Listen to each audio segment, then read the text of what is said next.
We're getting down to the nitty gritty, folks. Best ball breakfast, only a few more of these to go. We got preseason week 2 almost in the books. We got new sleepers to target, and we have the usual set of drafts on tap today. I'm going to do a couple solo drafts. We're going to have Kerrane swinging by per usual, Mike Leone, and then our guest of honor today, none other than my former and current cash game foe, Adam Levitan from ETR. Going to be a great show today. We might even hit 20,000 subs on the channel. So if you're watching and you haven't subbed yet, let's do it so we can hit 20,000 here live on Best Ball Breakfast. I'm Pete. Let's do it. It really isn't that hard, guys. You just go top 2, win it, win it. Okay, I think we can be done here at running back. You only have 3 running backs. This roster is littered with game theory, arbitrage, exploits, and theoretic reasoning. Bro, light mode, my eyes, dude. I don't know. I prefer that move more in a time box contest. Bro, have you ever scrolled so far down that like there's no more names, bro? Don't do drugs, kids. Draft and drive instead. You can't have it both ways, dude. Quid pro quo. All right, GMs all around. How are we doing, folks? How are we doing? I see we got some friends. We got some family in our first draft. This is going to be Best Ball Mania Draft 112. 112 here. If I can do some math here this morning, that means we have, 38 more drafts to go until we max BBM. Gonna need a big push. Might be sneaking in an extra stream or two to make sure we can get all 150 of these on the screen, so to speak. And I have the 111 in this draft, a spot I like very much right now. Although a little tougher these days with the Achane soft tissue injury. You know, there's the player pool is slightly constricting a bit. We also have Malik Neighbors, who continues not to practice. I don't think I'm fully concerned yet, but there's some worries here. It's like, it's the start of the season and some of these guys aren't fully healthy. That's a bit annoying, but we will power through here. How's everybody doing in the chat? Pete Peterson coming in with just some really heavy sage words of wisdom. Life is a time boxed contest. I think that's what Forrest Gump said too, right? Life is like a time boxed contest. You never know what CLV you're going to get. GMs all around. Good morning, Chris. That's right, Phil. Smash the like button today. And also that subscribe button. Like I said, 20K subs is within reach. I wish I had like a counter that I could put up on the stream here. But we will keep tabs on it here in YouTube Studio. We are at 19,968. So we need 32 more subs here. And it's going to be a good one today. John wants to know one win from my weekend. So the win for me this weekend was I was home. I had 3 straight weekends where I was away. And I have so much shit I'm trying to do before the start of the season. So many projects, so many videos, so many written things. I'm writing the newsletter 5 days a week now. And so just being home and being able to get on top of stuff and get ahead for the week was huge. So I'm feeling very good, very on top of my stuff heading into Monday. And also had a fun weekend with April. We stayed local, went to a farm by our house. She got to see an alpaca. We had a great time. Steve wants to know, do you think JCM falls to the 202 or do you have to take him at 11? Yeah, that's a close call. I am debating him here. I did update my BBM exposures here. I'm a little light on Brian Thomas. I just mentioned the kind of injury sandwich here between him with Malik Neighbors and Devon Achane. Let's go ahead and try to get back to even with the field on Brian Thomas. What is up, Trev? Becoming a YouTube member. He has returned. Great to hear. As always, your YouTube membership will get you access to those After Dark shows on Saturday nights. We'll get you access to join the Best Ball Bash if you'd like. Let's scoop up the dip here. I said I'm not worried about Malik Neighbors. Let's put my money where my mouth is. We'll go Brian Thomas and Malik Neighbors here from the 1-2 turn, and we'll get rolling. GM. Jonathan has 52 BBMs to go. Better get crack-a-lackin'.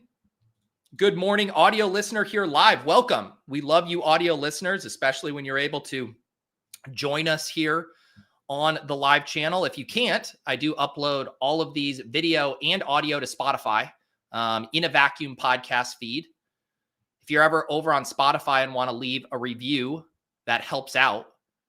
It's wild. There's new people are finding the shows, this show and Ship Chasing specifically, via Spotify. Spotify is doing a pretty good job serving up video and clips to their audience. So I don't think YouTube has to watch its back quite yet, but nice to have another platform in town who is getting the good word out about best ball.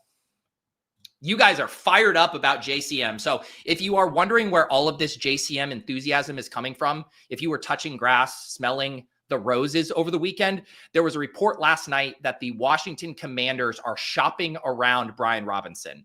And we are all too smart to know what that means. It means far less about Brian Robinson, and it means far more about how the team is feeling about Jacory Croskey-Merritt. If they're willing to move on from Brian Robinson, they are feeling very good about their running back room of JCM and Austin Eckler. And truthfully, I think the true odds are nothing happens. I think Brian Robinson ends up being on the Commanders. You know, trades are notoriously tough to pull off. There's not going to be much of a market for a running back like Brian Robinson, especially until, you know, maybe the start of the season when a team suffers an injury or whatever. But that said, that information tells us a lot about how hyped the team is on JCM. And that information is extremely valuable through the lens of all of us trying to figure out which of these 7th round rookies, you know, your Kyle Monunguys of the world, your Brashard Smiths, are any of these guys relevant? You know, the stuff on Brashard Smith has been kind of bearish right now. He looked good in the preseason, but he still seems very buried on the depth chart. When you look at this JCM situation, it's the complete opposite. It's like the team saying, no, we trust this guy to be our lead back if we have to.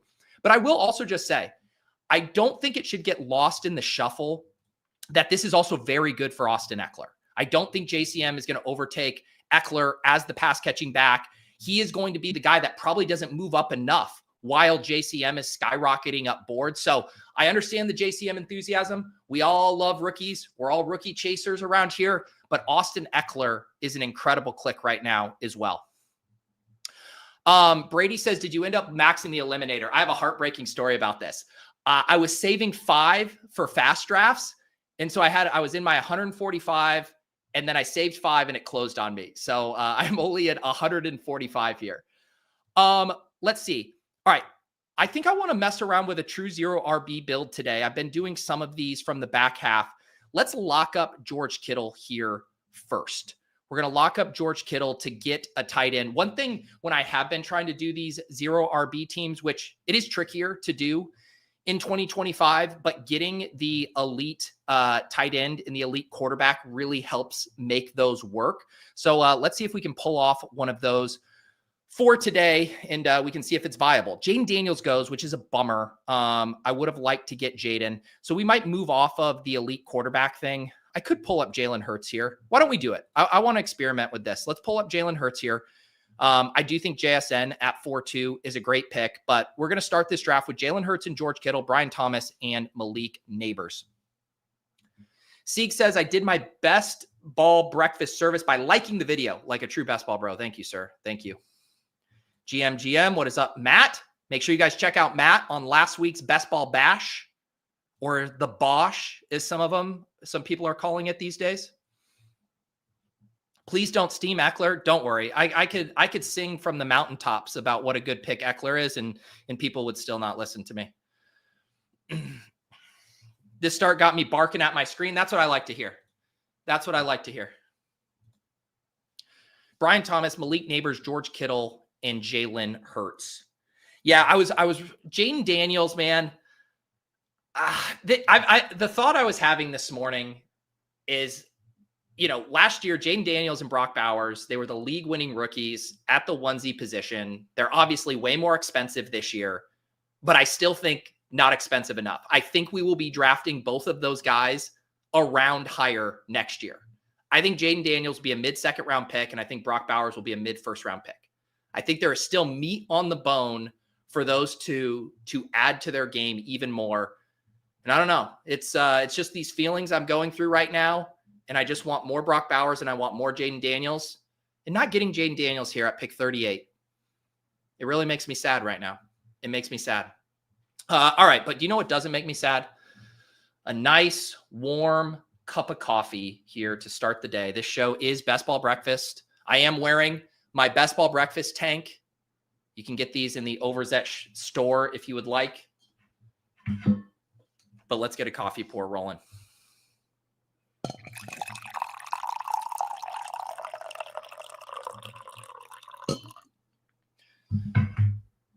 Aren't you worried Bowers is the Raiders tight end too? I did see some of this.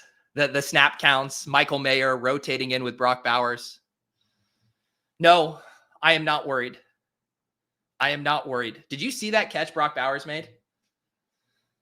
There were two really sick highlights from that Raiders preseason game. Ashton Genty truck sticking a defender, and Brock Bowers, what was it, like 30 yards down the field, skying up for a pretty big play. That offense, I hope it all comes together. I really hope it all comes together because on paper, it is really fun.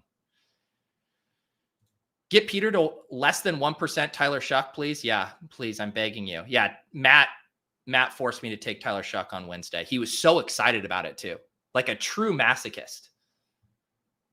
Tyler Shuck is in an emergency hatch. Is he even going to win the job? Like, what do you guys even handicap that at right now? Like both him and Rattler have similar stats through the preseason. Rattler started. I don't know. Like part of the thesis of taking Tyler Shuck for, the early start of the summer was that he was going to start 17 games. I don't even think that's close to a lock at this point.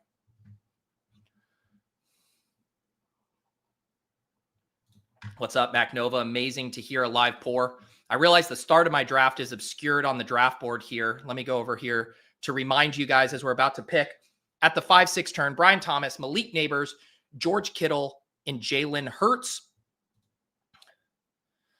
I was planning to go true 0 RB, but if you're going to give me RJ Harvey here, I'm going to take RJ Harvey. I'm going to do it.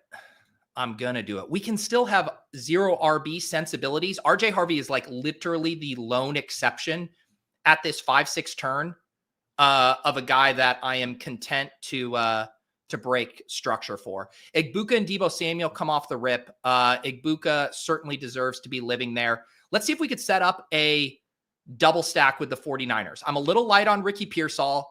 I still find his price a smidge frothy. I still think ultimately I'm on team Juwan Jennings, but I'm not going to be stubborn enough to fully fade Ricky Pearsall when I think both or one of him or Jennings is going to smash their ADP.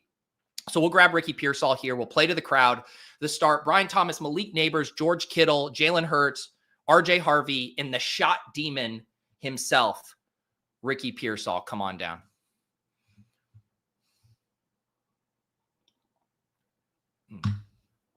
What do I think about Milfalicious going in the second round? If you don't get this reference, you might not be criminally online and or you haven't watched the randomizer draft with Davis Maddock last week.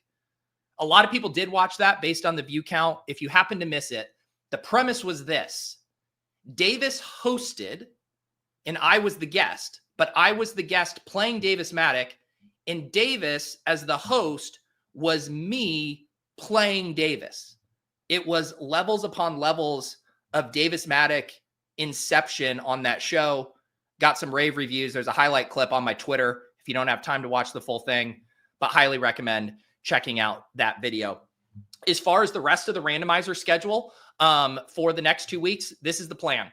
On Wednesday, we are going to have a double bash show. So we're going to have the typical Best Ball Mania bash to start at 1 p.m. Eastern. And then at 2 p.m. Eastern, I have not booked a guest. The guest is going to be one of you YouTube members. If you want to be a randomizer guest, we're going to do it just bash style. We'll use the hashtag. Whoever wins on the wheel is going to come on and do a randomizer draft. Obviously, the prompts won't be able to be uniquely catered to you in the way they are when we book guests, but we're going to have some fun prompts. It will be a good time.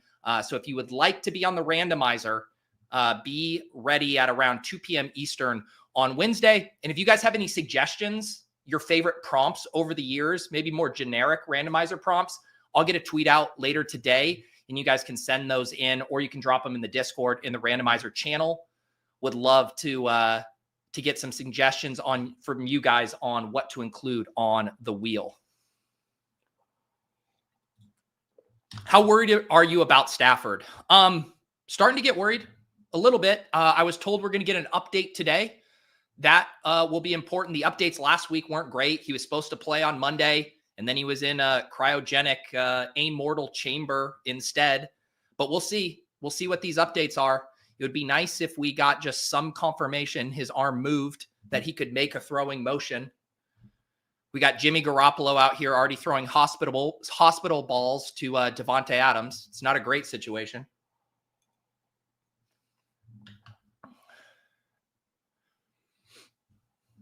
GM, Ben. How does your draft strategy change for something like the marathon in season-long contests like drafters? You got to hit the nuts. You got to draft the mathology team from last year. You need to get off to a fast start, and then you need to hold that fast start. You need a blend of veterans who can help you get off to that fast start, and then rookies who can surge late. It really is the ultimate just pick the best plays format. You really just have to hit the nuts. All right, let's see what we're cooking with here at pick 7-11. This isn't too fun of a range in drafts anymore. I have been trying to get a little bit more Keon Coleman. It's actually funny. Leone had a tweet about Coleman in conjunction with Breece Hall. Let's do both of them together here. Basically just talking about how Keon Coleman's kind of year 2 profile is being a little overlooked relative to Breece Hall's. And there's a lot of similarities as far as both of them having a pretty small sample size as far as playing time. Leone kind of makes the case for Coleman being undervalued relative to getting injured during that stretch last year. Let's see here. And I think we could do Downs or Pittman. Downs is dealing with this hammy. Let's go ahead. Let's do Pittman. We're bouncing around. We're kind of ignoring ADP a little bit more today. We'll keep rolling with this 0 RB-ish build. RJ Harvey, our 1 anchor running back there in the 5th. And we'll get up to 5 wide receivers here. So the team so far, Brian Thomas, Malik Neighbors, George Kittle, Jalen Hurts, RJ Harvey, and then we go Ricky Pearsall, Keon Coleman, and Michael Pittman Jr.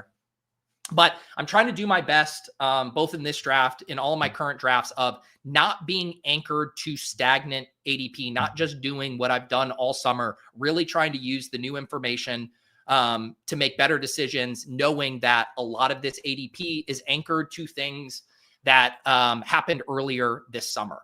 And it's really hard to move some of these in a timely manner that makes them actionable for us to draft off of. So, going to tilt some of my Downs exposure to Pittman, going to go get a guy like Keon Coleman, who I didn't have enough of earlier. And we'll keep marching along here in my 112th Best Ball Mania draft. Here's the thing, MacNova. MacNova says, I only got 135 eliminators in. This is our silver lining as OCD draft bros, right? We all want to get in the clean max entry, or at least a round number, 10 entries, 20 entries. With the eliminator, half your teams are going to get wiped out week 1 as is. That will be baseline expectation. 6 of 12 advance. If you have 150 teams, you'll be roughly left with 75 on average. So immediately everybody's teams are going to be dwindling. Whereas if you're in the sprint or the marathon or something, you have to stare at 135, or in my case, 145 the entire year. And that number is very painful to look at, an odd, unrounded number. But I think we're going to be fine for the eliminator. We're going to be, because every single week you're going to have random, okay, I'm down to 75 teams. I'm down to 54 teams, etc. So we're going to be okay. Us OCD bros are going to be okay. The contest for OCD bros. Exactly. Chris talking about the Marshawn Lloyd stuff. Luckily for me, I have clicked, I think, Marshawn Lloyd once in like the past 2 months. I think it was on a team with Leone. I'm throwing Leone under the bus. I was clicking the shit out of him in big board season, beginning of BBM. And it was that opening, I think it was like mini camp or something, one of the first team activities, voluntary workouts or whatever. And he was like practicing with all the other injured guys. And I was like, oh, no.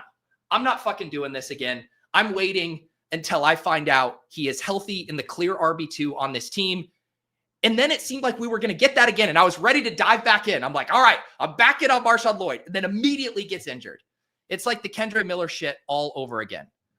all over again. Let's lock up my double stack with Brock Purdy here. I don't think the player behind me would take him, but there's really no need for me to risk it. So we will grab Brock Purdy with Jalen Hurts here and get our second quarterback and complete that double stack.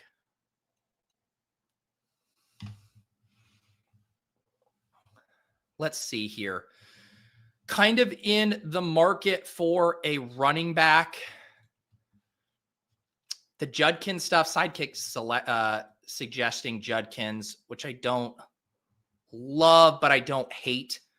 I am kind of light on Judkins, so maybe let's grab some at these prices. It really is unfortunate that he's back in our lives. I was just enjoying the part of the offseason where we could just keep slamming Dylan Sampson at pick 140. Even the Jerome Ford bros could have their fun. But I should probably get a little more exposure to Judkins. Like if you do the thought experiment of just getting memory wiped right now, that none of this shit happened, that Judkins was never going to get suspended or whatever. He's going, 6th, 7th round, at least near Kaleb Johnson. So you're getting probably 3 rounds minimum of surplus value on where he should be going. I don't know. I'm coping through it. I hate the situation. But this range of running backs truly has gotten pretty gross. You have Bigsby come off the board after I take Judkins. Scatabo goes, who continues not to practice and loses ground to Tracy. The Zach Charbonnet pick at 106 was looking kind of inspired over the weekend, but now Kenneth Walker's back at practice. And that was kind of the excitement about pushing Zach Charbonnet up over some of these other handcuffs was, whoa, could we get a start? Could we get a spot start from Charbonnet at the start of the season if Walker isn't ready? But now it seems like he's completely fine. Brian Robinson goes at 105. I was curious to see where he kind of fell to amid this uncertainty with the trade rumors. But yeah, man, this entire range, like if you're not taking quarterbacks or tight ends in 9, 10, 11, like every click just feels gross.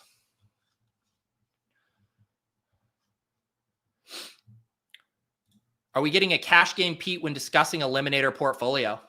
I think so.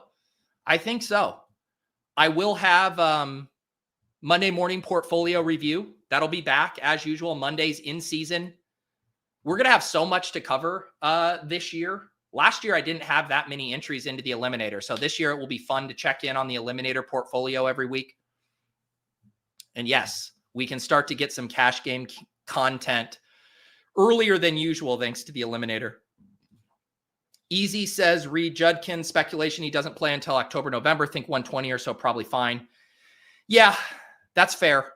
If the assumption isn't that he's going to be playing week 1 still, then 110 is probably a smidge rich.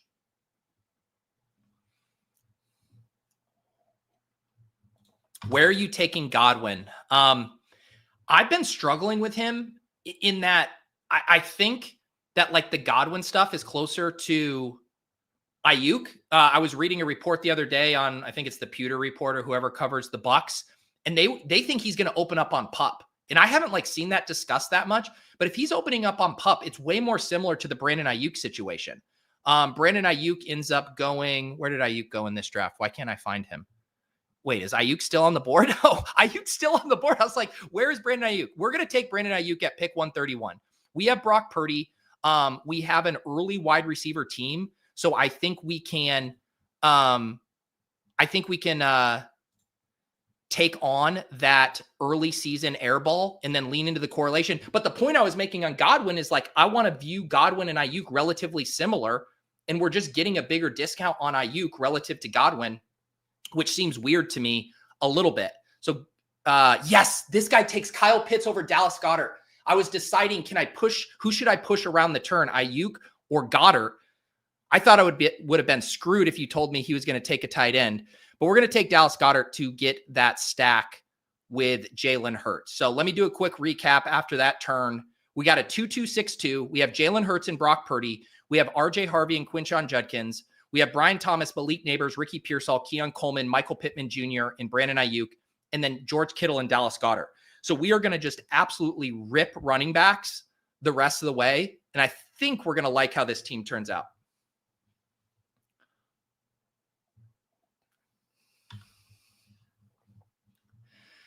Joe says, do you think drafting Rice paired with Ayuk could work out? One leaves around week 6, the other comes back. That's kind of a cool thought. I honestly hadn't heard of that yet. I think if you're getting Rice at these prices, so in this draft, he went at pick 64. This is starting to get to as far as I've seen him slip in BBM. I don't know if you guys have seen him slip farther. I only get to draft on stream, so you guys might have more data points than me. But then Ayuk at pick 131, I don't mind the idea of a little baton passing there. I think that's a fun little Galbrain idea.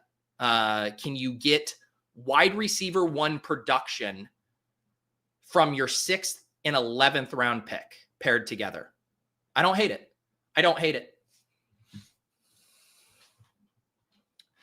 Mac Nova trying to predict my structure here as a 2772. Certainly, although I've done a couple of these lately in the puppy where I've gone 2862.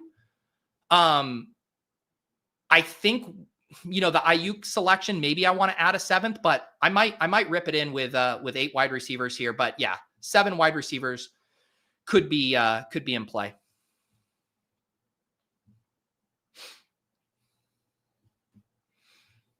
Now, this is a spicy take. I think Christian Watson comes back before Ayuk and Godwin.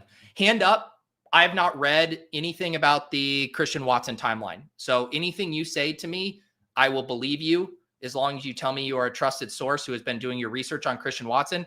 I didn't even know that Christian Watson was on track to return soon. So that's news to me. Are you drafting Christian Watson? John says, really tough to envision having a 4-game stretch where he's giving you wide receiver production this year. Really? I don't think it is. The question with Ayuk is if he's healthy and on the field. To me, that's the question. All right, we're definitely taking Trey Benson here. Trey Benson continues to slide in drafts, and I really don't know why. I drafted him. I think I was with Charlie. Charlie, we did our After Dark. We did a Big Dog team on Saturday night for YouTube members. And Benson slid, I believe, to the late 140s, early 150s there. Like, what's going on? Like, this is the kind of stuff where, like, what's the difference between Trey Benson and Charbonnet? I know we've seen it from Charbonnet, but I do think it's similar. Shit, Eckler goes there.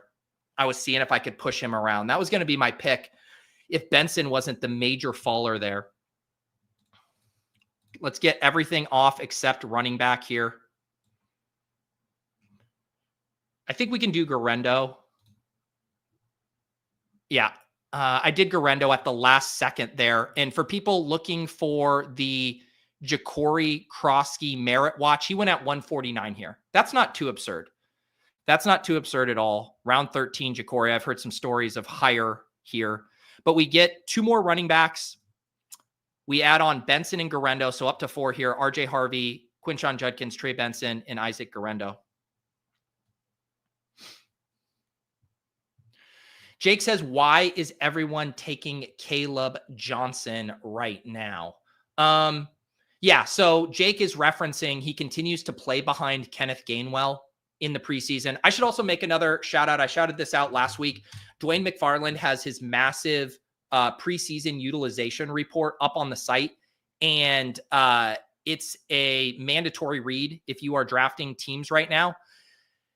I read through his whole week 2 preseason one this morning. And yeah, the stuff on Kaleb isn't ideal. He only saw 38% of the snaps and 0% of the rushing attempts with the starters. As Dwayne notes, these are microscopic samples, so we don't want to freak out completely. Still, Johnson's profile in the rookie supermodel pointed to holes in his game, so this isn't ideal. Johnson drafters should be prepared to practice patience. Yeah, he's a tough click right now. I've been scooping him a little bit when he dips. I've gotten a little bit of him in the eliminator because he's really falling. But yeah, I have not selected a ton of Kaleb Johnson. He goes here before Pacheco. That doesn't feel great to me. I'd prefer Aaron Jones to him. Pacheco went right before him. But David Montgomery, Aaron Jones, Mason, Jalen Warren.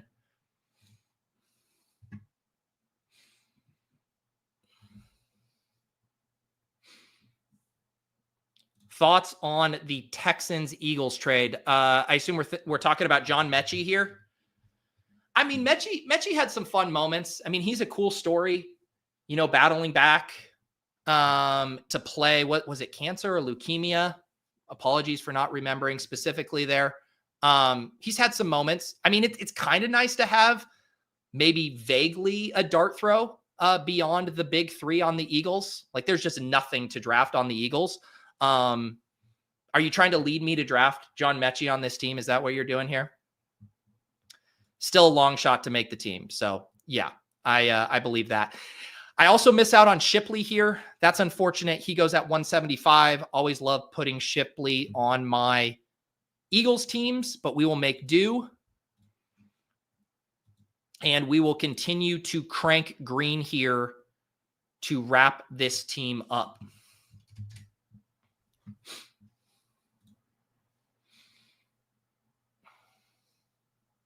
Let's see what falls. Stafford goes at 177. So this drafter, and I was hoping to get Nick Chubb here. I continue to, I'm confused why Nick Chubb is sliding 10 picks past ADP. Looked pretty good in the preseason game.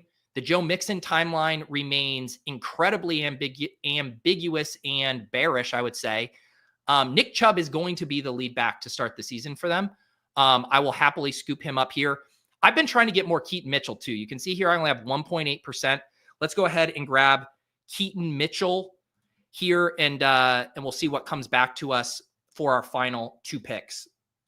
So here's the team through 16 rounds. Jalen Hurts and Brock Purdy, up to 6 running backs: RJ Harvey, Quinshon Judkins, Trey Benson, Isaac Guerrero, Nick Chubb, Keaton Mitchell, Brian Thomas, Malik Neighbors, Ricky Pearsall, Keon Coleman, Michael Pittman, Brandon Ayuk, and then George Kittle and Dallas Goedert at tight end.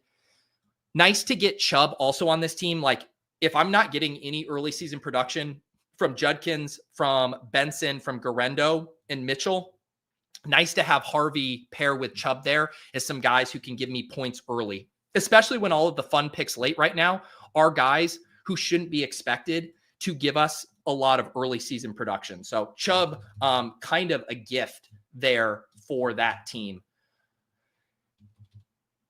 And I'm certainly going to need RJ Harvey to get off to a fast start here.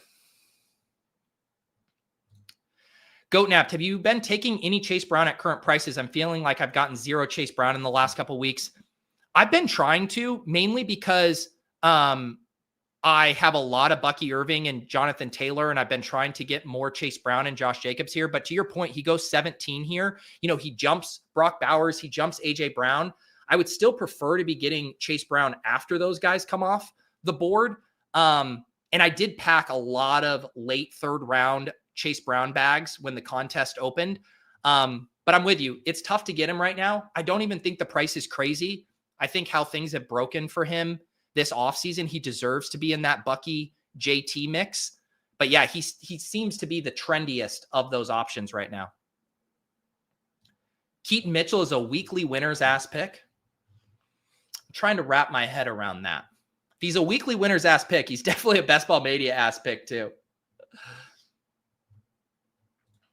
All right. Also, I hopped in another BBM draft because I'm going to try to sneak in 2 here. We can get this second board pulled up. I'm going to be drafting from the 5 hole. Let's make sure we get these 2 picks in, though, to land the plane. And let's have some fun with these picks.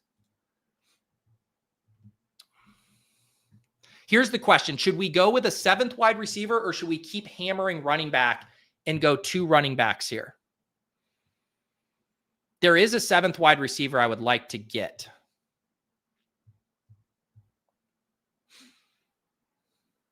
I'm definitely taking Ollie Gordon. He is one of those guys who is on the menu for me now with this Achane stuff, with Jalen Wright looking like ass. We're going to be clicking as much Ollie Gordon in the late rounds as we can. And I think I kind of want to go over to wide receiver here. I think with Ayuk unlikely to play for a long time, I think getting one more wide receiver here. Let's see, is my guy here?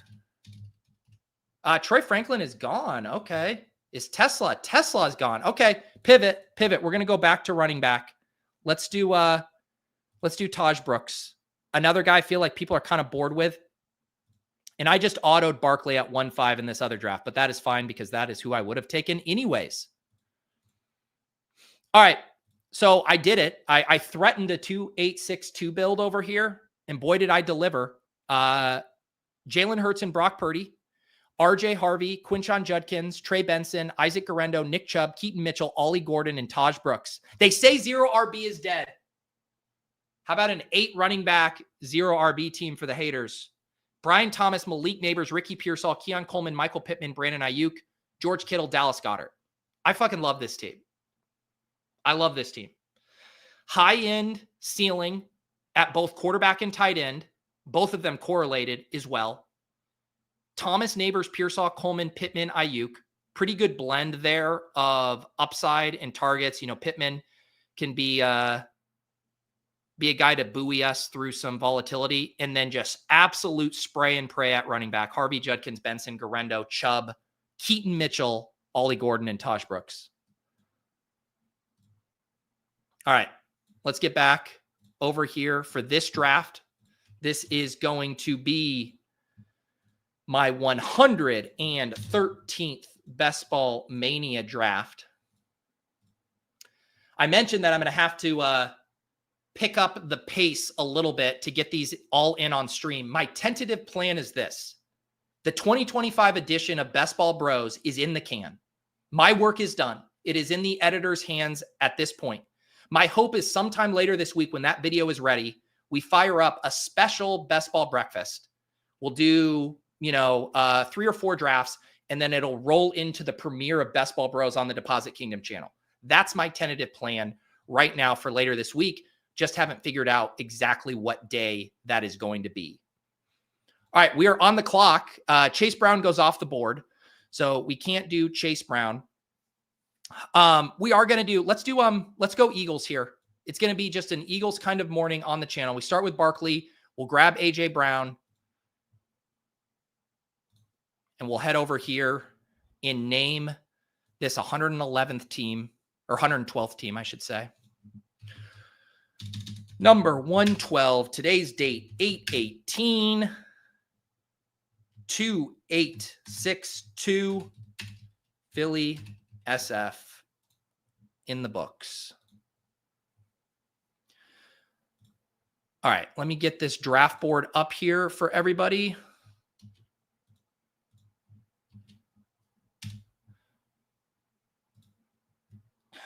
Okay. Barkley, AJ Brown to start. Puka does fall to 18 here. People salivating at that. Jump Free gets the CMC Puka combo. That's the one thing about this year with these injury things is you can start to get some of these combos that were not possible at the beginning of the year. We are back on the clock. I have 8% Josh Allen, 4.5% Lamar, and 5.4% Jaden Daniels. Because I could certainly keep a bullet in the chamber. All right, I'm going to keep a bullet in the chamber for Hurts in the 4th. We might just do another Hurts team. I'm going to grab JSN. I wanted to get one of those quarterbacks there, but I think with AJ Brown and Barkley, I shouldn't pull the trigger on Allen in case I can get Hurts to fall back to 44. And if not, we can rock with just the running back and wide receiver there. Deb says, why do you think the sidekick preferred the quarterbacks over AJB there? If shrug emoji, I don't know. Fuck if I know. I've tried to rationalize for the Sims. I've tried to get in their head and figure out what the fuck they're thinking. You know, it's like when my wife is mad at me and I try to get in her head and I'm like, what did I do this time? Is it because I was arfing in the basement like a seal for the recording of the Best Ball Bros video? Yeah, that might have been it. No, I have no clue. I have no clue. This is a fun question. AZ Cards, what stacks are you trying to load up on with this final push? Also, this is a pre-plug. Over the weekend, I was working on an article for Fantasy Life. I'm ranking all 32 stacks for all 32 teams. My starting point was the quarterback with their 2 most expensive pass catchers, but then I made omissions based on when I thought there was a better stack partner. So this is very fresh in my head. I will just say I am still all in. My 2 favorite cheap stacks. I want more Bryce Young back stacks and I want more Cam Ward back stacks. Those are my guys. They're too cheap. I think both of them have potential to be top 12 quarterbacks. The weapons line up really nicely late. I want more of those guys. All right. Let's see here. I am on the clock and Jalen Hurts comes back. We're going to do it. You know, sometimes out of pure boredom, I'm like, hey, I just did a Jalen Hurts team in the first draft. Let's do something different. Let's mix it up. Sorry, I'm not mixing it up. We're playing this straight. Jalen Hurts, Barkley, AJ Brown to start, JSN, the other wide receiver, through 3 rounds. Am I worried about the AJ Brown hamstring injury? I mean, it's not ideal. I don't think his week 1 is in question. He's been a guy who's been dinged up for large portions of his career. I don't love it, but I'm not going to make big portfolio stances, especially at pick 20, because of a hamstring injury when we're still 3 weeks out from week 1. I guess that's my take there for now. I can literally be worried about every single pick at this point. Puka, I'm worried about Stafford. Lad McConkey, I'm worried about Keenan Allen. Malik Neighbors, he isn't practicing. Derrick Henry, what if Keith Mitchell gets some touches? Brock Bowers, he's losing snaps to Michael Mayer. Drake London, they have no other weapons. What if he gets triple covered? Brian Thomas, what if Travis Hunter is him and is now the wide receiver 1? Devon Achane has a soft tissue injury. Amon-Ra St. Brown doesn't have Ben Johnson anymore. What if they can't run the offense? Nico Collins, what if he finally gets some target competition from Jaden Higgins and Jalen Noel? Ashton Jenney, he's still a rookie, and Pete Carroll's going to use Raheem Mostert. CMC is going to get hurt. Justin Jefferson's injured. Barkley can't score as many long touchdowns this year. What if CeeDee Lamb gets cucked by George Pickens? Bijan Robinson. Okay, I'm not that scared about Bijan Robinson. But you see what I mean? It's easy to be scared about literally everybody. Literally everybody you can be scared about. Let's see here. What are we going to do? Did I just auto Rashee Rice because I did a whole worry bit?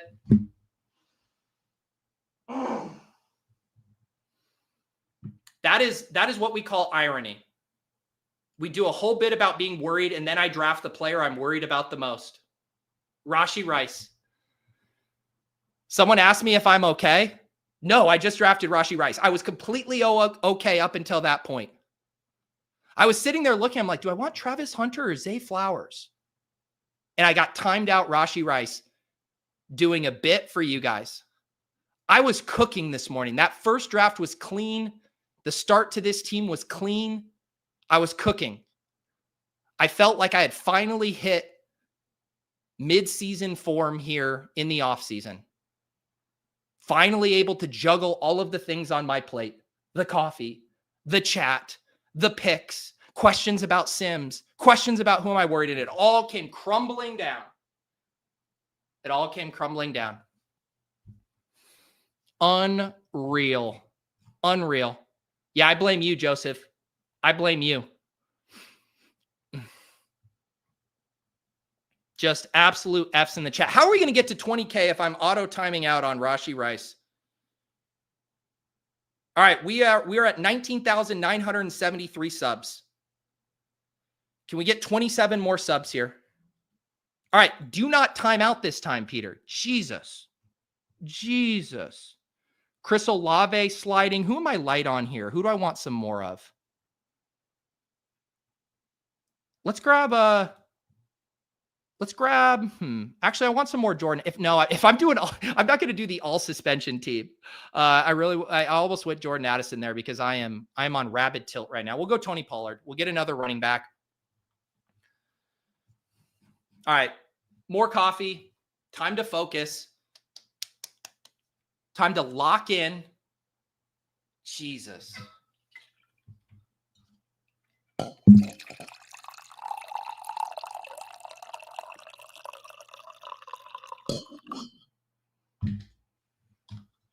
Someone just said that rant was weaponized autism. Salute my king. I'll be honest with you. I've never been accused of being autistic, so I will take it. It's just another weapon in my arsenal. I can play Davis Maddock for 60 minutes and I can weaponize autism for a bit. All right, we're back on the clock. Please no more timeouts here. Let's see. Are we going to go more running back heavy this time around? Or should we just take Addison at this point? I said I was going to buy the dip on Addison when it came. We'll figure it out. We'll get these two a chaperone. Rashee Rice and Jordan Addison, two people who should not be allowed to drive on their own We will find someone who can drive for them. Romeo, Mr. Dobbs, Pop Douglas, are you available? I need a chauffeur for these two. I took their keys away. They're in the back seat. You can let them have the aux cable, but I'm going to need you to drive for these two. Rashi is going to try to convince you to let him drive. He's going to try to convince you. Do not let him. Do not let him get behind the wheel. A lead foot is putting it lightly.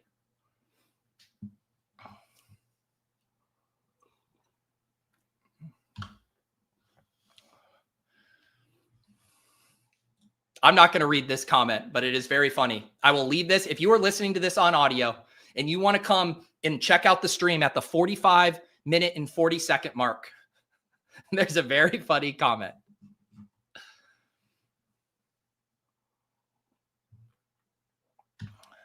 Dab says Rice could settle and get early season suspension.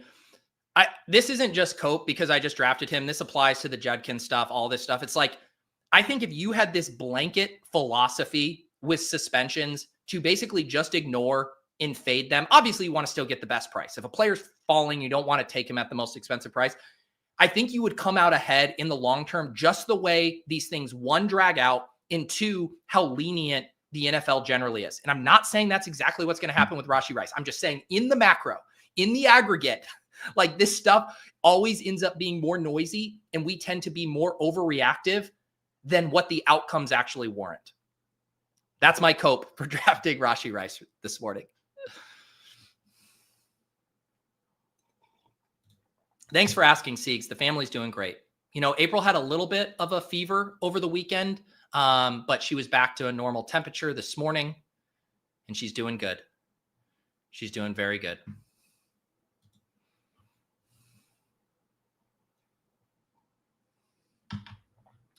See, this is how you convert audio listeners to watching the stream. Chunk the Deuce says, I halted my work in cinnamon Pop-Tart domination to come by for that comment. Not disappointed.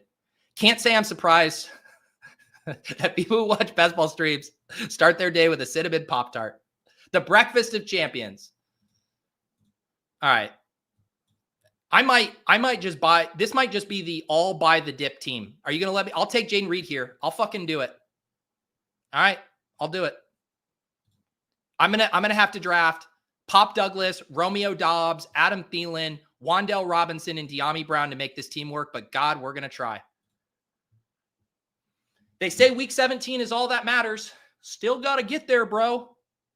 Barkley, AJ Brown, JSN, Jalen Hurts, Rashee Rice, Tony Pollard, Jordan Addison, Jaden Reed. I'm going to need AJ Brown and JSN to drop 40 each of the first 4 weeks of the season. We are absolutely slurping the dipparinos. I'm really tempted to legitimately slurp my coffee right now. But even I, in my weaponized autism, has a line I will not cross. And it's fake slurping my coffee.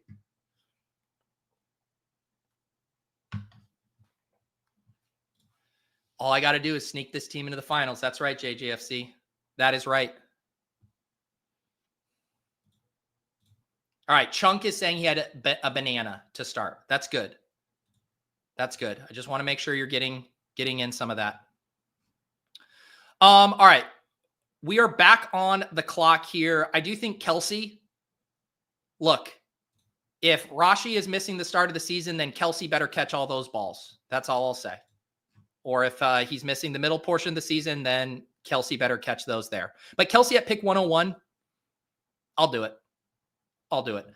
Barkley, AJ Brown, JSN, Jalen Hurts, fucking Rashee Rice. Ugh, I hate looking at it in the 5th. Tony Pollard in the 6th, Jordan Addison, Jaden Reed, and Travis Kelce. Brady says, sounds like you just don't want it enough, Pete. What don't I want enough? I'm confused.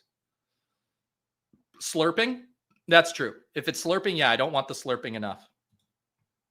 By the way, speaking of slurping the dipparino, speaking of the ADP chasing crew, they are flexing their show to tonight. Generally, ADP chasing 10 a.m. on Tuesdays. They are doing a main event draft tonight live on the Ship Chasing channel. I am honestly very excited to tune in. I think I might be joining them for the back half. I want them to get rolling. I want to see how their weaponized chaos plays out in a main event draft. Trying to get Shope, Davis, Sanderson, and Kerrane all on the same page for 20 selections sounds like a good time to me. Sounds like a very good time. I don't think Davis and Jacob have agreed on a single thing in about 3 weeks. We're doing a slow main event draft right now with Steph Miller from Ship Chasing, who helps spearhead all of our waivers. And it's just been nonstop disagreement after nonstop disagreement.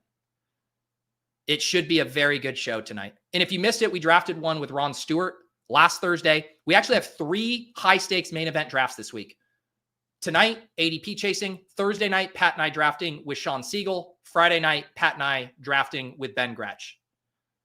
Make sure you're subscribed over there as well. Always a fun time drafting those high-stakes teams on the Ship Chasing channel. All right, we're about to pick 116. Pick 116. You're going to let me have Travis Etienne at 116, huh? Easy click. What am I missing? Travis Etienne slipping 16 picks just because he split a drive with Tank Bigsby. Now we're out on him. You fickle people. Travis Etienne, our third running back with Barkley and Pollard. Like I said, I try to have a min 1 Jags running back rule in every draft.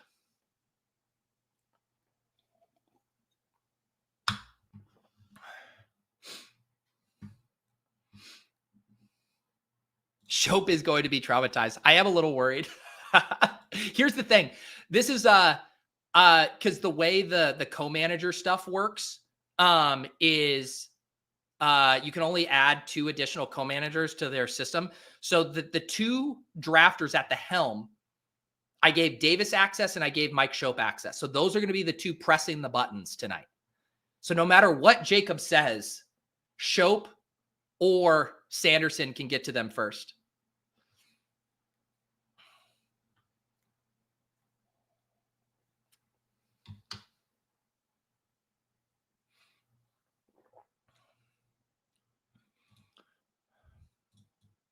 All right. 1 quarterback, 3 running backs, 5 wide receivers, 1 tight end here. This is okay. Please. I have a target. Don't snipe him from me. He's the ultimate chaperone. He's playing in all 2 wide receiver sets with Nico Collins.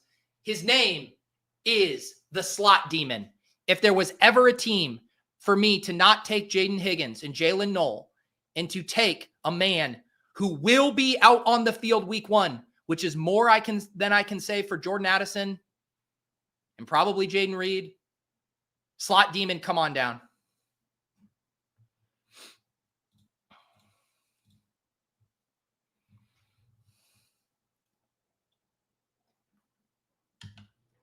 This is a more aggressive take on min 1 running back. You're a total jagoff if you don't take one of the 3 running backs. All right, we're cruising on the subs. We got 800 people watching live right now. 800 people watching live. Best Ball Breakfast at 19,978 subs. How about this? Let's get a little giveaway cooking here. If we hit 20K subs during Best Ball Breakfast, I will go over to StreamYard. I will fire up a giveaway for someone in the chat. We will spin the wheel, and I will PayPal someone $100 to hop in a big eliminator draft. I guess technically you can do whatever you want with the money. I would prefer to have earmarked it for a big eliminator draft for you. You can do whatever you want with it. 4 BBMs. You can go buy 19 cups of coffee. I don't give a shit. We'll do a $100 giveaway to someone in the chat here. We're at 19,979. 21 more. And I will say this, for every additional 50 subs we hit to, I'll do another $100. So if somehow we hit 20,050, I'll do 2 $100 giveaways.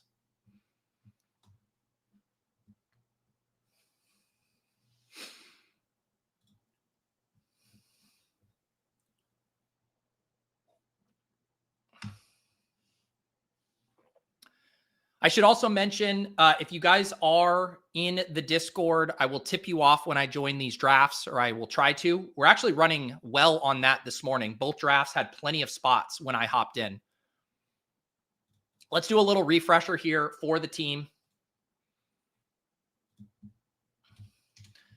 before we pick here in the 12th round.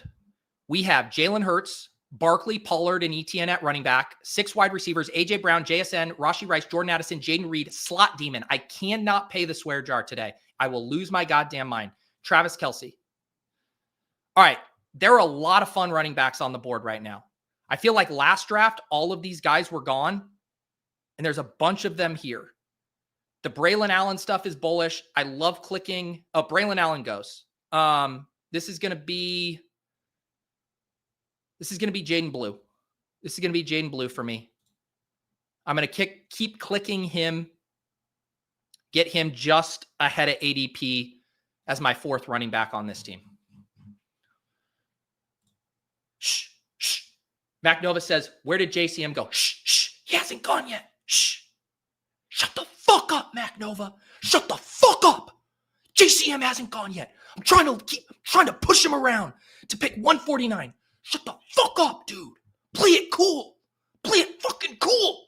What if they didn't see that tweet? What if they don't know B-Rob's on the fucking chopping block?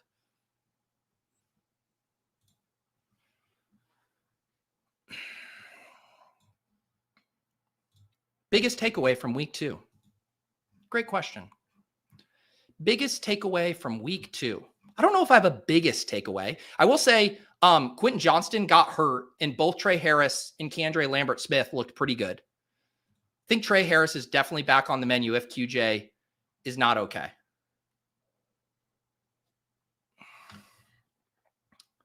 We got some gifts given out here. League of Items gifted 5 memberships. Very nice of you. And I just updated the ticker. We are now 10 subs away from 20K, unlocking the $100 Eliminator gift card. I'm calling it an Eliminator gift card. It's a $100 PayPal. All right. Did we play it cool? We played it cool.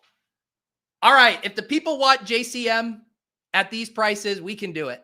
I wasn't going to take him at 140. We could take JCM at pick 149. We played it cool. We played it cool. We definitely did not play it cool. You forgot it in people says, any chance we get more ship chasing content with Rotopat or Denny before the season? Probably not ship chasing content.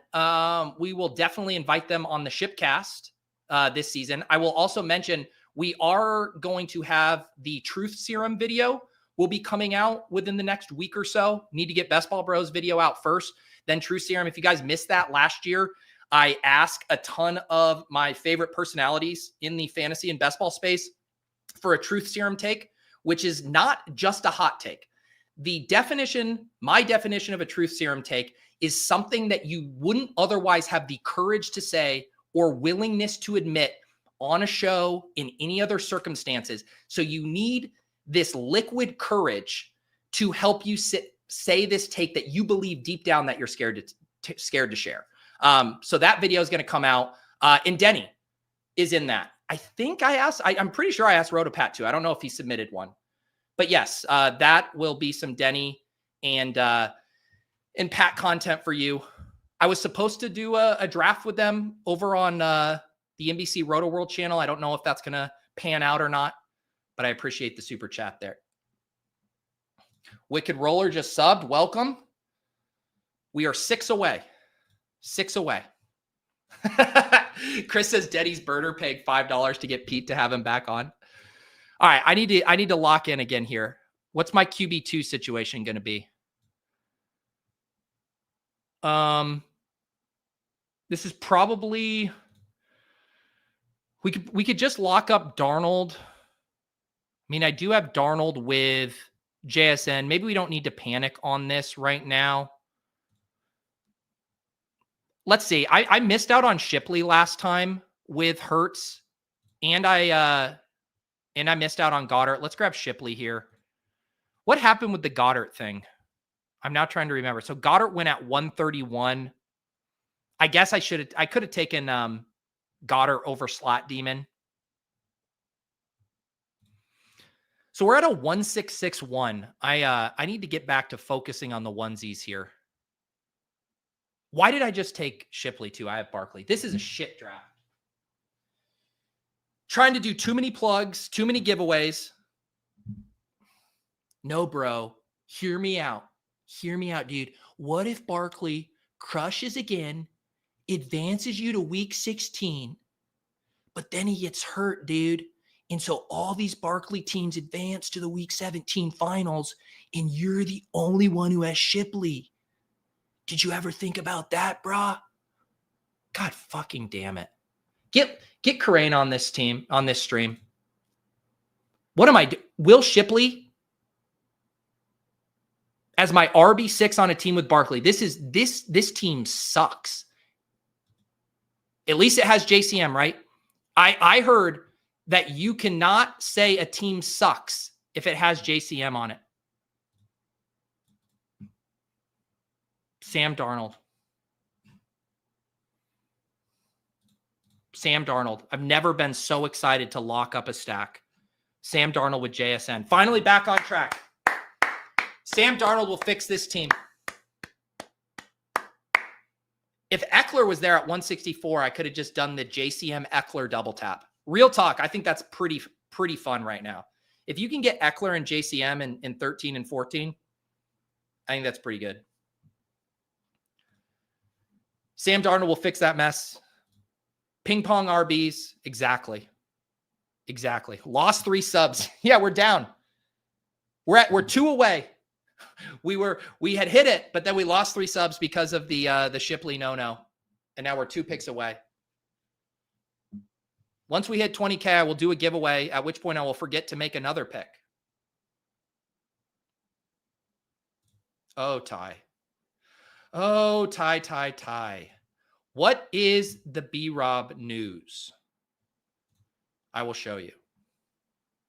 The news is, according to NFL insider Jordan Schultz, Brian Robinson Jr. has been shopped to teams around the NFL by the Commanders. I also recommend going back about 30 minutes, and we talked about this, but it did give me the opportunity to fire off this tweet. PFT commentator is asleep at the wheel. I had to go and check and see if he had made this joke before, and he has not made it. This is PFT commenter. You got to be better, man. I can't be scooping you to this joke. Not the first time a big, beautiful bill has emerged in DC. There you go. These kind of people are so hilarious. Stop telling people, my God. We live in an age of zero information advantage, and you're worried about me on my platform telling people about national trade rumors? Politely, Manly Moose, go fuck yourself. Who cares? Everybody knows about Brian Robinson. If he didn't know now, he was going to know in 5 minutes when he logged onto Twitter or read Pro Football Talk or read the Fantasy Life newsletter or went to Roto World or listened to a single podcast. All right, let's get another tight end here. Just take fucking Kate Otten and hate myself.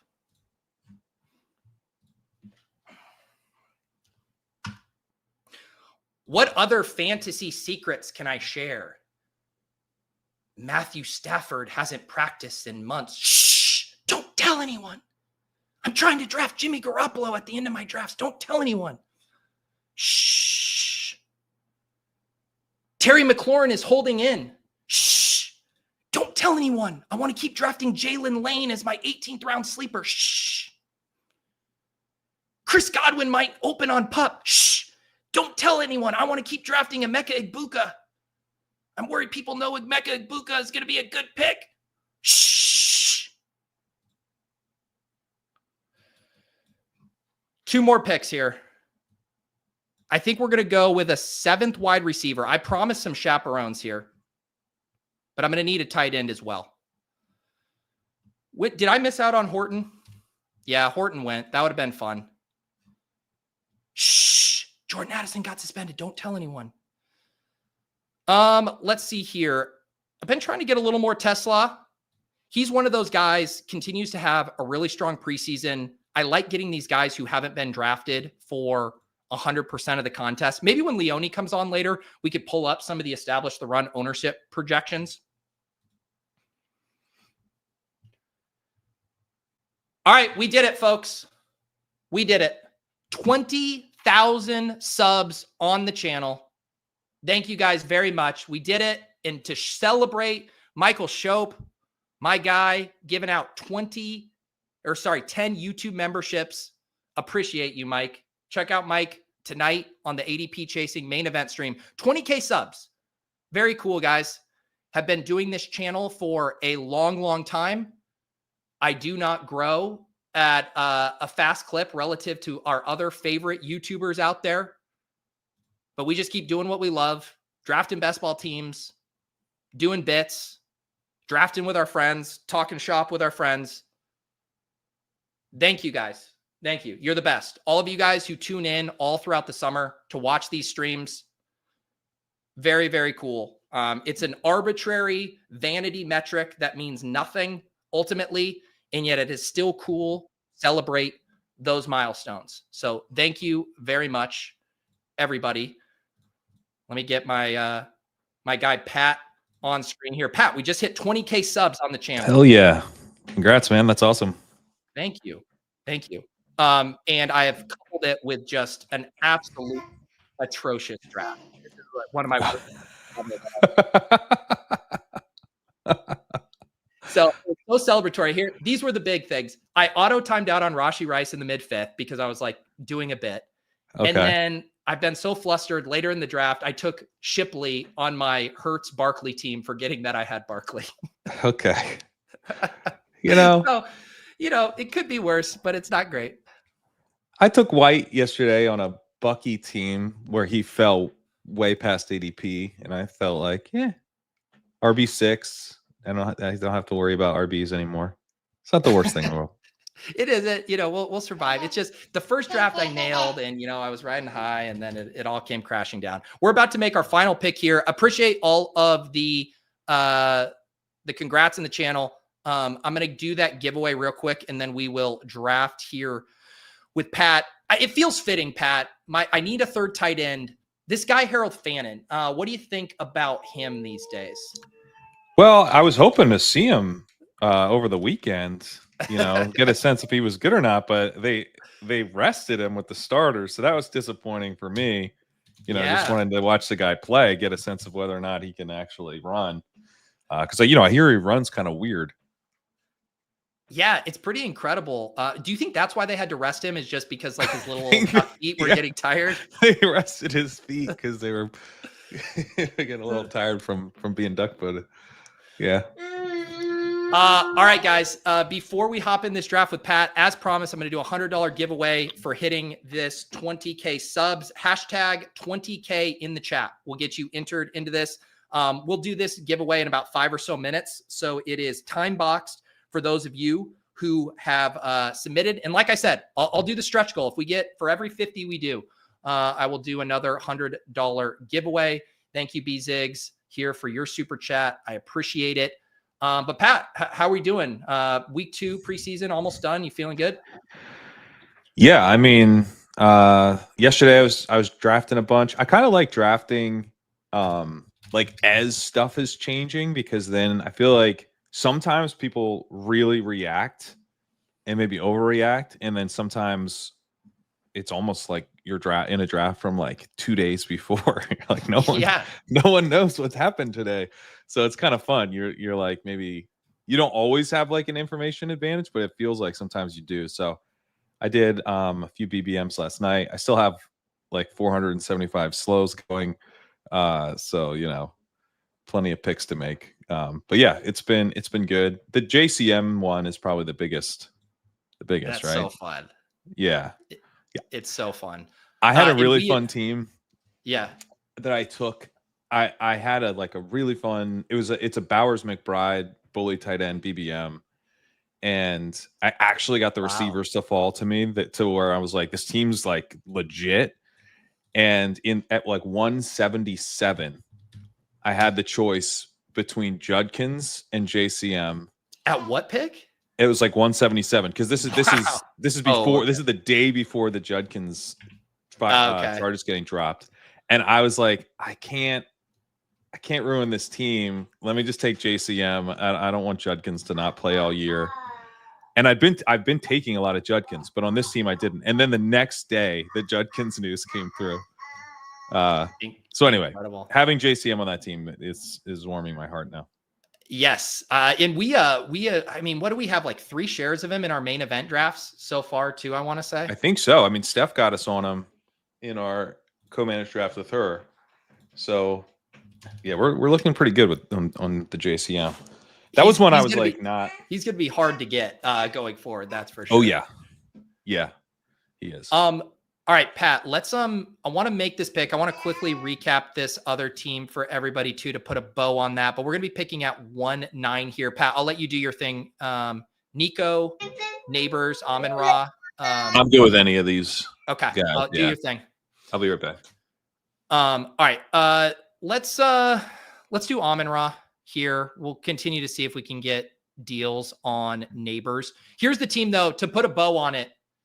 Probably one of the worst teams I've drafted all summer happened when I got to 20K subs. So a Pyrrhic victory, I guess. Jalen Hurts and Sam Darnold at quarterback, Barkley, Pollard, ETN, Jaden Blue, JCM, and Will Shipley. The highs of getting JCM at 149, followed by the lows of handcuffing your round 1 running back.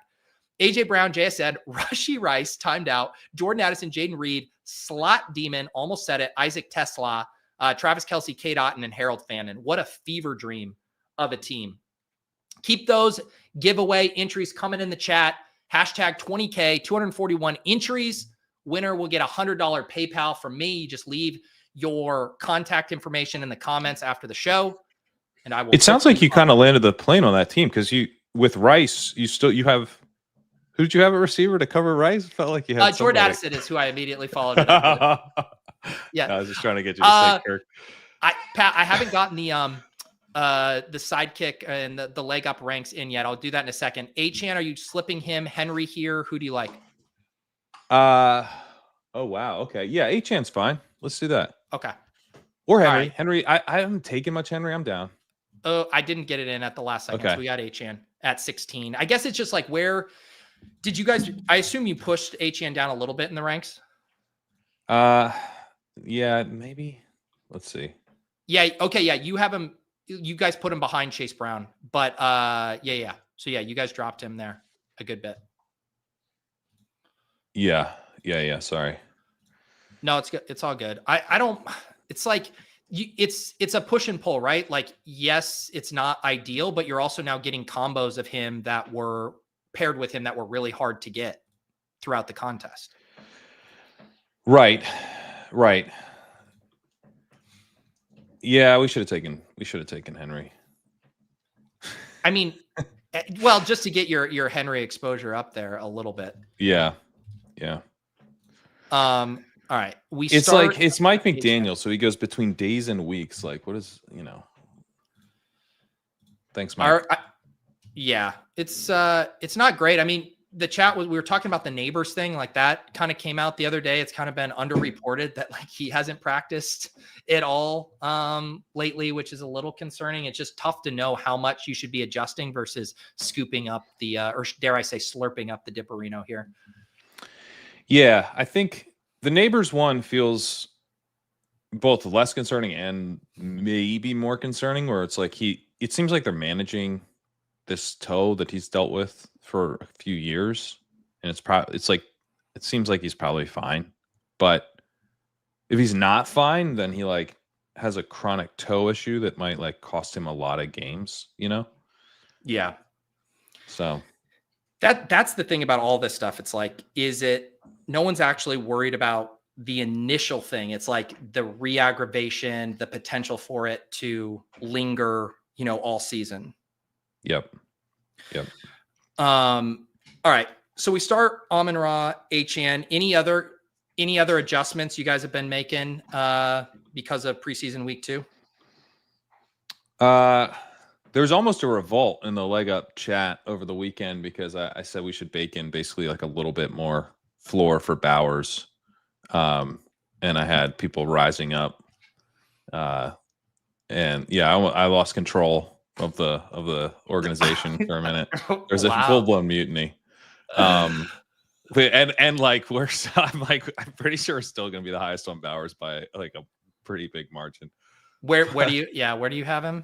Let's see. He didn't move in the rankings. It's just okay, like literally he did not move in the rankings. It's just like a slight adjustment to the ranges of outcomes for the Sims. You want to slurp up another Dolphin Dipparino with Tyreek here? Yeah. JSN? Yeah. Might as well. No, I agree. It never feels good. I've been clicking him a pretty good amount in these prices because at least with him, right, it's not like injury related. It's more just like, is he going to keep his head on straight and like show up and keep playing football? I tend to take him too with this.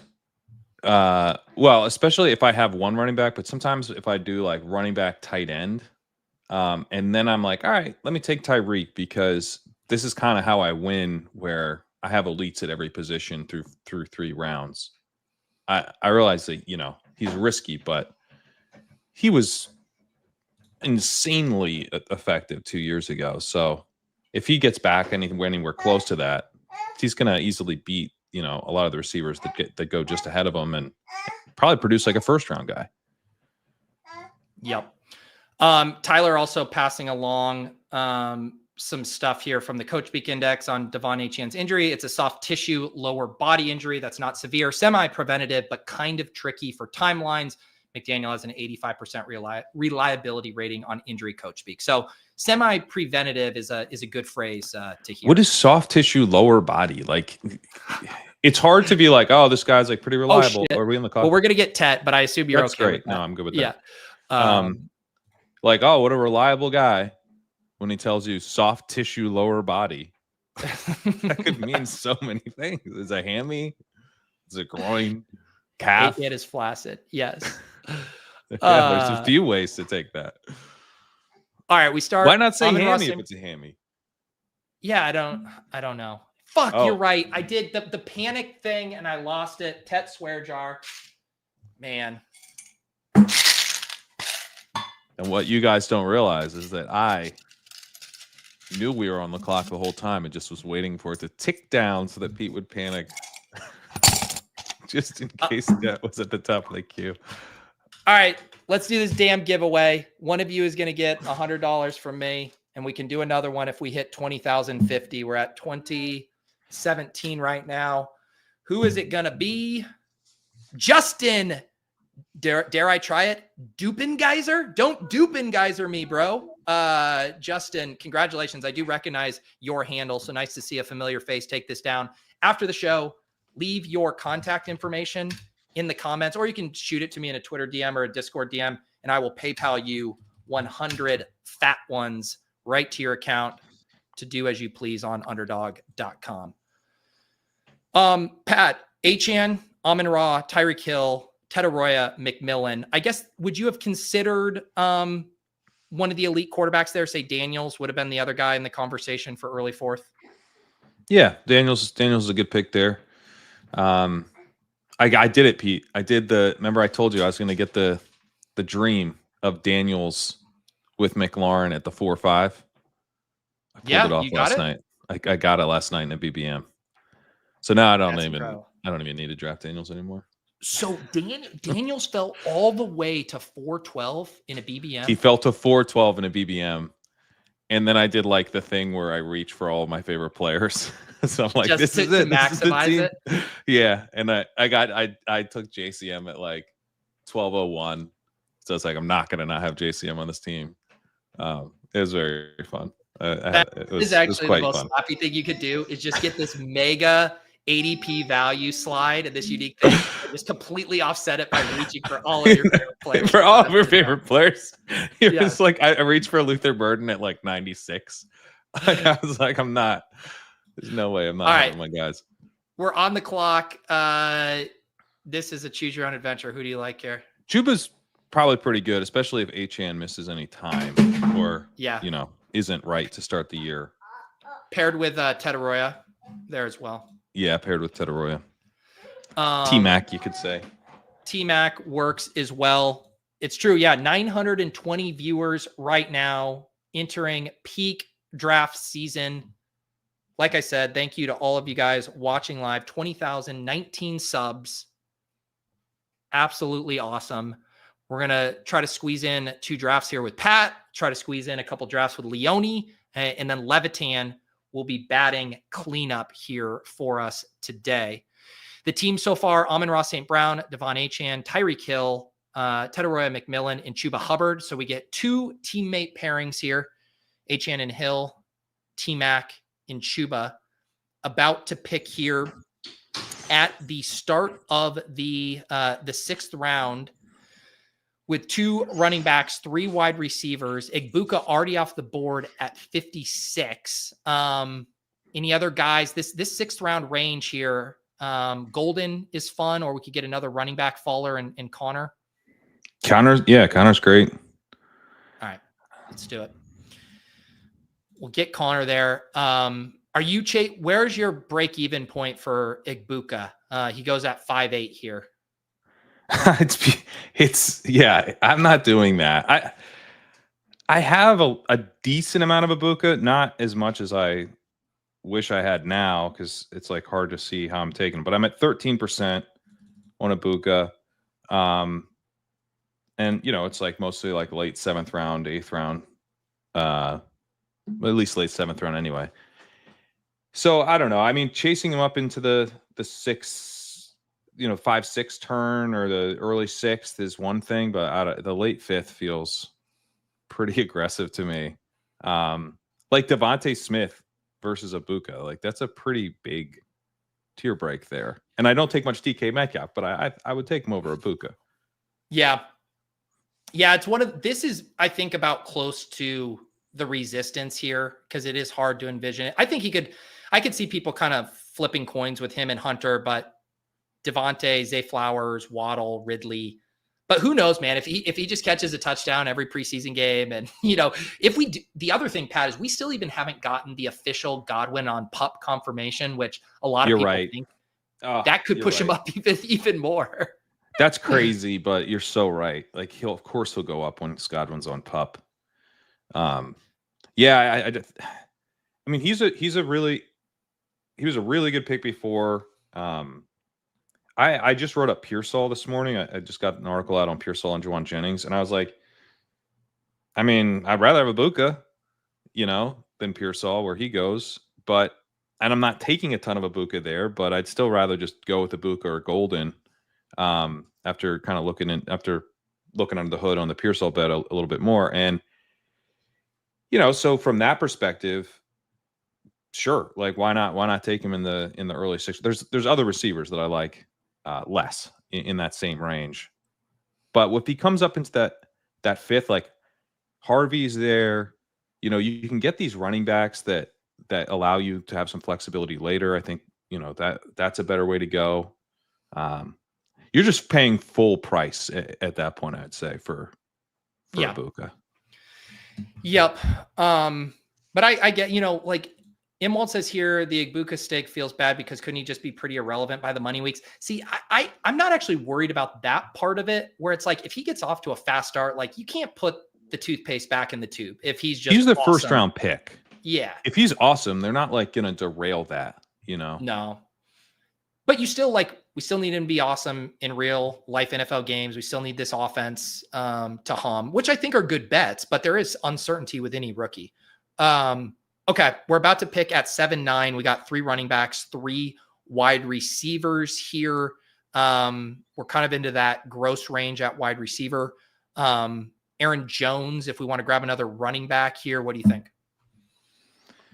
Yeah, Shakir's stuff it looks like maybe he's trending in the right direction. We could do that if you want, but God, this range is really not very fun now. All right, we can keep taking running backs here. Aaron Jones, I think, is a solid pick. We'll go 4 running backs, 3 wide receivers, Achane, Hubbard, Connor, Jones. Yeah, the Shakir stuff, it's like, try to get a little bit of a discount here. We're also feeling the squeeze. We have a B friend out of the 11 hole started with 6 wide receivers, and B Spurf out of the 10 hole has started with 6 wide receivers. So they are starving the beast here. Yeah. And I've been taking Reed here in the late 7th a bit with the foot injury. Like, he's out of the boot, and like, I kind of decide, how much. Sometimes I'm like, nah, I need more of a discount, but I'm mixing him in the 7th. I'm mixing in. I was taking a lot of downs until the hammy. Now I kind of try to push him to the 8th. Yep. So we can now just grab one of these wide receivers here. Higgins, Shakir, Godwin. Do you have a favorite? So where are you at on Higgins? Because he was not running with the.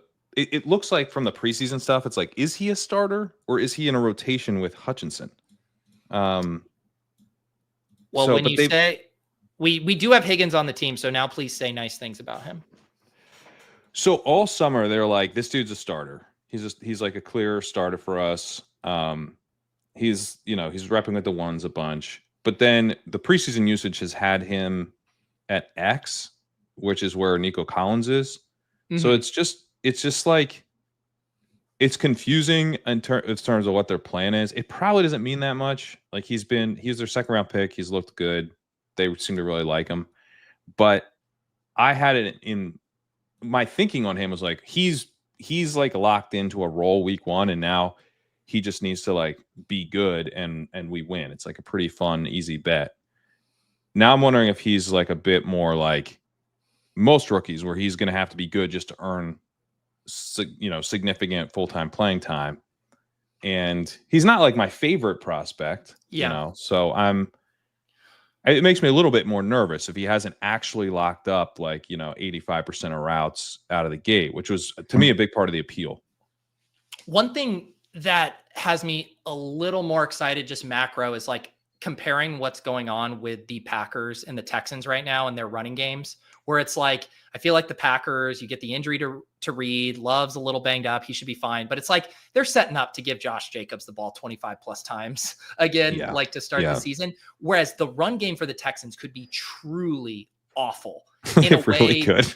Where they're doing nothing but throwing. And so if you're going to give me like rookie year CJ Stroud cooking in the passing game, even if Jaden Higgins isn't on the field in 2 wide receiver sets, like they're going to be out there in 3 wide receiver. They're going to be throwing a ton, negative game scripts. I kind of like that setup just in general for the Texans. And you got to think that trickles down to the rookies a bit. For sure. Yeah. And I'm still taking Noel at the end of drafts. He's now completely free. So him and Higgins' usage, like in the preseason, has been very similar as far as how they've deployed them. Like, as far as with the second team and how much they've done. I think the 100 pick gap, even taking Higgins here, I think the 100 pick gap between those two is pretty crazy. Yeah. I think I'm with you. Maybe we need to. Noel, I've been a little bit more nervous about, because I'm like, is he blocked? He's going to have to fight for his exact role. Yep. Because they seem really happy with the slot there. We're about to pick at 105. We got 4 running backs, 4 wide receivers here. Who looks good to you here? We could get our first tight end, Evan Engram. You get your guy, Drake May, Cooper Kupp sliding a little bit. I'm always happy to get May. Are you happy? Where are you at on Judkins? I've been trying to push Engram. Okay, let me get him out of there. I've just been trying to get a better deal on him. I got him at like 112 in my first draft this morning, or second draft, can't remember. Been still seeing him go around like 120, so I've been trying not to pay full sticker price for him. Yeah, makes sense. But yeah, the sidekick's been suggesting him a lot for sure. Yeah, I mean, it's like yesterday I brought him down slightly because we couldn't, like, there was no point in respecting ADP at all, obviously with the news, but now it's so quickly adjusted. I think we can respect it like a tiny bit, and use it to try to get better deals on him. So I think he might be like, you might be seeing him like slightly less as trying to push it a bit, but he's I don't know. I think he's a pretty good pick once you get down here, especially like on a team like this where you need the upside, with these, veteran front weighted bets, he fits nicely. Yep. We're back on the clock. Do you want to scoop up Cup here or get a stack with Goff? Let's do Goff. Okay. We'll grab Goff here. Give us 2 quarterbacks in this range. Drake May unstacked. Goff with Amon-Ra. So we have the 2 quarterbacks, the 4 running backs, Etienne, Hubbard, Connor, Aaron Jones, Amon-Ra, Tyreek Hill, Tedoroy, McMillan, Higgins. You seem disgusted by Evan Engram. What's your anti-Engram right now? Yeah, he's just one of there's like guys. Kelsey's been like this for a lot of the offseason where there's guys where it's like, yeah, this is like, I like, tell me what you think, and I'm like, here's what I think, and then the Sims will spit out like, he's a pretty good pick here. I'm like, this is like hard for me to actually do it. Yeah, I'm kind of getting there with Engram because he's falling a little bit now on some of the rotational usage and stuff. And so I am having a chance to get him. I haven't taken him much. I haven't taken like the Njoku Engram tier of tight ends very much. Yeah. And so now I'm actually being like faced with, do I want to really start mixing him in? And it's just not that appealing of a click when I don't have Nix. Nix is gone, let's say. And so it's like, I could do kind of a Denver thing without the quarterback, I guess, and tack on, Vele or Pat Bryant or Franklin even. But yeah, it's just, I don't know. It's probably a bias, but I just don't find him to be that appealing of a click. Yeah, Adam says that's the best range of tight ends on the board. I mean, I disagree because I think Ferguson, Goddard, and Kincaid are all very similar, if not better bets, and they are cheaper. So I get why it's a tricky range. I mean, I was doing a draft last night and Njoku fell all the way to me at like 136, 137. I was like, all right, sure, like I'll do that. But I guess it sometimes just feels good to take a quarterback or tight end in this range. And that's exactly what we did with 2 QBs, just because so many of the other options feel really gross. Yeah. Yeah. And I think that's actually probably my least favorite range of quarterback of tight end, where I can just wait till it's like the expensive version of the tier just behind it to me. Like those guys are very similar to, the Ferguson tier, but you can just wait. And get that a couple rounds later. All right. Speaking of this range here, I think even with May, I feel like we could pass on Ramondre to get our first tight end here. Do you like Goddard? Goddard's cool. Yeah, let's do Goddard. Unless you want Ramondre here at this price. No, that's fine. I feel like I definitely am willing to take him in certain builds, but like the combo of the inevitable Trevion Henderson dusting paired with us having like 4 solid running backs here up top make him like pretty unattractive to me. Yeah, and I think some of these guys are probably better fits for the team with inexpensive Achane who might miss the beginning of the year. But I think we're covered enough. I like the Goddard move. Tua also popping, obviously, because we've got the 2 Dolphins, but we can push him. Yeah. Yeah, the Tua, he's an interesting one. I noticed I'm doing all my eliminator slow drafts right now, and obviously stacking is far. I was gonna say JCM, but I wanted to push it. Yeah, I was like, I didn't want to go, jump the shark here and take him in the 11th. When we had 2 true 0 RB teams, just was not going to happen. But yeah, we could lock up Tua here, or do you want to go somewhere? No, let's go Tua. Yeah.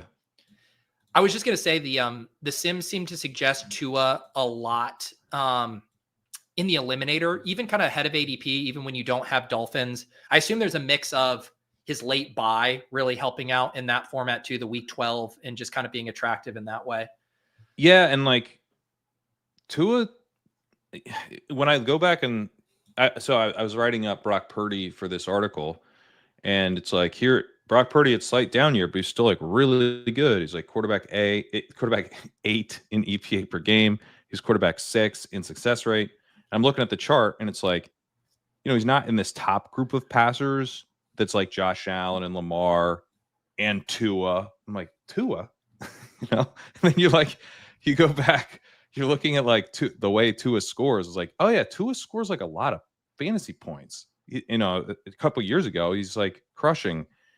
It's the concussion stuff is obviously a big concern, but his actual like fantasy profile is heavily discounted now.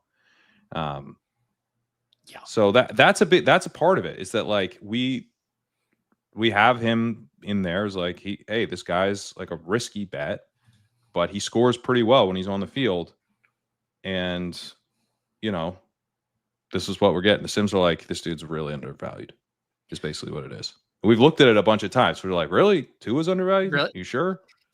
And I mean, I like him particularly in the correlated fashion in BBM. And again, I understand the non-correlated angle to eliminator, but it's like, to me, this entire Dolphins team feels like a house of cards in like a good way and a bad way.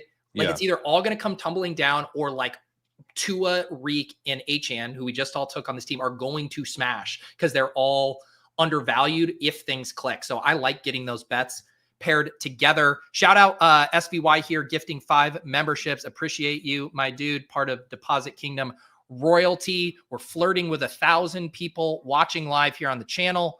Big edition of Best Ball Breakfast. Pat, we are about to pick here. Kyle Williams does come off the board, but we could close the loop with Drake May with Hunter Henry if you'd like. Yeah, let's do that. We get Hunter Henry as our second tight end. So the team so far, we got the 3 quarterbacks there, May, Goff, and Tua. They're all stacked up now. Achane, Chuba, James Conner, Aaron Jones are 4 running backs up top. Amon-Ra, Tyreek Hill, Ted Arroyo, McMillan, Jaden Higgins, and then Dallas Goedert, Hunter Henry. We're going to be in the market for some wide receivers here the rest of the way.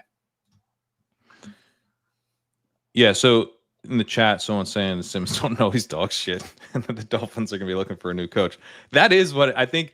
You're explaining why he goes where he goes, is that everyone, you know, and he's got concussion issues, by the way. So, you know, there's just like a lot of, it's not a fun click. I will grant that, you know, but I was just like, pulled up his game log last year. Just like, yeah, he threw for 317 and 4 in week 12, then 365 and 2, then 331 and 2. Like it's pretty good for where he goes. It's pretty good. All right, Pat, we're about to pick at 14-4, just those 4 wide receivers. So a few different ways we could go. Trey Harris falling, Wan'Dale Robinson, the top suggestion, Dante Thornton here, Hollywood Brown. Wan'Dale or Thornton are pretty. Thornton gives you that like mix of, he's an upside swing plus we need points. Yeah, let's do it. And then it. Wan'Dale's more likely to come back anyway. And I mean, neither one probably will, but yes. Yes, Mr. Nick, breaking news. Tua has concussion issues. Ross said here, 1,000 watching and only 322 likes. Hit that like button. Like I said, I will do another giveaway if we hit 20,050 for every 50 additional subs we get. So in 27 more subs, I'll do another $100 giveaway here on the channel. I got the DM from Justin. I see it, Justin. I will PayPal you after the show. Here's the team, Pat. Drake May, Jared Goff, Tua, Achane, Hubbard, James Conner, Aaron Jones, Amon-Ra St. Brown, Tyreek Hill, Ted Arroyo, McMillan, Jaden Higgins, Dante Thornton, Dallas Goedert, Hunter Henry. I did want to circle back a little bit because I haven't had a chance to read it yet, but what was kind of your, and kind of tease the series as well, your thoughts on the Jennings versus Pearsall stuff, because that's a real decision point now in drafts. Yeah, so I wrote those up together, and I've been writing these breakout articles looking at the years 1 through 6 wide receivers, going in rounds 4 through 6, and comparing them to previous breakouts where we've seen, you know, Cooper Kupp, Stephon Diggs, these like true league-winning breakouts. T. Higgins last year kind of met the criteria that I used, as did Terry McLaurin. And so looking for those types of guys. And, you know, one of the things that jumps out with the 49ers is that they're going to pass less. They had 632 dropbacks, I believe, last year or something like that, and significantly higher than where they were in 2023 or 2022. In 2022, they had the fewest dropbacks in the league. They have the easiest schedule in the league by a lot. Christian McCaffrey's back. The whole offense is kind of built on, you know, being able to run the ball and pass off of that and then be very efficient in the passing game. I think they get back to that style of play, and that's going to hurt the receivers in terms of the volume, especially Jennings, who, you know, was out there actually running routes at a really high rate. He was at like 95% route participation at times at the end of last year. So that part hurts. But I think you're going to see improved efficiency probably for both guys in terms of yards per target. Jennings was like legit installed as a clear-cut number one in the offense last year. If you look at the first read data, he had a higher first read target rate than Ayuk has ever had in San Francisco, or just ever, because that's the only place he's played. But all right, let's make this pick. Yeah, 3, 4, 5, 2. We're certainly open for a third tight end at a specific point, but also could just crank out some wide receivers here as well. Taylor does come off the board. What do you think? Yeah, let's go receivers. I think Slayton is probably in the mix for this team. Noel is obviously fun too. Noel, because we have Higgins, is almost safer. Yeah, like one of those guys is going to do something. Let's do it. I'd be down for that. And I think, Slayton, Hopkins, Diami, there's some of those options later as we continue to punt the chaperone pick a little bit here. But anyway, Jennings was like legit installed last year as their number one, which is exciting. And I think it's one of the reasons that I ultimately have a decent amount of Jennings. I did come away feeling like, yeah, it's time to wave goodbye to Jennings a little bit and try to push him into the 7th with this calf, or holdout or whatever, because I don't think he has like that much upside. He's more of like a safe pick. He's done it before. We know he can do it. He's not going to smash probably though. And if your safe pick hasn't played in training camp all summer and a first round rookie is coming on and, Brandon Ayuk will be back, like that's not that safe. So, yeah, Slayton's fun. All right. Well, I thought you were going to say Slayton's fine. Slayton's fun? We're now having fun clicking Darius Slayton? I'm having fun. Didn't you see the moon balls? Didn't you see the moon balls? I had fun clicking Jalen Noel and Dante Thornton. I'm willing to eat my vegetables, Mr. Kerrane, but I'm not having fun clicking Darius Slayton. Fried Brussels sprouts, baby. I was fully expecting you to say fine. Little chili flakes. Fun. I fear there's way too many picks that bring you joy on the board if you're having fun. Yeah, that's why I like drafting so much. But anyway, I actually was a little cooler on Jennings, so I've been drafting a bunch. But I'm just like, yeah, I'm gonna push him to the 7th. I'm not doing the 6th round Jennings thing anymore. And Pearsall is just like, I totally see what you guys are excited about, but I'm not doing it at this price. I'm just not. I don't have any really, and now he's more expensive, and so I've got my options are kind of chase him up the board and hedge a little bit at the most expensive he's been, or just make other bets. And I'm just making other bets. I'm making other bets. Yeah. If we want to do a main event with him, fine. Like the fast start element, he's front weighted in some ways. Ayuk's coming back, so I don't know. My only thing, I agree with all your stuff and analysis, and I've been very skittish and light on Pearsall as well. The only thing I would maybe push back on is like, is there a huge opportunity cost? Like he moved up through that kind of ambiguous range of 6th round wide receivers. I've drafted a shit ton of Olave. I've drafted a ton of Judy. I've drafted a ton of Debo. It's like, I'm willing to pass over those guys to then kind of catch up on Pearsall. Like, it's not like he's blown past Devontae Smith and Hunter and all that. So the price rise doesn't bother me that much. Yeah, but I mean, you can get Connor there, you can get Harvey there sometimes. Like, I think at the end of the 5th round, it's not like you have to go receiver. So yeah, you're right. Like the receivers who typically go, but I don't know, compared to Olave, even we're back on the clock here. We could do another wide receiver here or swing back to running back. Do you have someone you like? Is Fan in here? He should be. No, he's not. Come on. I'm just going to, okay, I did Miles Sanders, who was there, but because we didn't have enough time. You got to ask me, is Fan in there earlier? I just thought he'd be there, When did he go? Well, did he go? When did he go? Fannin went at pick 191, the start of the 16th there. Come on, guys. What are we doing? He's duck-footed. I know. This is what happens when all the friends and family get in to this draft. All right, let's land the plane, Pat. We have 3-5-7-2. Do you like third tight end or a eighth wide receiver here? Goddard and Henry. I think those are high enough floor that you could get away with it if you don't love a tight end. Yeah, and we pushed receiver. The room really kind of made this challenging. I've been trying receiver. to get some of these other Denver wide receivers. Would you be interested in Vele or Franklin? Sure. Yeah, I'm always interested in. Do you have Franklin a and favorite of those? I kind of go back and forth. Franklin's gone. Vele rested, so I think he's probably a good fit for this team.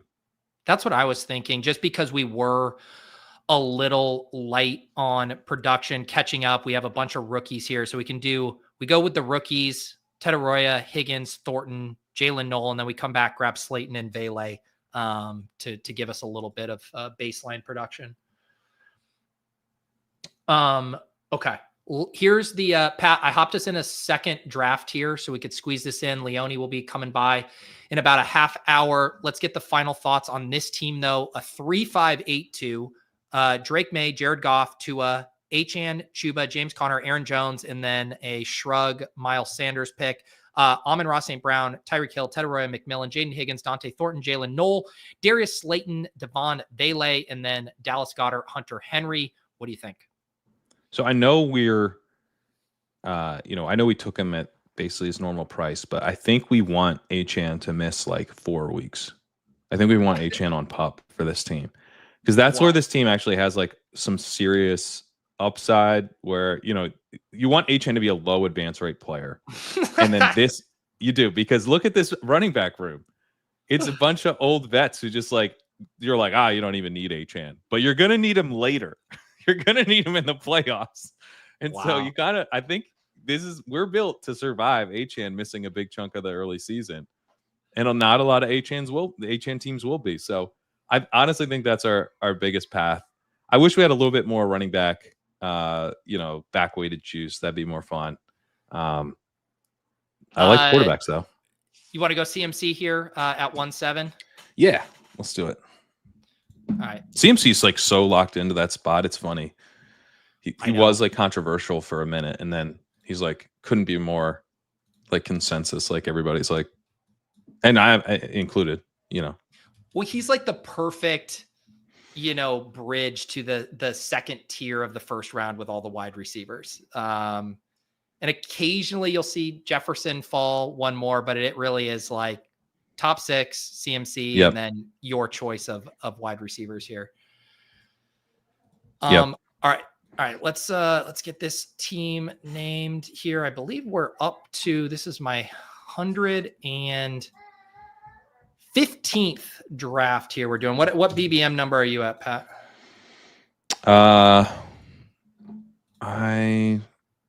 Let's see. I think I have 29 left. Okay, that's a pretty good number. Did you do any slow BBMs? No, BBM's fast only for me. That's the way I do it. Yeah. I do the flagship contests, no slows. Yeah. I like that. A man has to stand for something. Yeah.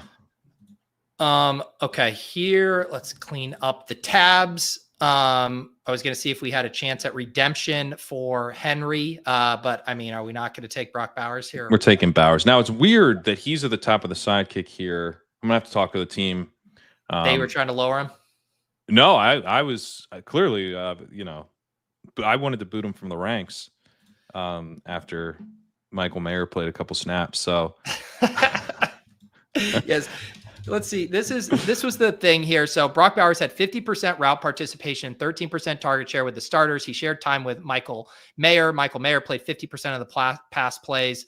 In Dwayne's analysis, Pete Carroll has a history of rotating tight ends, but he has never had a Bowers type player. So let's just all remain calm. The team may have wanted to get some reps for Mayer, their second rounder in 2023 with Smith. I am absolutely not panicking about Brock Bowers. The thing is that if you go back and look at, Zach Ertz and where his route participation was with Chip Kelly, it was 79% or something.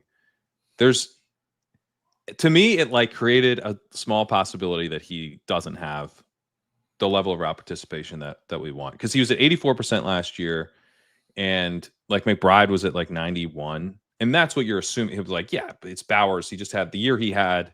He's going to be like a true full-time player, never really leaving the field. I think it creates a possibility he does leave the field some, which lowers the floor like a tad. But he's going to smash like pretty much every other, you know. We baked in like a touch little more risk, and I was you know, sold to the Romans for that. To me, like the super high end outcomes for Bowers are just, it's going to come down to if he can score more touchdowns than he did last year. Like, I'm not really worried about his usage, his targets. It's just like, can we get him in the end zone, you know, 3 to 4 more times, and then we get like a legendary tight end season. 100%. All right. We're about to be back on the clock. We don't have to deal with the Tyreek Hill mess. Just a huge wave of wide receivers as Allen and Lamar off the board. Who do you like? I'm taking Garrett Wilson here still. I mean, there's been some stuff about like, you know, the Jets offense looking sloppy, and, you know, they don't have, this is what they did. This is their team. It's Garrett Wilson. It's Justin Fields. Like, there's no plan B. So, yeah, like, have you guys seen Justin Fields play? It's pretty up and down. That's the way it goes. Yeah. but they're not, this isn't like Anthony Richardson where, you know, you have to worry about Daniel Jones coming in or whatever. Like, I think, and with Wilson, they're going to feed, regardless if he's a quarterback, they're going to funnel him just a ton of targets. The number 2 locked in receiver, unquestioned, is Josh Reynolds. They're going to get the number 2 target is probably Mason Taylor now, or Breece Hall, who people have been asking us to talk about in the chat because he's now falling a ton.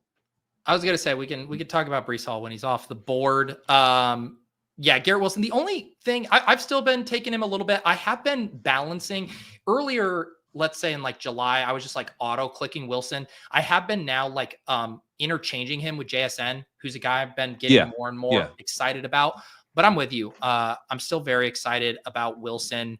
The low pass volume stuff, I'm less concerned about the quality of play from Fields. And I know that sounds weird, and more just like, can we get enough pass volume for him to smash, you know? Yeah, I agree. I don't think this, let's see. The other guy, Breece Hall just goes interesting. I've been trying to get a bunch of Worthy, but I'm also fine with Adams if you like him. I'm good with Worthy, yeah. Don't you think Worthy should be moving up faster on this bigger Rashee Rice suspension looming? Probably, yeah. I think it's sort of a mixed bag for Worthy because he doesn't get the beginning of the season probably to like fully establish himself. Like, they're going to have Rice out there, you know, being a big part of the offense, and then he's going to go miss time, and then he's going to, you know, he's going to come back. And what I liked about when Rice was going to miss, like, let's say the first 4 to 5 to 6 weeks of the season, it's like the beginning of the year as they're figuring out what their offense is about. Rice isn't there. Worthy is there, and like he can kind of establish this like clear-cut role where he's getting to do some of the Rice stuff, and they're seeing how good he is at it.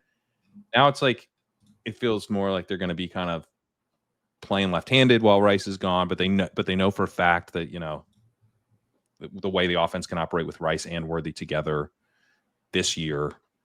So I think it's just like, it's like a little harder to see Worthy just like coming out of the gate and taking the job if Rice is there week 1. But on the other hand, Rice might be gone for like, I mean, the NFL sounds like they want to suspend him for 10 games. Yeah. So that's nice for Worthy. Yeah, if you want it, there was a really good long soliloquy by our favorite resident lawyer, Jacob Sanderson, on our main event draft we did with Ron Stewart on Thursday night. It's timestamped if you want to go check it out, but he kind of laid out a bunch of the scenarios and how he's thinking about it. And it's specifically relevant for that format where there's league playoffs in 13 and 14. So that bleeding into that is a much bigger deal than Best Ball Mania, where we're all just trying to squeeze in to the week 15 finals. But yeah, we start CMC, Bowers, Garrett Wilson and Xavier Worthy, about to pick in the 5th round. After this, let's have the Breece Hall conversation. A lot of people asking about that. Not a huge slide here. He falls to 41. Some people have seen him sliding even further. But after we make this pick, we're on the clock. We can do RJ Harvey, who I've been doing in this range. Travis Hunter is also awesome. What do you think? Hunter and Harvey are just both smashes here, and it's just however you want to do it. I'm trying to get a little more Harvey here. Let's grab him. But yeah, give your Breece Hall current take. Yeah. So, and shout out to Jacob as well, because he got to take a victory lap on the ETN stuff where they played ETN like 100% of the snaps, and then they rotated in Bigsby after that, and then they rotated in Tootin after that. And he was making the point that like when you have guys just getting whole series like that, it doesn't mean as much. It's probably we want to dig in a little bit more when we're seeing guys like the Jets did in week 1 rotate their backs based on the situation. And so you had Isaiah Davis playing 3rd downs. You've got Breece Hall and Braylon Allen splitting the early down stuff. And then Isaiah Davis missed week 2, but Breece Hall was still like fully splitting with Braylon Allen. So I think people are understandably, worried that he's going to be in like a 3-way committee. And this is a new staff. They're not really tied to Breece Hall. He's not under contract next year. So it does have like a lot of concerning dead zone elements at this point. And we've lowered him. We've definitely lowered him. I think this hurts kind of his whole thing. Like I think it hurts his upside, not just his floor, because if he can't consolidate touches, that's obviously a pretty big deal for a running back. So I definitely think we need a discount on this usage, but we're getting it. And so when he falls to like, I wouldn't have wanted to take him here because we needed a second receiver. Yeah. But if he's falling to the 5th, like I think he's a smash there. And the late 4th, I'm happy to take him still. I just think he's so much better than the guys he shares the backfield with. Golden, Jennings, Diggs, all 3 of those sound good to me. Who do you like? I'm good with Diggs. I think Diggs is kind of a fun way to set up some backstacks. Golden's also good. I like Diggs maybe a little bit more with Worthy. You've got we already have the big upside swing. Yes. So yeah, the team so far: CMC, Bowers, Garrett Wilson, Xavier Worthy. We grab RJ Harvey in the 5th. Come back and grab Diggs there at 66. There was some weird reporting about Diggs last week where it was like there was a quote or something from The Athletic where they're like, we're still going to see like if he's ready for week 1, but then it kind of came out after and they're like, no, he's good. I don't know. It's still like, I'm occasionally like, this is a 31, 32-year-old wide receiver coming off the ACL. Like I still get a little spooked right now. Yeah. It's weird because he's been out there like doing everything all of training camp, but they haven't played him in preseason. And it seems like, and then Vrabel's been really cagey about like, he's been like rude to reporters about it and stuff. So I don't know what the deal is. Yeah. But it sounds, my guess is that they have some kind of plan that they put in place for Diggs and that they're executing that plan and they don't want to talk about the plan and they're being real hardos with the media and that it's pretty much nothing because he's been out there.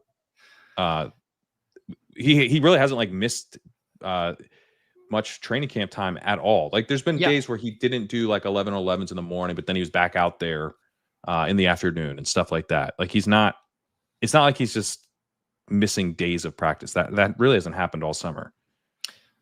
I mean, I love stacking up Mahomes with Worthy unless there's something else you want to have. Let's stack it up. Yeah. There's such little opportunity cost at this point. And we were talking about this a little bit in some of our main event draft decisions, where I really like when you're drafting that volatile wide receiver, whether it's Jameson Williams, whether it's Xavier Worthy, whether it's a DJ Moore or Rome, like I love getting the quarterback even more than normal when it's just like, if that volatile wide receiver hits their high end outcomes, that means that the projection is even probably light for the quarterback and that they're a value at those prices. Yeah. Yeah. And I mean, you can see Worthy putting up these huge weeks, and obviously Mahomes, like, the big question is, can he get back to being the guy who's attacking deep and has this big time ceiling? Or is he kind of an expensive game manager, basically? Is the downside of why you wouldn't take him here is because he's been throwing shallow constantly. Worthy unlocks that. So yeah, if Worthy hits, Mahomes it's like hard to see how Worthy hits and Mahomes isn't a huge value in the middle of the 7th round. Yeah, because if Worthy hits, it's going to be a 65-yard touchdown every other week from him. CMC, Bowers, Garrett Wilson, Worthy, Harvey, Diggs, Patrick Mahomes. Love this start here. We get the quarterback, the 2 running backs, 3 wide receivers, 1 tight end. As people kind of highlighting in the chat here, the wide receivers do just fly off the shelves these days. I don't see where that comment was, but I do agree. Like, it's just this range now. It went from just feeling really comfy, like in round 7, getting the guy who falls or whatever, and now they're just like wiped out. How are you feeling about the Josh Downs hammy? I would do. I haven't seen this morning. Was there a big update? If there was, I have not seen that yet. Okay. I've been doing a little bit of Pittman, mixing him over, but I still like both. Who do you want? I'd do Downs. Okay. I got Downs in there. Yeah, I did. Because I've just been heavy on Downs, I assume, like you, and then a little lighter on Pittman. So I've been using this hamstring injury to kind of just break ties in favor of Pittman, but I still love Downs. Let me see if we got anything from Steichen on Downs.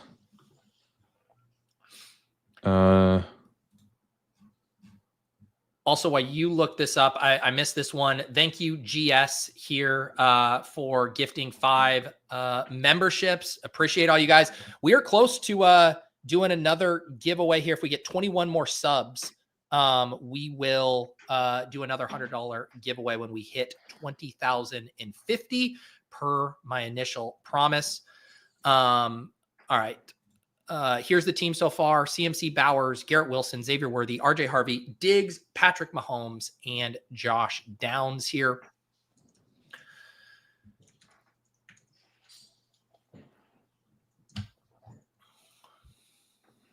I'm trying to keep tabs on some of the other notable prices. Trevion Henderson went at pick 37 in this draft. Pretty wide range. Wow. As far as where he goes in the 4th round these days. But I'll tell you what, if you're only doing a few drafts and you pick at 3 or at 4-1, he is certainly not coming back like he used to the 6th round. All right, let's see what we want to do here. We have so many stacking options that we could push quarterback. Mark Andrews is a guy I've been doing a little bit here, or we could grab another wide receiver. I tend to take Burden here. Okay. Yeah. If Burden is like a reasonable pick, I make it. Is kind of how I'm playing it. I don't know. I'm very excited about him. I think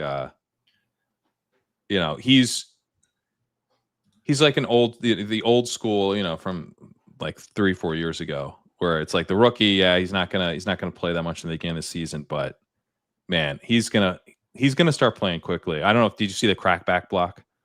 I didn't. Is this you something didn't? I need to see?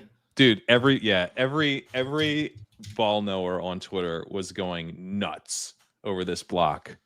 Okay. God, this is how you get the coach's good graces. It is, man. It is. It's like there's some saying too, like no block, no rock, or I forget.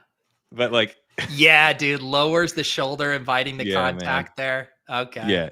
He's gonna be out there soon, dude. He's doing all this stuff. Ben Johnson, as we know, is a hardo. He was a secret hardo this whole time. He's fired up about dude. That. If Luther Burden can convert Anthony Amico to liking him with this crack block, then there's something special about him. Yeah, no block, no rock. That was it. Yeah, no block, no rock. There you go. DJ Moore, start lowering your shoulder, brother. Otherwise, your job is at risk. Daniel's saying he did that twice. Yeah, twice in one game. Yeah, I mean he's doing all this stuff. Like he's Olamide Zaccheaus. This is peak preseason, man. Olamide Zaccheaus. That's an Olabisi Johnson ass name. Yeah. Preseason day. Yeah. Do you want to stack that bitch up with Kaleb? I do want to stack that bitch up. Yeah. Let's do it. Go ahead. No, I just, I was reading the preseason write-up stuff, and it's like, oh man, Zacchaeus is kind of in the Amon-Ra role. And I was like, oh, like my ears perked up for Burden. And then, but the takeaway was like, oh, actually, maybe Zacchaeus is in a more valuable role than we think. I'm like, for what? Week 1? Like, if you're telling me that Burden needs to go through Zacchaeus and then he'll have the Amon-Ra role, like I am really excited. Is it the gif of the old guy doing the pat down when you walked into the stadium and he's just not even like it? And then Burden just walks by, the Olamide security guard. Like, DJ Moore was playing X. He rotated in the slot the least. They had Rome Odunze playing Z. He's going to play outside a ton. And so they just have like Zacchaeus holding down this extremely valuable role that their second round pick, who's making sick crackback blocks. Look at him go. You're telling me he's not going to be out there? He's not going to be in that role by week 4? Give me a break. I will say my concerns for the Bears, and I still have a lot of them. First, it's Caleb Williams is the number one concern. Number 2, can Ben Johnson, transfer his wizardry? Number 3, are these guys actually good? But number 4 is Olamide Zacchaeus. That's pretty far down my list of worries as it pertains to Luther Burden. Yeah. The it's chat not even on my worries list. It's on my reasons I'm drafting him list. The chat's also been talking about the rookie tight ends a little bit. We're seeing some hefty price tags for them. Loveland goes 106 here. Warren goes 105. Thoughts on those prices? Yeah, I mean, I haven't drafted as much of those guys. Yeah, Judkins, I think, is pretty Judkins strong. at 127 feels fine. I think we do that, yeah. I think with Judkins, you need to you be prepared for him to miss the beginning of the season, even if there's no suspension. Like, he's still unsigned, I believe. So, he was, as of yesterday night, last night. Yesterday night's not a thing. I don't know why I said that. But, he's the charges being dropped is a pretty big development, obviously. I don't. This price compared to where he was going, and then this price compared to like where we think he should go after the season, I still feel like we're getting the potential to win pretty big here. 127. Yep. That could be, he could be like a 5th round value. As long as you can kind of sustain some missed games as he ramps up. I am expecting that, he's not going to be out there as like the lead back week 1. That's off the table at this point. But yep. All right, Pat, we are going to pick here in the 12th round. The team we got going right now, Patrick and Caleb Williams, both stacked up. CMC, RJ Harvey, and Judkins. The other wide receivers, along with Worthy and Burden, are Garrett Wilson, Diggs, and Downs, and grown-ass man Brock Bowers at Come on. end here. This is the exact same spot that Jacory Croskey-Merritt went before. I know. There's no secrets anymore. There's no secrets. Ray Davis, I don't know if we double tap the Dylan Sampson stuff here. We could get a pop. We could do that. Who? I would Sampson. I'd be down. Want to double tap? All right. Yeah, let's double tap it. Handcuffing theme. You do Barkley and Shipley. You do Judkins and Sampson. Are there any other of those backfields where you do it? Because I was mentioning earlier, I do think JCM plus Eckler is a really fire I've done that. double tap. Yeah, I've done that. I mean, both those guys win if Robinson gets traded. So Eckler less for sure, but yeah, yes, get the whole backfield for cheap. I've done Tootin and Bigsby. I've done Blue and Sanders. Yeah, that's a nice one. Yeah. Any of those where it's like the combo of the ambiguous backfield and like the 2 cheaper pieces. So you're betting against Javonte, you're betting against Brian Robinson. There was that stretch there where people were doing it against ETN with Tootin and Bigsby when Bigsby was really cheap. I thought was viable.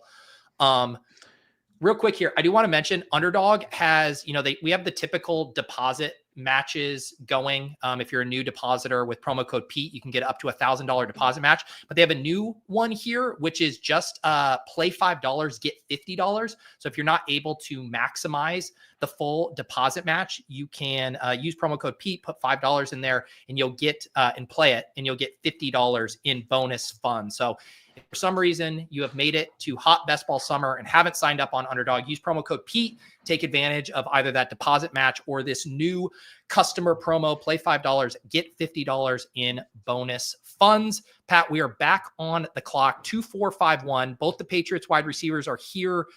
Spears has fallen all the way to 151. What do you like? Where are you at on these guys? I mean, I don't mind buying the dip on Spears at this price. All right, let's do it. I think with the wide receivers, Wilson, Worthy, Diggs, Downs, Burden. Obviously, if we had May, I would have said let's do one of those, but I feel like we can kind of push that type of wide receiver. Yeah, Spears. Spears, at least you're getting the fall now, which okay, makes it a little easier. Yeah. This is good. I did not realize this. Dominic says you can do both promos. So take advantage of the full deposit match and get the $5 in play for the $50 bonus cash. So that is a nice double dip there. Pat, we're up to 5 running backs: CMC, Harvey, Judkins, Sampson, and Spears. We're good at quarterback, doing good positionally. We have Bowers up top, so that gives us some flexibility. I think we're in good shape here. I do too. We have a question here that I don't want to get lost from pulling out for life. That's the username. Where I'm like, I'm pretty sure if we could just bet on this guy's percentage of JCM, it would be extremely high. Like, there's no way you ask this question. Like, just wondering. Asking for a friend. Like, yeah. Like, what's the? Is it like good if you have like a bag of JCM?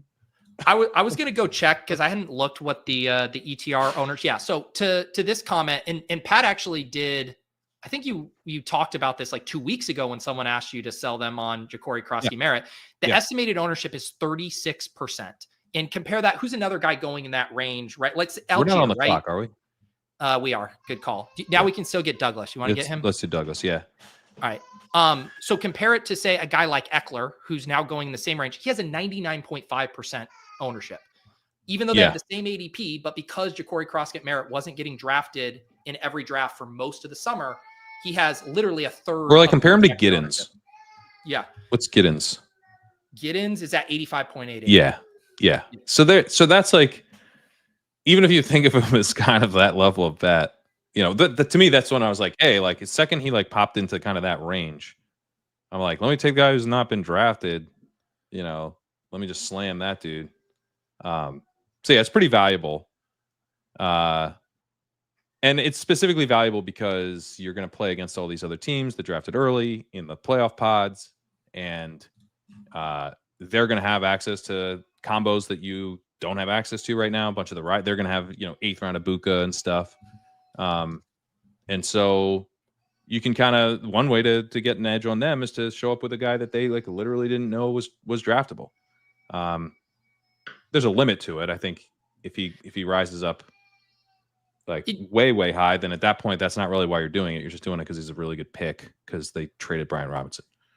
And I think that the way you can supercharge it, right, is when not only are you getting the low-owned guy, but you're getting the low-owned guy that has improved their outlook past the higher-owned teammate. So, like, I do think the Broncos wide receivers are a pretty good example of this. As someone who was drafting a ton of Bryant throughout the year, you see his ownership at 97%, Vele at 6.2%, Franklin at 19.34. I still like Bryant, but when you look at how things have been transpiring and you look at the ambiguity in that's a really good one. Yeah. This is like, it's really hard for me to click Bryant right now over these other guys. Do you want Zach Ertz? Yeah, let's do Ertz. I'll get Ertz as our, sorry, I got Rashad White, who was the top suggestion, a 22 pick ADP value there. That's fine. We'll just do something else at tight end. I'm not sure what, but you know, maybe in the next round we can we can discuss that. Yes. So we got our 6th running back there. Sorry, I was too deep in the weeds on the Denver wide receivers to select, but luckily we had the LegUp rankings in there and was able to slurp the dipparino on Rashad White. 2 more picks, Pat. 2-6-1. So we definitely want another tight end, probably another wide receiver to wrap this up. Yeah. We and the luxury pick, basically. We do have the luxury pick. Yeah, I agree. Because we that 2 quarterback. I'm trying to think, are there any third quarterbacks we would do? I guess it would be a Colts quarterback would be really the only other stack because Geno is now off the board. Yep. All right. Pat, I will alert you to the fact that in maybe a few seconds, yes, Fannin is here. If you want him, this is not let's do Fannin. Let's do Fannin. All right. We had to do it. There was a comment. Oh, yeah. Consigliere said JCM should be in the swear jar. Jacory Croskey-Merritt or Washington 7th round running back. I think he should be Bill. You should have to call him Bill. Yeah. That's how good of a summer he's had. I think it is because I keep slipping up with my dyslexia and I keep saying JMC, which is the acronym for one of our underdog power users in Sprint Lover, Jewish McCaffrey. So I like that. I'll start just calling him Bill. We'll just call him Bill here. Leone, welcome to the stream, dude. Oh, hey, what's up? You didn't know you were on? No, I was just, typing away, letting you guys finish up this, Harold Fannin masterpiece. Yes. Yes, everyone. I will agree to Bill. It is now a new swear jar. I will mess up on this one. See, the easy one about Tetaroya McMillan is like I can catch myself halfway. I can be like Tetaroya McMillan. Slot Demon's hard because I start reading his name. I'm going to see the J. I want to say the J every time. I'm going to work hard, guys, but Bill it is.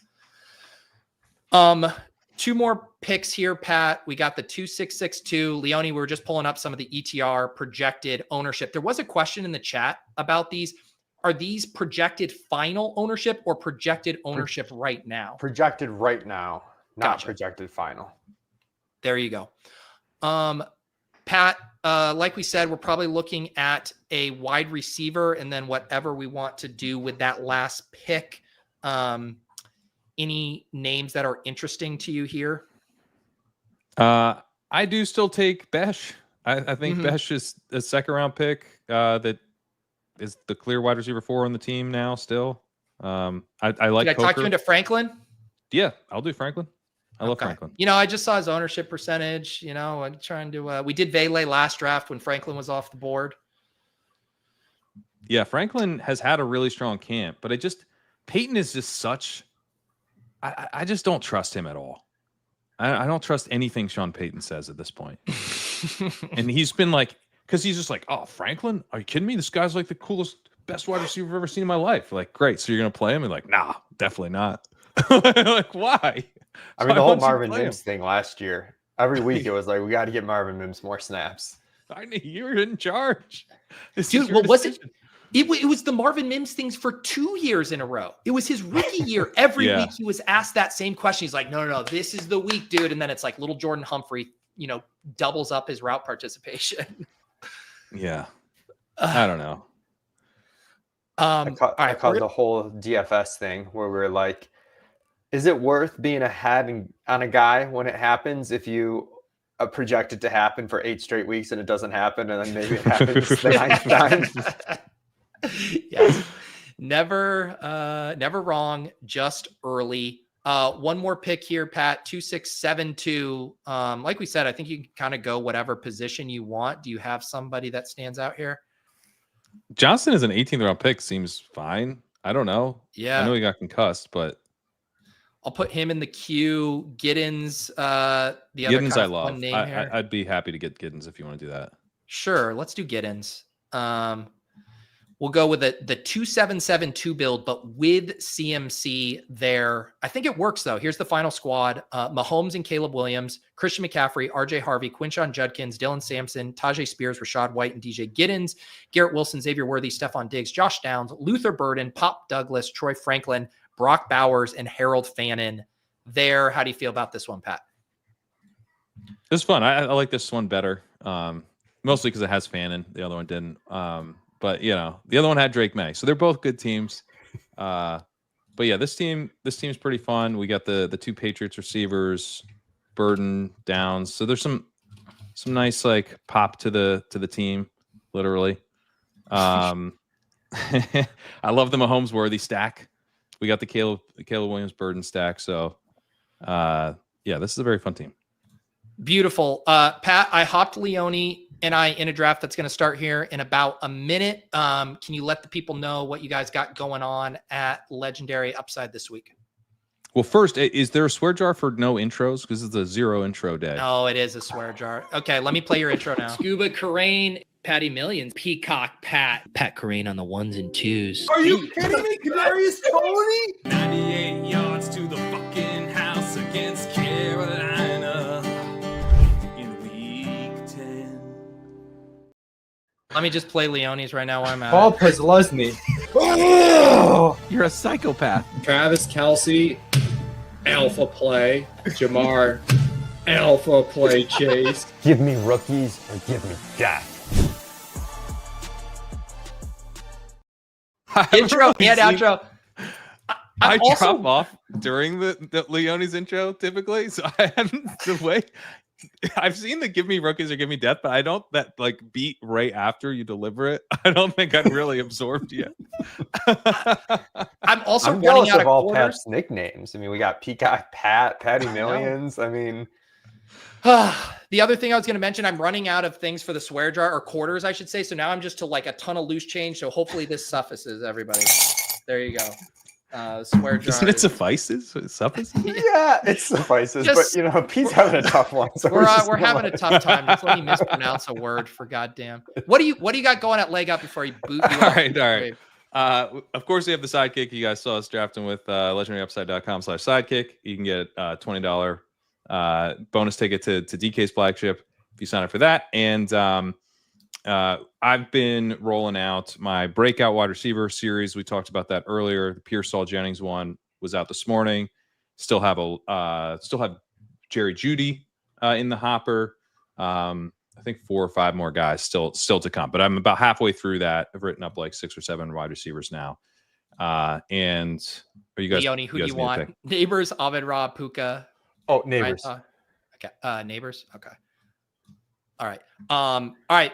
Pat. Yeah. Everyone will check. But look for out. the legendary running back article at the end of this week as well. When do we get a new song? A new song? You want a new? Well, Rojo, we had the Rojo guitar. I mean, when do we get a new one? Well, Barry got me to do Pacheco. I was on his show. Right. That's right. I did Pacheco, and then I was like, there was sort of a fork in the road where it's like, is this my life now? Am I going to have to go on Barry's show and make up songs? And I decided 2 was enough. It should be. Anyway, all right, luck, Pat. guys. We will Later. catch you later. Leone, I'm getting the solver going in the ranks, but we're on the clock. Achan, AJ Brown. Achan. So this is the most alpha. I'm not scared about Yeah, we took injury the start. the 2 nagging injury. Well, I guess 1 nagging injury and 1 kind of new-ish injury. Yes. Have you guys made any docs to either of those guys? I think we docked Achan like a little bit. I think he's actually technically behind AJ Brown in our ranks, but we're not playing scared here. We haven't docked Neighbors yet. Okay. At all. Yeah, I know. It's just like I was reading the article about it the other day, and I feel like it's been flying a little bit under the radar. But it's just so hard to know because, like I was saying with Pat too, like you are getting some unique combos with these guys that were really tough to get now that they're sliding, and it's like, does that offset, kind of the injury concerns? Yeah, and the injury stuff is just. I mean, all the preseason stuff's really hard. It's getting so much more attention this year too. So you kind of feel like you're supposed to do something at every point, but sometimes it's kind of like, I don't know. If we're not concerned the injury is going to stick for the whole year and we're not really concerned too much about week 1 availability, we're only going to move stuff pretty slightly. Guys are going to get banged up throughout the year. Nobody's going to be perfectly healthy. I know knowing that information changes it from someone, where they could be fully healthy right now, but try not to overreact to every little thing. Yep. All right, Mike, we are underway here. This is my 116th BBM draft. How are you looking on your BBMs?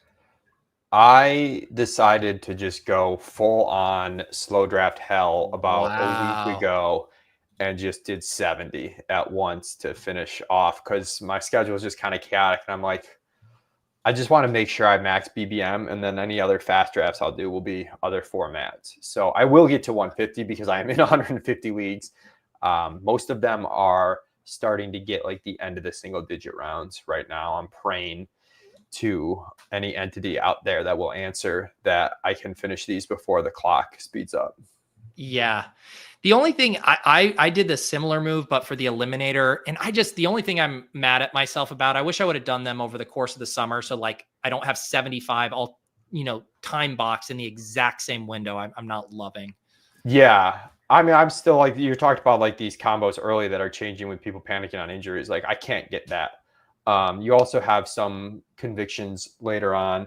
Oh man. Adams, Kittle, Worthy, I sometimes take Kittle here because Yeah. I'm just like I know it goes against the recommendations there, but I just don't love the receivers there.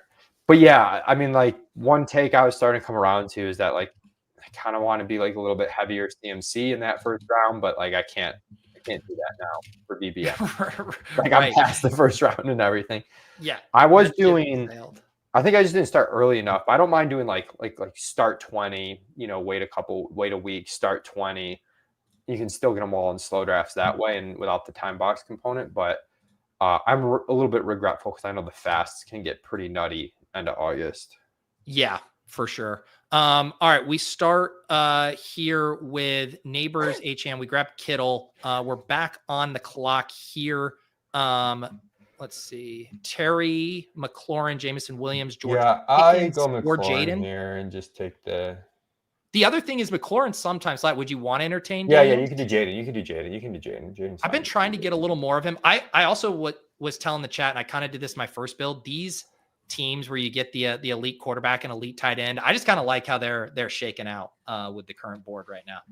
Yeah, you get more bullets at running back receiver. And we talked about it all summer, how we're going to like the later round running back receiver picks a lot more come this time of year. I mean, you guys were just talking about Jack Bash. Like he goes around 18 now, which is still draftable. Like, you're actually drafting him later. And then other guys that you know about, that you didn't know about before a little bit earlier. So, Stafford is at practice. I see the breaking. Wow.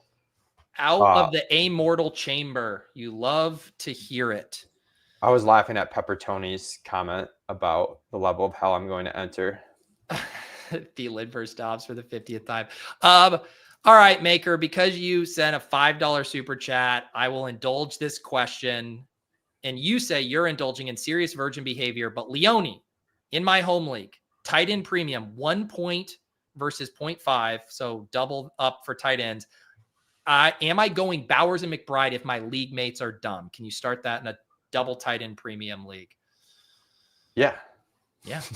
That's next question. I hope that was worth your $5. Sounds great. Sounds great. No, I mean, I don't understand why you wouldn't. You're getting, double the points for catches. Like percentage wise, it's even greater than FFPC premium. Right. So. Like if FFPC premium was 2 points per tight end, double that. Bowers would go 101 and Trey McBride would be like pick 1-5, and you would never be able to get both of those guys together. Yeah, I think that's and then if you're getting them both, that means you're obviously getting McBride in the second round. So, all right, we start Neighbors, Achane, George Kittle, Jaden Daniels. I will say the theme of this draft so far is just drafting fucking ballers. Don't mess that up, Leone. Do not mess that up. I assure you, I will mess it up. I have zero doubts. I'm frustrated on McLaurin where like I'm going to be overweight. And he was a player I really thought coming into the offseason was quite overvalued, but I think people are maybe a little bit too concerned about the contract stuff. And you're going to start giving me mid 4. That's very different. I mean, he was going like 2-3 turn very early on. Like, unless I'm misremembering, I'm pretty sure it was that early. Oh, we got to draft ballers, huh? We're in a little bit of a tough room for drafting ballers. Yeah. Would you just take the Rashee Rice dip here? I know we're running. I would prefer not to. Do you want to take this? Okay. Do you want to grab Egbuka? Egbuka or Dunze? Yeah, we can do. Let's do Egbuka. This is I'm mad at Dunze for dropping that pass last night and taking him off the board. I didn't even see it. What was the drop? No, it was just like some little third down thing. But I was like, man, everybody's beating up on the Bills, not really trying. And then Rome dropped an easy pass. And I was like, what the hell? All right, we start Neighbors, Achane, Kittle, Daniels, Egbuka. I'm going to allow it. Egbuka appears to be a baller, so he fits the theme here of this team. Have you guys been making any other legitimate preseason week 2 adjustments? God, I'm trying to think what we've, the Breece Hall, Braylon Allen stuff, we continue to move. We were probably too slow on that.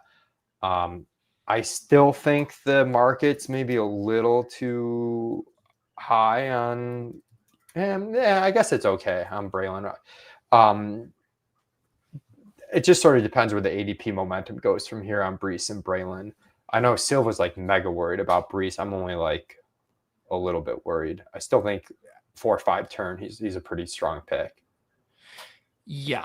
All right, we can get Debo stacked up with Jaden here unless you want to go Rome. No, we should take Debo. I love it. That's the responsible pick. Former baller, Debo Samuel. Former baller. Now, look, okay, that's fair. You can say he had a baller dip last year, but we're drafting him for this year, and he is going to return to baller greatness. Do you know there's this athletic article about him, and it was the classic best shape of his life. And it said he's at 8% body fat, and yet he's been getting clowned for being fat, like all offseason, like the clips from training camp. They're like, look at this fucking meatball trotting around out there. And I'm like, well, what is true? Like, is he just wearing 19 layers on pads, or does he have 8% body fat? Because I promise you 8% body fat is not a meatball. Yeah, I think the fat stuff is usually people just not realizing what, if they looked at like every player in the league in a certain video clip, they would think like 90% of them are fat at a certain point. So. Yes. What's worse, us fantasy football players from our couches saying players suck at football or saying they're fat? I can't decide which one is more ironic. Unless it's Eddie Lacy, then you might. Yeah, well, he did that to himself. Malik Neighbors, Devon Achane, George Kittle, Jaden Daniels, Emeka Egbuka, Debo Samuel, the all-baller squad being drafted through 6 rounds. How did your did I see you did a main event last night with Leone and Levitan? With Silva and Levitan. I did not bring in a second version of myself, but sorry. Yes. Yes, Silva and Levitan. How many big disagreements did you have? That was honestly, I think, the smoothest draft we've ever had together. It turned out pretty good.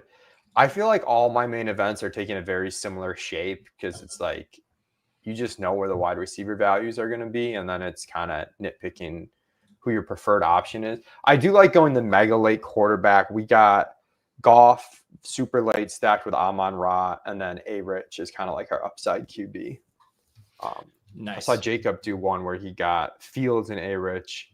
I like that. I mean, Lawrence didn't even get drafted in our draft. It's wild.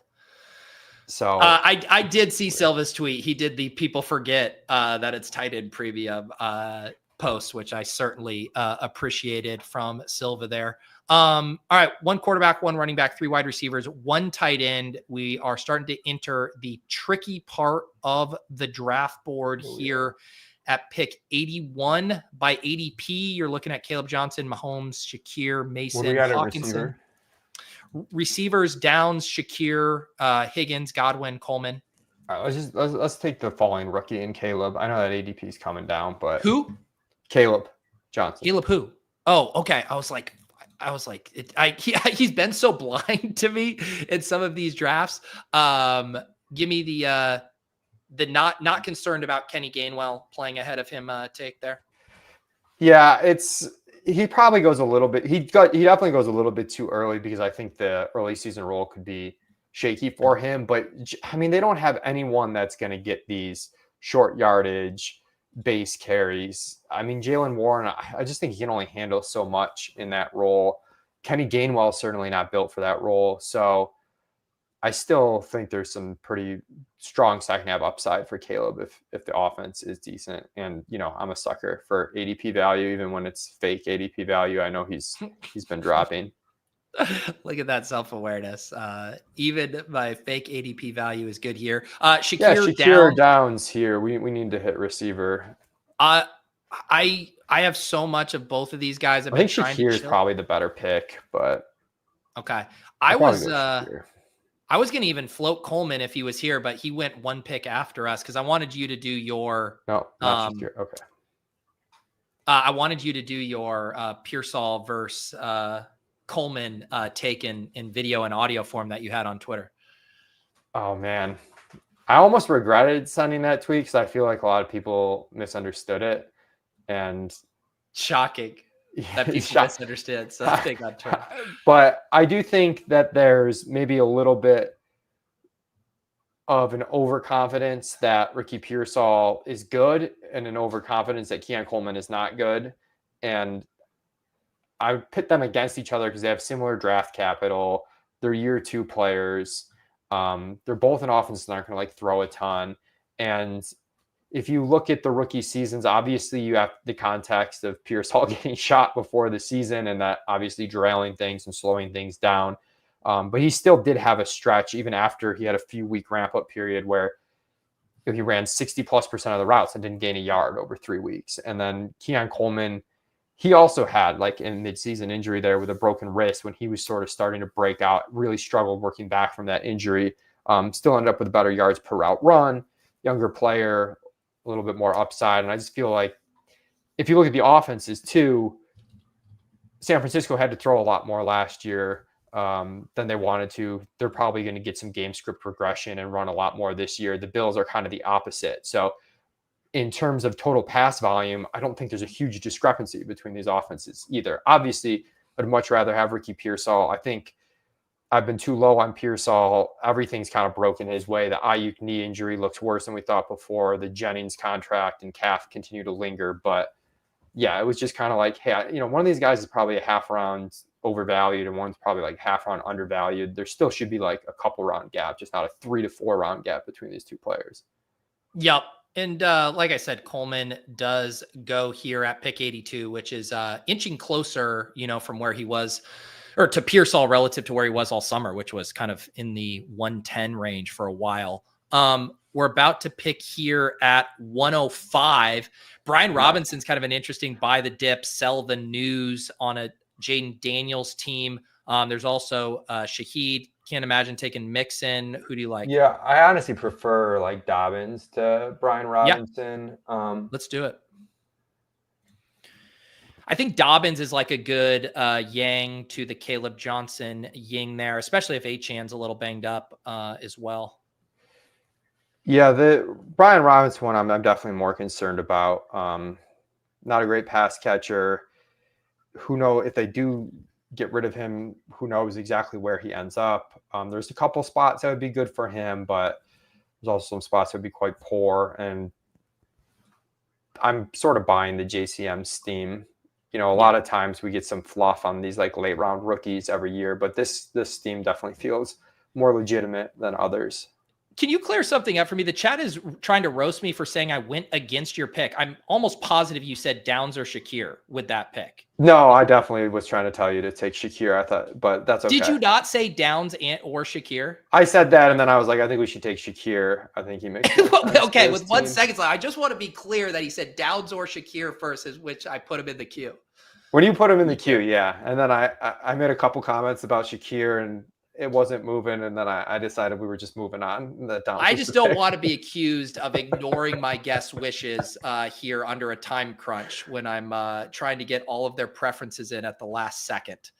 Go Oh, back man, and tough watch the little- tape, brother. This is we're in like an old school, new school wide receiver room. It is Yeah, quite well, ugly. you got 6 seconds here.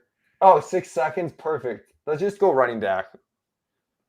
All right, I'll put Judkins in the queue. You have him as the best available running back here by ADP Oh at my pick God, one, or by room. rank. I wasn't prepared for the wide receiver avalanche room. This is like the worst one I've had this year.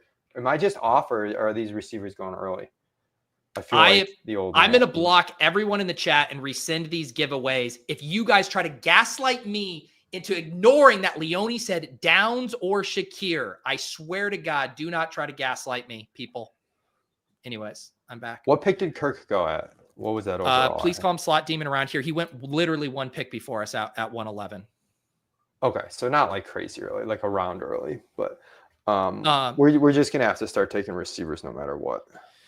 Yeah, I mean, all the clicks, like even Mooney and Bateman, who normally slide, they went early. Shaheed goes 106. Burden, who generally goes in the late teens, went 110 here. So yeah, like you said, this drafter here, Son of King, 3 running backs, 7 wide receivers through 10 rounds, starving the beast. Starving the beast, man. Pete auditioning to be the next White House press secretary. Oh, it'd be a great gig. All right. We have 4 running backs, 4 wide receivers, 1 tight end, 1 quarterback. We're going to start planning in advance here, Leone, so we don't mess this up. We're okay. So, well, at least we've completed a stack, which is better than we did last week in our first attempt. So yeah, so stacking outs, there's Commanders, there's Giants quarterbacks and Colts quarterbacks. Those are the only ones there. There's not great stack. We need the backdoor stack. We're going to do Jordan Love, Romeo Dobbs, Dontavian Wicks. This is what's happening to this thing. Please tell me you're not drafting Dontavian Wicks, are you? I'll take some round 18 Dontavian Wicks. Wow. Man, I didn't know you had the slappy in you. All the slappies last year took him 6 rounds too early, and now you can get him for free. And what's his ownership? It's probably pretty low. 42%. That's higher than I expected. Not gonna lie. All right, Leone, let's dial in here. I don't think we necessarily have to capitulate to reaching massively for a wide receiver here if we don't like the board. We can. I think this is a nice spot to take a tight end. Njoku, Goddard. Yeah, we could Ferguson. take Njoku. This is good value on Njoku. I would take Njoku, and then we're just done at tight end. Unless we want Zach Ertz. No, we're done. We're done at tight end. Fine. All right. Leone says we're done. I just want everyone to know he said Njoku. I clicked Njoku. Okay. I didn't click who I wanted to click. I clicked who he wanted to click. All right. Leone, are we going to get a Bruce appearance here on the show? I mean, the news you told me here, I feel like at some point, do you want to tell the audience what's going on here? Oh, this is going to be Bruce's last show. He's an old man. He's decided to stop eating and drinking water, so it's very sad. It's why you haven't seen him jump up on the broadcast as much recently. So poor Bruce. This is his final appearance on Best He Ball became a Breakfast. fixture on the show. Love we will you, miss buddy. you. Who would you like to take in honor of Bruce? You want Romeo Dobbs here? Yeah, Romeo Dobbs in honor of Bruce. This is for you, Bruce. This is we for you, broke Bruce. we broke our baller streak to draft Romeo Dobbs. But yeah, sad news there for Bruce. I would consider him the third co-host of these Leone and Overzet Best Ball Breakfast collaborations. Yeah, 16 years. Lived a good long life. Poor guy. Do you have multiple cats, or is it just Bruce? I have multiple cats. We have 2 younger cats, Bruce and Kelly, named after Jim Kelly, and Bruce, named after Bruce Smith, are the OG 2 cats. Kelly passed away a couple of years ago. Bruce has been hanging on strong with us through kind of the crazy college party days, into moving into the new house, having a kid, all that. So he's been here for a while. We have 2 other cats that are a bit younger. Well, here's And what then I that's- think. I don't want to tell you how to live your life, but maybe adopting a new cat and naming them Keon could be a good omen of what's to come. That might be the move. My son has pre-skipped past the morning phase and is already asking if we can get another cat. And I'm like, You just went right, buddy, we got to give it. Let us grieve.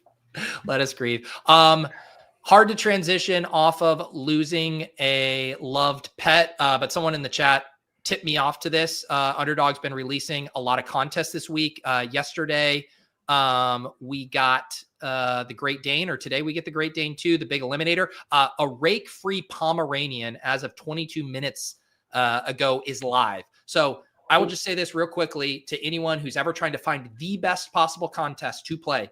They are rake-free contests, $3 to enter, and a 50 entry max. So if you have been saving your powder for the perfect contest, not having to beat the rake is a massive, massive edge. Take advantage of this one.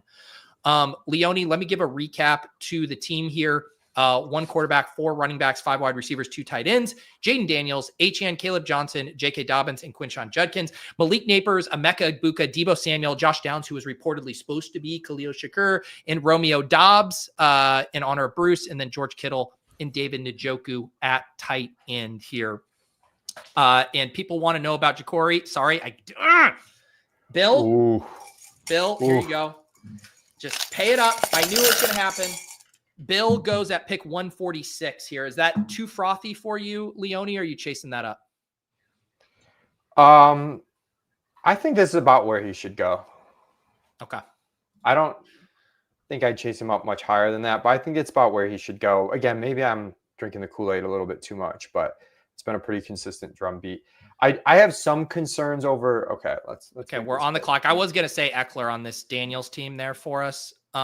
We could also set up a backdoor stack here with like a. Yeah, should we just take Kyle Williams though? Sure. Just get a wide receiver here at 153. Give me rookies or give me death. There you go. I was gonna say on Bill that.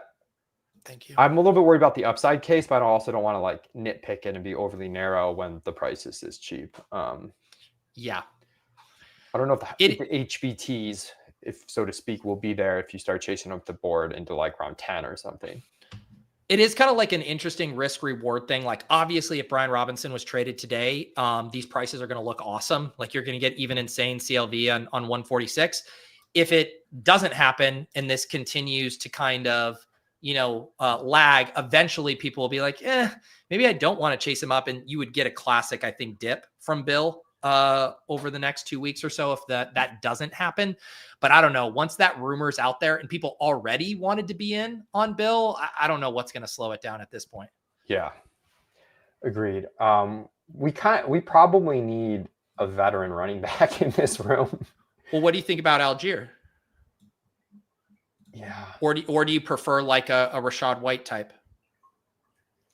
I like Algier better overall. I feel like Rashad might be better for our team, though. I would just say Rashad, Pat and I just like grabbed him at 175. Yeah. So all right, we can take Algier. I'm just wondering, do we even want a 6th running back? I mean, I feel like we're in trouble at wide receiver here. Are we? Neighbors, Egbuka, Deebo, Downs, Dobbs, and Kyle Williams. I don't feel in trouble. All right. We just missed a lot of the guys I usually take, so it's probably me being paranoid. Where I think we might be in trouble is QB2, but we could always do something with the Giants here. Yeah. I've been taking a lot of all offseason kind of A-Rich and Jackson Dart have been my late quarterbacks. I've taken some Shuck if I have the New Orleans pieces, but I want, Olave Shaheed earlier. I wouldn't. You're not taking him for like upside late. You're just taking the correlation / like really need a 3rd piece late. Whereas Dart and A-Rich can give you some meaningful upside. Yes, for sure. We got 4 more picks here. The team is 1 quarterback, Jaden Daniels. We got 5 wide receivers, Achane, Kaleb Johnson, Dobbins, Judkins. We add Algier there at 160. Our wide receivers, Neighbors, Egbuka, Deebo, Downs, Dobbs, Kyle Williams, tight end looking good there with Kittle and Njoku. Are you guys doing anything with the Browns quarterbacks yet, or still not? No, I just think it's way too risky of a spot. I mean, there's 4 different quarterbacks that could, maybe 3 that, you know, legitimately could start games, and the order that it might go in and how the season plays out, it's just really difficult. Expecting it to be, you know, Flacco out of the gate and then going to one of the rookies at some point. Possible they even like do some weird stuff, ping-ponging quarterbacks week, you know, every other week or something. So I'm a full avoid on the QB room for the Browns. Yep. I think that is prudent. 4 more picks here. Yeah. Anthony Richardson goes off the board. Always a nice click when you are hunting for some quarterback stability here. We're about to pick at 177. One thing, Stafford is back at practice today, so he's here if we wanted to try to build something out with him. Yeah. It's hard now with tight end kind of wrapped up. What else? Yeah, because all these quarterbacks you can backstack with tight end. We might just have to bite the bullet and take an extra tight end. What do you want to do? I'm going to put Stafford in the queue just so we have something. I guess let's go Stafford, and we'll backdoor some stuff with Stafford. Yeah. All right. We had Stafford as QB2 there. Yeah. I mean, not super fun to not be able to stack it up, but I do think when we're looking at these quarterback options, I guess with Daniels, like, would you ever do like a Daniels dart build, or is that too thin? I think you could do Daniels dart. I don't think it's too thin. I think this is a pretty good price for Stafford, though, with him back at practice. I mean, he still has elevated injury risk. It doesn't mean he's 100% guaranteed, but you've got Whittington, Atwell as guys you can backdoor stack with him. Higbee or Ferguson at tight end. And you know what? We're not. Do you have a guy you like here? I think I've been drafting a lot of Roschon. I might close out running back with Roschon. Okay. Nope. Just kind of playing, like, not buying the Manon guy and then just saying if there's a leak in the Swift thesis that Roschon's the guy there. Yeah, I think the Manon guy stuff is a little overhyped. Roschon's been banged up, which is not a good thing, but I think it's feeding into. I think if Roschon wasn't banged up, we might have clearer info that he's actually the RB2 and not Manon guy. But because he's banged up, it's more uncertain, and people are running with Manon guy more than they should be. Yep. Beautiful. All right. 2 more picks here, Leone. On this team, we are going to have Levitan joining in about a half an hour for a draft. So stay tuned for that.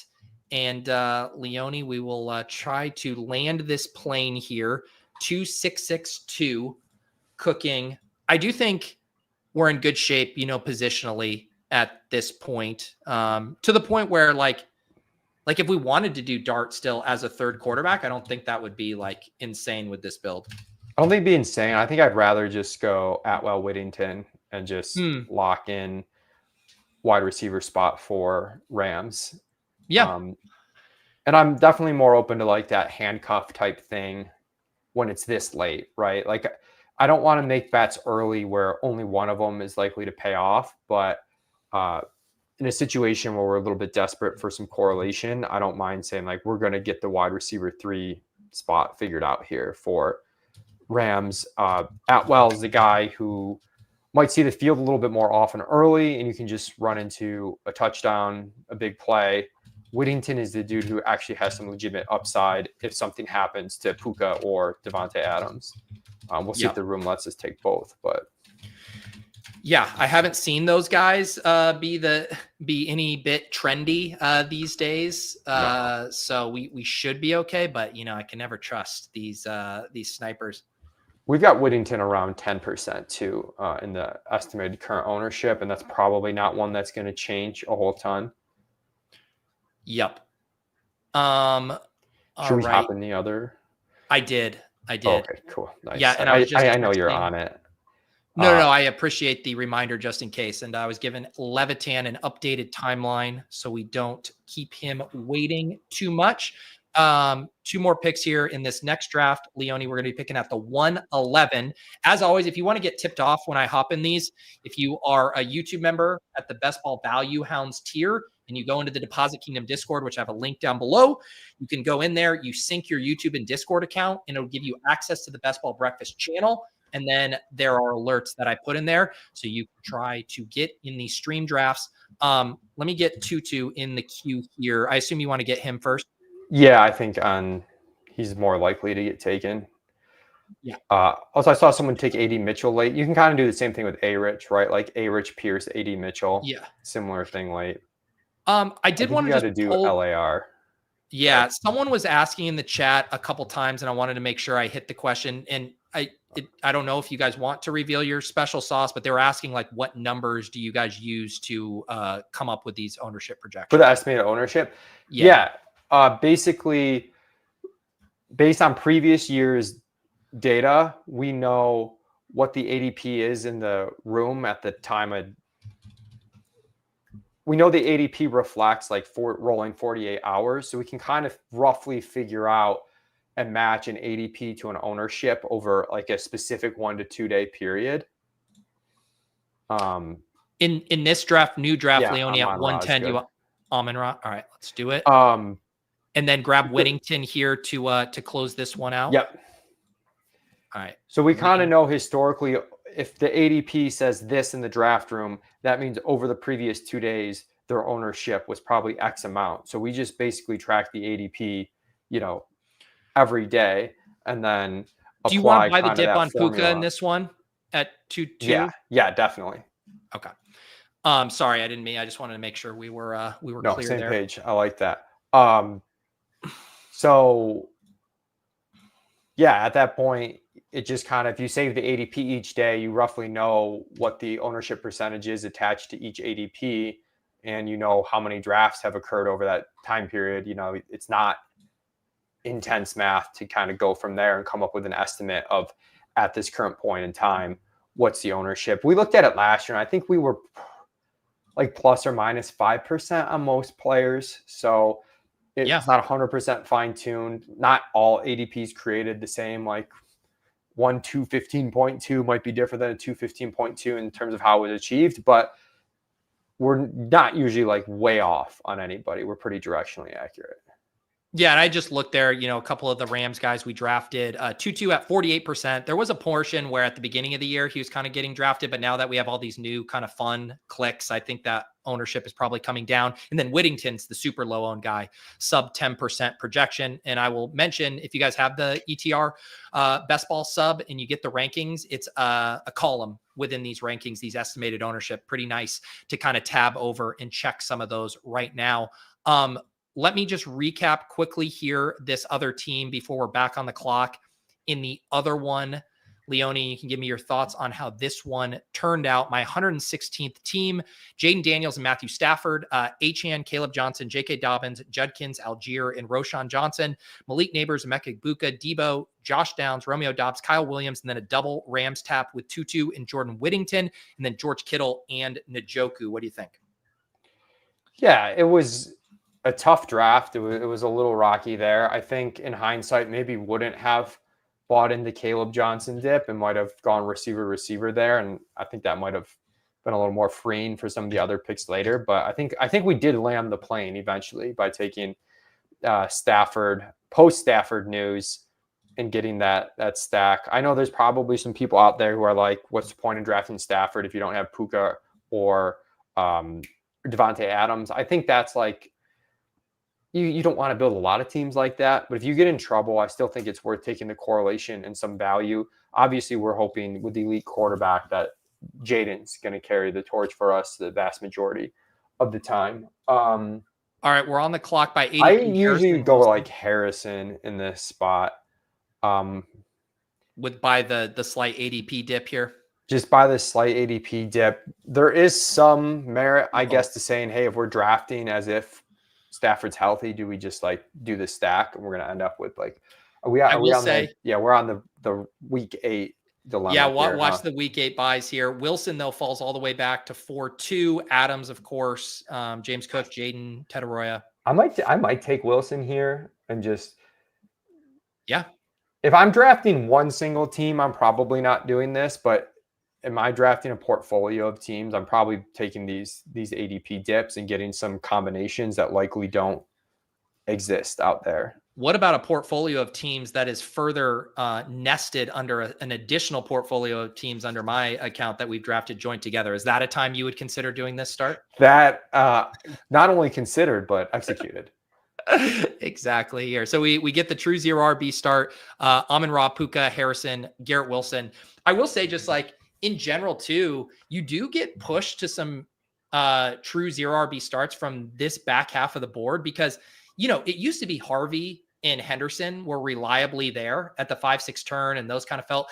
Now you can kind of get boxed out at running back there and get pushed to even needing to start with 6 wide receivers in some cases. Yeah, that's definitely the case. I will take James Conner pretty confidently at the 5-6 turn when he's available. Kamara, I have a tougher time with. And he goes earlier than Conner too. So I usually want like a pretty big dip on Kamara, like further into the 6th round. It's hard for me to really click that one over some of the breakout wide receivers available there. What is your take on... Get Davis's comment out here. Davis, how much money have I won on James Conner, and how much money have you lost fading him? Oh, shit. Oh, just pulled receipts on your ass. I'm glad you can play up to the crowd, though. The chat, who I can always count on to never let a news update slip through the cracks, alerting us in mass that Joe Flacco has officially been named the week 1 starter. All right. All right. Amon-Ra St. Brown. Oh, 5th round Egbuka. Oh yeah. No, this is the new norm, man. This is the new norm. I was going to ask you your thoughts on Breece Hall at 51. You slurping that dipparino right there, brother? I am. I'm taking the long view on the talent of these two players. Braylon doesn't have much. Connor and Harvey come back to us, which isn't always a lock there. What do you want to do? Yeah, I mean, your room. Dude, we got a non-badge at 12. I'd probably go Connor first. He went double tight end. Who knows? Yeah, that's like James Conner breathing, dude. Double tight end is. I guess the question though is like. Okay, he goes Tyler Warren. This is the most robust. So do you like Travis Hunter, RJ Harvey? I had the same decision with Pat in one of our drafts. I was thinking Harvey when we made the Connor pick, and now I'm like, oh, maybe we should have just gone with Hunter. I think Harvey. I like Harvey here, especially again because the running back options at 83 and 86 are never that fun. So yeah, we go Connor, RJ Harvey here, and shout out to, this is the most perfect name for this team. You guys can't see it on the screen here. Let me go back to this view. The team name, Leone, out of 112 is You Never Know. You Never Know starts Brock Bowers, Trey McBride, and comes back and gets Tyler Ward at pick 61. To that I say, you never know. Close cousin of Live a Little. Yes, a very kissing cousins right there. You never know. It's almost as if it came out of David Kitchen's mouth. So that was tricky though, whether to go with the 2 RBs or not. I feel like I willed that into existence with my jinx of saying we're not going to like the running backs at the 5-6 turn. Yeah, I also, the way the room's playing out,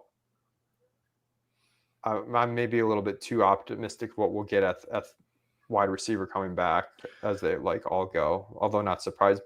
But we've had some earlier running back picks in this room, like Kamara at 5-1, even Montgomery and Pacheco in the middle of this wide receiver run. This room feels very different than our first room. Yeah, it does. The first room, I mean, as we were kind of doing the recap, we didn't get time to marinate it on a ton, but you kind of called it out in real time. Both the wide receiver and quarterback runs were like pretty vicious in that draft. Yeah. And those, I feel like when you're streaming and in tandem, those are like the toughest rooms to draft in tandem on, because it's like you really got to pick up on that it's not so much just reading your board.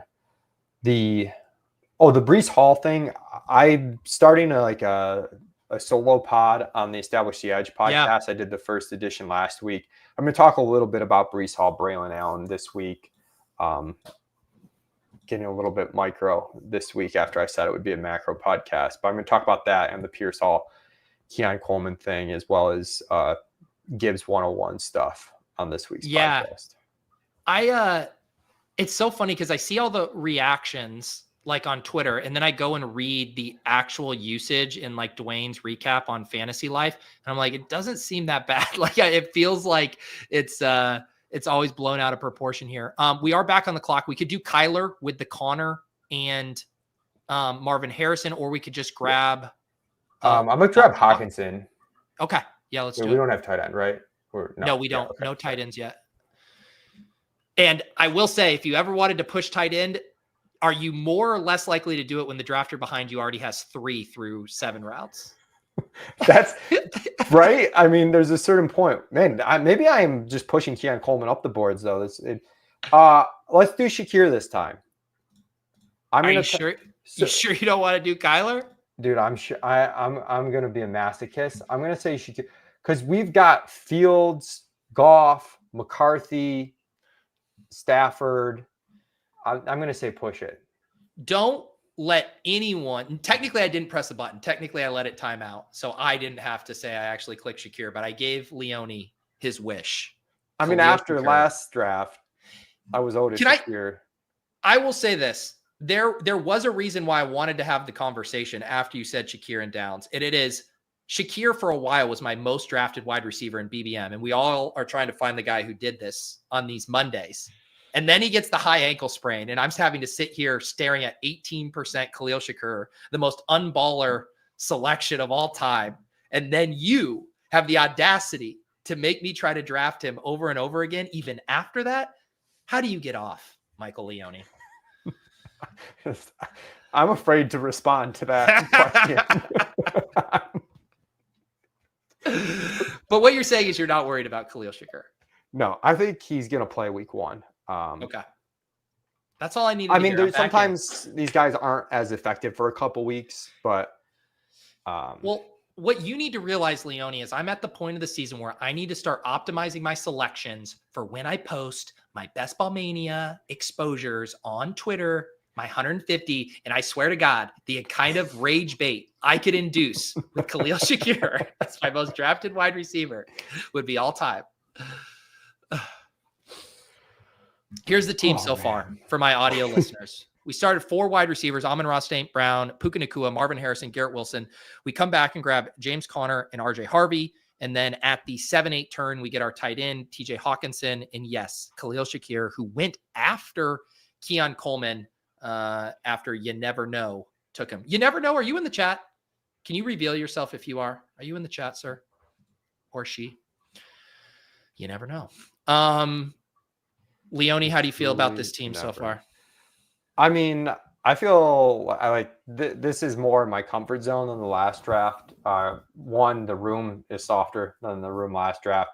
2, you're going to get a little bit uncomfortable when you do both elite quarterback, elite tight end. I don't think it's wrong, but it's just going to feel a little bit worse. Whereas this one, I feel like the world's our oyster, right? Like we could go 2 tight end, we could do 4 or 5 running back, we could do only 7 receivers. I mean, there's so many options. Yeah. The other thing too about that elite tight end, elite quarterback comment is it does work a little bit better from the middle of the board for a couple of reasons. Like that's generally where the Bowers value is. It's where like the Allen. I was that BMO. I was like, we're going to get him. I was like, we are going to get Kyler Murray. And he goes 1 pick ahead. Do you want to settle for Fields here? Yeah, I'll settle for Fields. I was with you on that. I was like, Mike is going to pull this off. Kyler goes unstacked, 1 pick ahead of us. That hurts. To a Burrow team. To an unstacked Burrow team. This guy was just on a mission to make everyone's lives miserable today. In other regions that hurt. Man, if you would have told me after the Brock Purdy pick, I was like, we got him. Lock him up. Lock him up. That hurts. All right, let's regroup. Let's Let's recover. regroup. 1, 2, 5, 1. We're about to pick here in the 10th round. Charbonnet, Loveland. Charbonnet goes. Loveland here. Burden, Dobbins again. Dude, I kind of like Mooney. I like buying the Mooney dip. I think he's going to be all right. That was the thing too. I hadn't heard a lot. The week to week was scary, but this was 6 days ago. Have you heard anything new yet? So we did hear, I'm trying to, Darnell Mooney is improving. I'm pleased with where he's going. Raheem Morris said, no setbacks. So that's not necessarily, hey, he's going to be ready week 1, but I think he's trending in the right direction, and it's not overly concerning as far as the whole season indicates. And I just think that's an undervalued piece that maybe is one of those picks that feels like a boring pick that stealth has a little bit more upside than we think. If it's already a pretty condensed passing offense, and I think they're going to push the ball down the field more. I know Robert Mays has been all about Darnell Mooney's role in this offense. So it is a weird team where it's when you really look at it and you're like, man, I want to be in on Penix. Everyone likes Drake London. And then you're like, fuck, what is it after that? If Mooney is in rough shape. So yeah, for that entire offense's sake, I hope he's good to go. Let me give an update on this. I did say we would do another giveaway if we hit 20,050 subs. So for every 50, we're at 20,038. So if we get 12 more subs, I will do another $100 giveaway. Seems like a pretty easy game there. If you are one of the 1,051 people watching right now, Leone, if you are not subbed, sub, and we might be able to unlock another $100 giveaway before the end of the stream. Big congrats on the sub count. That's awesome. Thank you, man. Thank you. Big thank you as well to you and Kerrane for making time every Monday morning, except the one time you forgot to do these streams. It's much appreciated. Sorry, I was on a darkness retreat. Okay. All right. Here's the how painful is my God, we just got this guy's JJ not gonna... McCarthy strike. Oh my God! He did oh it! my God! Are you kidding me? This fucking guy. Do you want This Penix? is- Do you want to do Penix with him? With Mooney? I need to calm down. Yeah, we should probably just grab Penix. Yeah. Or do you want to grab a running back? We can get a running back with. I think we can grab a running back coming back. There's a few options. That guy. Now he's just. I guess he had Addison this time. BMO, are you in the chat? Yeah, at least what in the world? Now he cares about stacking with Burrow and Kyler. He's like, nah, I'm good, dog. But now I got to stack up JJ McCarthy. This is some masochistic shit. I guess not masochistic because he's doing it to someone else, not himself. It's kamikaze shit is what it is. Yeah, he's just. I need to calm down. All right. Do you dare to double stack Penix with Kyle Pitts, or do you want to grab our third running back here? I kind of prefer to go third running back, but I mean, probably Tootin, right? Are you Tootin I or never Ray say Davis? no to Tootin. If you or want Ray Braylon Davis, Allen, if we're making the he Jets just bet. Braylon Allen, sure. Man, you choose. That's tough. Quick. Let's go Braylon Allen. Let's go Braylon Allen because of the Jets bet. I would not otherwise take him, but we're betting on the Jets and betting against Breece Hall here. So the contest integrity final boss, BMO 56. Nothing is safe with this drafter. It's been a while since I've had a true nemesis in a draft, just absolutely toying with us. Leone, your heart rate sounds like it's up a good bit. I mean, it was going to be so perfect too, because we have Amon-Ra, so it's a full game stack in week 17. It's not just the Hawkinson thing. And then with Murray, we have the full. Yeah. Who does Atlanta play week 17? Things I don't have to memorize anymore. Shout out Solver Assistant. Atlanta, the Rams. Oh, perfect. Yeah, we got just like we drew it up. We're cooking. Yeah, here's our playoff matchups. We don't have anything with the Jets. Atlanta also has Arizona week 16, so that works out nicely. We have the Detroit, Minnesota mini correlation with Amon-Ra and Hawkinson. Yeah, that's the main stuff we got. We're rocking the QB running back stacks. Love it. I do like those. A lost art, I would say. The in these double drafts. QB running back stack, we can really tell ourselves a story with like the offenses do well, they both hit, but then playoff weeks, it's like boom, Tyler Algier on the ground. Wait, while while Justin Fields throws for a bunch of touchdowns, and then I just want to point out Algier, we have not drafted. That was the yet. last that draft. was last that was week. the last okay. draft. Just want to make sure. I'm just it's gonna happen though. We're gonna get Algier, so I'm not worried about it. Leone, how could you forget that the Rams play the Falcons with the mnemonic device Penix staph infection to help you remember that? I don't know, man. I'm a slave to new technology. If I don't have to learn it, I don't learn it. They don't teach the kids cursive anymore. It's crazy. I've tried to think what could we get sniped on at this point? Do you want to throw him off the scent? Who do you really want here, Leone? Jonas, my winking. I don't even know who I really want. What's the tight end? Well, I know who I want. We want Algier. Okay, he's here. Do you want to get Algier? I think that makes a ton of sense. Yeah, it makes a ton of sense. It's just, is there someone we should take first? Probably. I think we just take Algier. We are sandwiched between like two legit kamikazes right now. It's just absolute psychopaths. We have no clue what drives these individuals, what their wants, their preferences are. There is no pattern to their behavior. Oh my gosh. Anthony Richardson goes, I will say, like, I keep saying this, but Trey Benson keeps falling like crazy in these rooms, but we have Connor. So like, I don't know if that's something we would do, or how do you feel about that at 158? I kind of like it at 158. I do too. Well, you're going to give me 2 rounds of ADP value on Trey Benson. Yeah, let's do it. All right. We're getting... or maybe not closed out running back. I like the way this team is shaping up. I would like to get a third QB here, but yeah, we'll see. Doesn't happen. We have 2, 5, 6, 1 so far. We have Fields and Penix, and now Michael's prophecy of the QB running back stacks has come true. Fields with Braylon Allen, Penix with Algier. We have both Cardinals running backs, Connor and Benson, along with RJ Harvey and those other aforementioned backs. Amon-Ra St. Brown, Puka, Marvin Harrison, Garrett Wilson, Khalil Shakur, and Darnell Mooney, and then Hawkinson at tight end. This has been the theme of the show, the hand-cucking backfields. There was an accidental one, Leone. I did Barkley with Shipley during my worst draft of the year. Then Kerrane and I did Judkins and Dylan Sampson together, and now we do Connor and Benson. How do you like? Woo! Oh, there you go. Let's not put that in the intro. Let's pretend that didn't happen.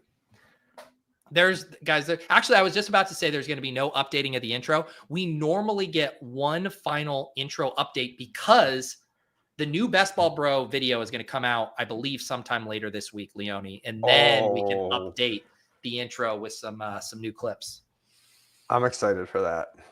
It is. I'm very excited for you guys to see that. Like I said, I'm going to hopefully maybe spin up a second Best Ball Breakfast this week, depending on when the video's ready, and then we will do a live premiere of the the Best Ball Bros video on the Deposit Kingdom channel, which, by the way, make sure you guys are subscribed over there. I've had some very fun videos recently doing some of the draft challenges. There's the old eliminator video. So if you're doing the big eliminator, you can check that out. We're also going to be talking about that tomorrow on Off and On the Clock.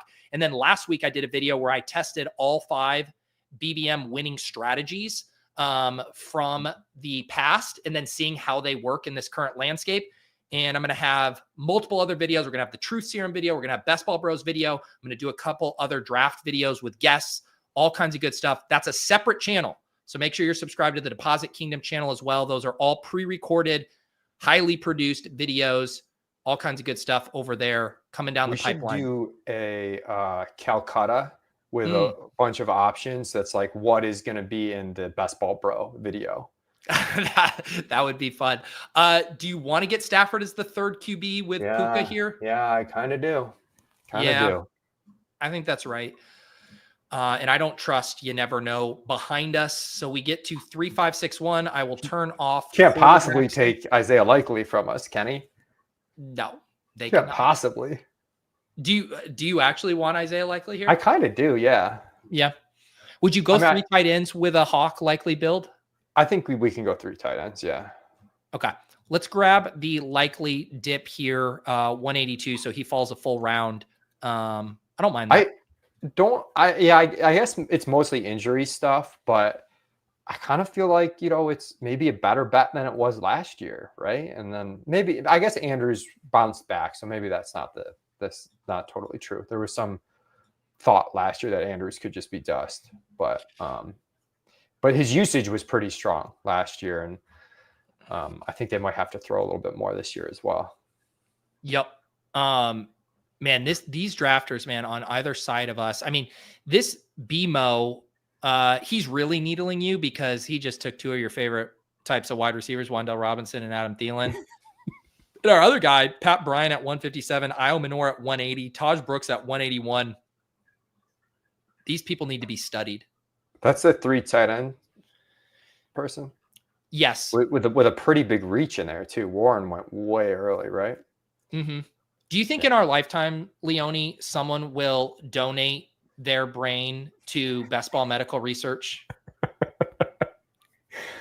So we can tell, like this is the brain of a 3 tight end in the first 6 rounds drafter. You notice how the shape of this cerebellum here. I'm going to update my driver's license. I am going to donate my organs specifically for best ball studies, should that come to pass. I like the mind hunter, these drafts. Dude, that reminds me. Was it you that when we were hanging out talked about Department Q? Because I just finished that last night. That was awesome. Yeah, I like Department Q a lot. Yeah. If you don't know what we're talking about, Scottish crime drama on Netflix. I would say if you liked Slow Horses, there are some similar parallels. The B Squad for a crime division solving a very fun murder / missing person mystery. Highly recommend. I still need to watch Slow Horses. I started it and it was good, but then I don't know, something just interrupted it. I need to go back to it. It doesn't have quite the same propulsive energy as Department Q does. But it's, I would say, arguably a better show right. on the whole. Gary Oldman. Yes. And phenomenal in that. All right. Oh, that guy did snipe us potentially a little bit there. I'm not drafting Tutu Atwell again. No. Do you want to get a fun wide receiver like Adonai Mitchell, who's been crushing camp? Yeah. 80 or Noel. I know you have a ton of Noel, so you haven't been drafting him. Yeah. I've been boosting. Or should we take Michael? Oh, no, we don't have Kyler. Never mind. Sorry. We don't. There was someone who made it very clear that we don't have Kyler here. All right, so what do we want the 3rd tight end here? Or we probably want the 3rd tight end if there's a guy you like. Running back.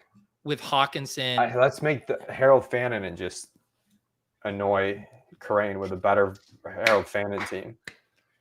With a better Harold Fannin team. I love it. This is why Michael Leone can contain multitudes. He slurps up the Njoku Dipparino in one draft and comes back and makes the Harold Fannin duck-footed bet in the next draft. This is what we're going to do. We're going to recap this team. We are 6 drafts deep on Best Ball Breakfast. Shout out to everybody watching live this morning at a little over 1,000 people. I'll check on the updated sub count. We're at 20,042. Like I said, if we can get 8 more, we hit that 20,050 threshold. I'll spin the wheel for another $100 giveaway. Otherwise, Levitan will be joining us here in a couple minutes. Anything I should know, Leone? You want to prep me? I haven't done obviously any underdog drafts with Leone or with Levitan yet this year. Anything I should know about his drafting preferences in 2025?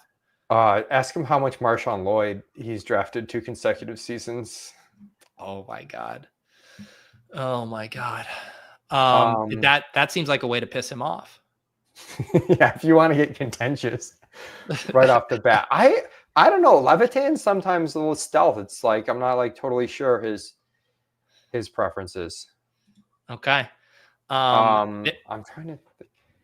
Here, I'll while you think about this, I'll read the team off and you can tell me how you feel about it. 3-5-7-3, Justin Fields, Michael Penix, Matthew Stafford, and not JJ McCarthy or Kyler Murray because of a rogue sniper. Running back room, kind of thin. Yeah, James we could have gone 6 running back. We could have gone 6 running back. Yeah, James Conner, RJ Harvey, Braylon Allen, Tyler Algier, Trey Benson. We're gonna need that Breece Hall trade, brother. Amon-Ra Yeah, St. but Brown. we handcuffed the Arizona RB spot, so it's safer than it looks.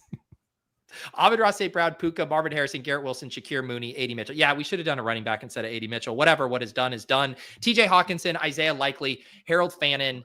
Can this running back room survive?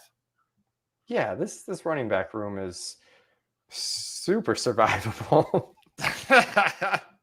Hey, all we need is sneak this team to the playoffs, get us to week 17, and let the Penix staph infection do the rest of the work. Then it'll. You gotta love a team when the thesis immediately post draft is we just gotta sneak into the playoffs.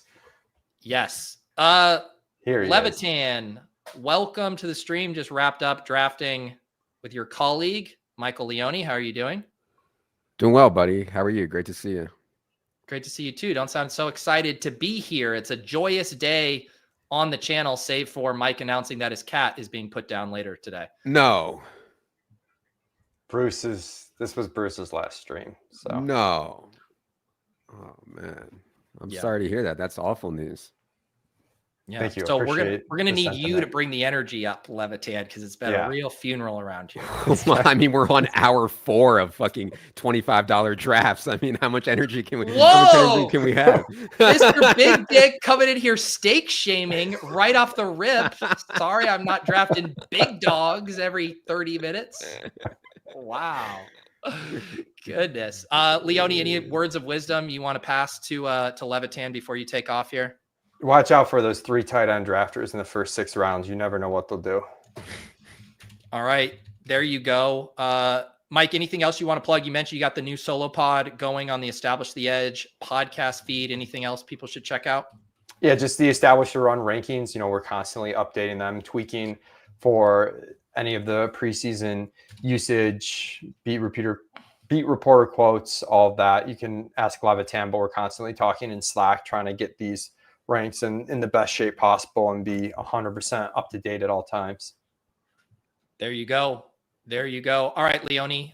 We will see you next week, same time. Shout out to Bruce. We will miss you, brother, and we'll catch you next time.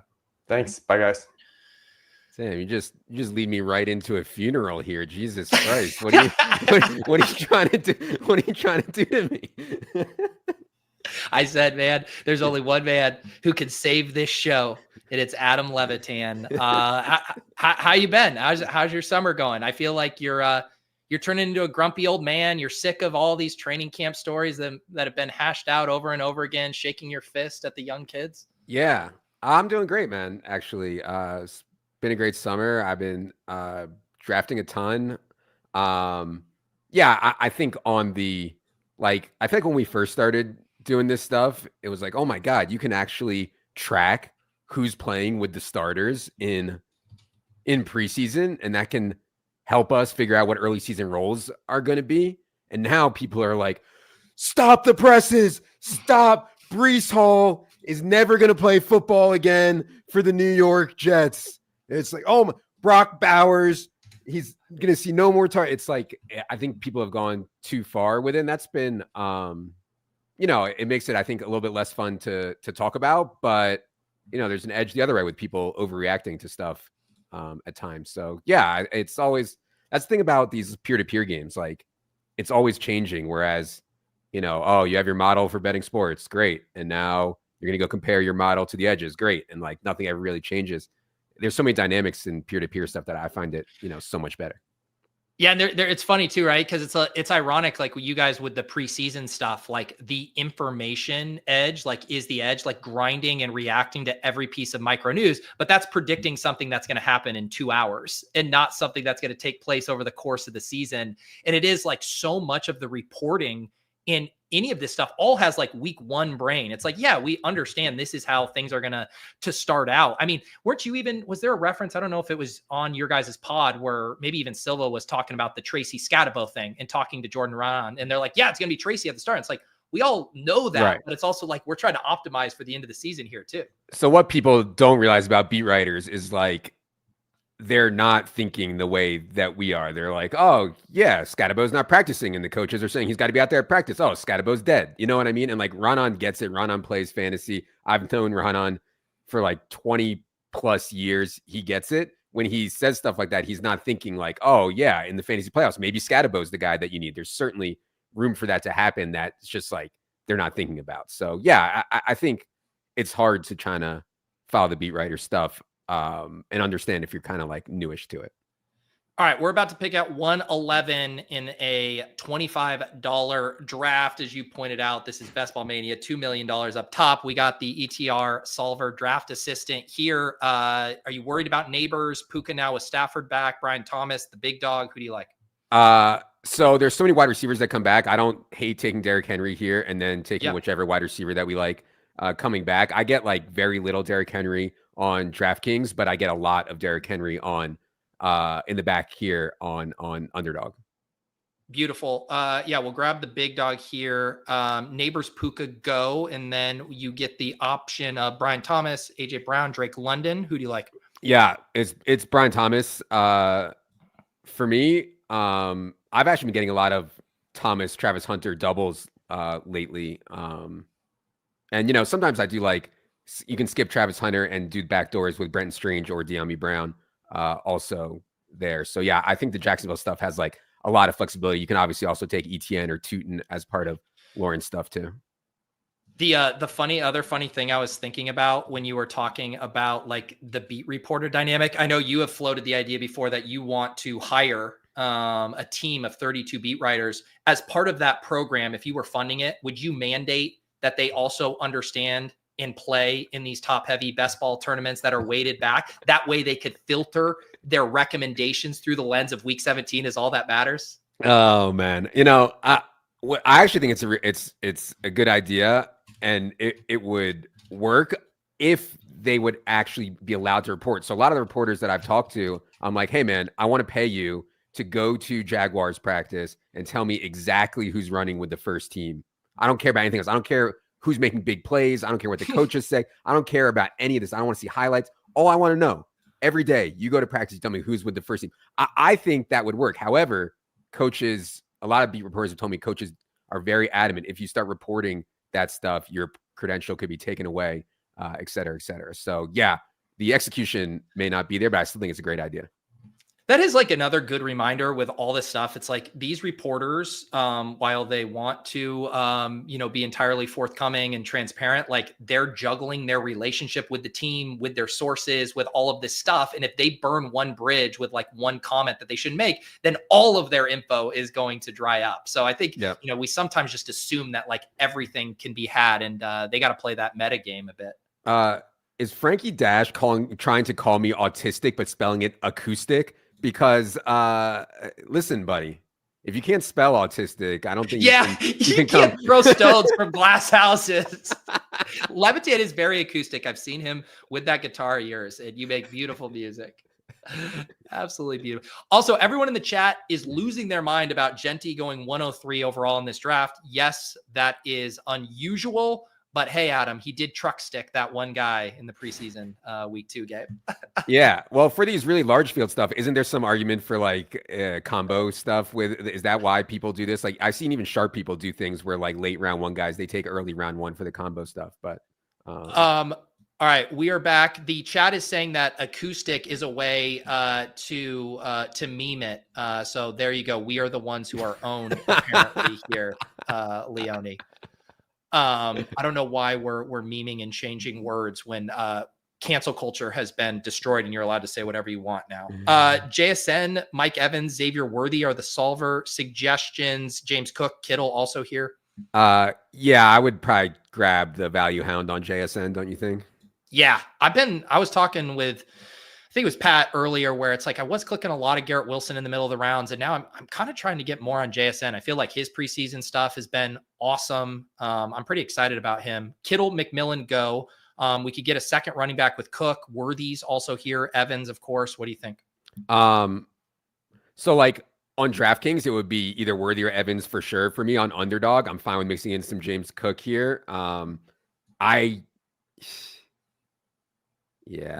Oh, I was toggling back and forth. You seemed different, so I got worthy. Okay, there perfect. for you at the last second. Yeah, I mean, there's some outcomes. So like on the Rashee Rice thing, like the stuff that people saying is what I've heard too. NFL wants this. Rashee Rice's camp wants that. Does the Rashee Rice camp have a leg to stand on? Their main argument is this Jets dude who I never heard of, who was involved in a similar situation, only got like a 1-game suspension. And so Rashee Rice's camp is pointing to that. The difference is this Rashee Rice story was like everywhere. There's video out there of it. NFL wants this dude. I think the report was 10 games. I had heard 8 games they wanted, and Rashee Rice's camp had said 1. And so that's why they have to go to the mediator. There's some outcomes where they go to the mediator and the mediator is like, you know what, dude?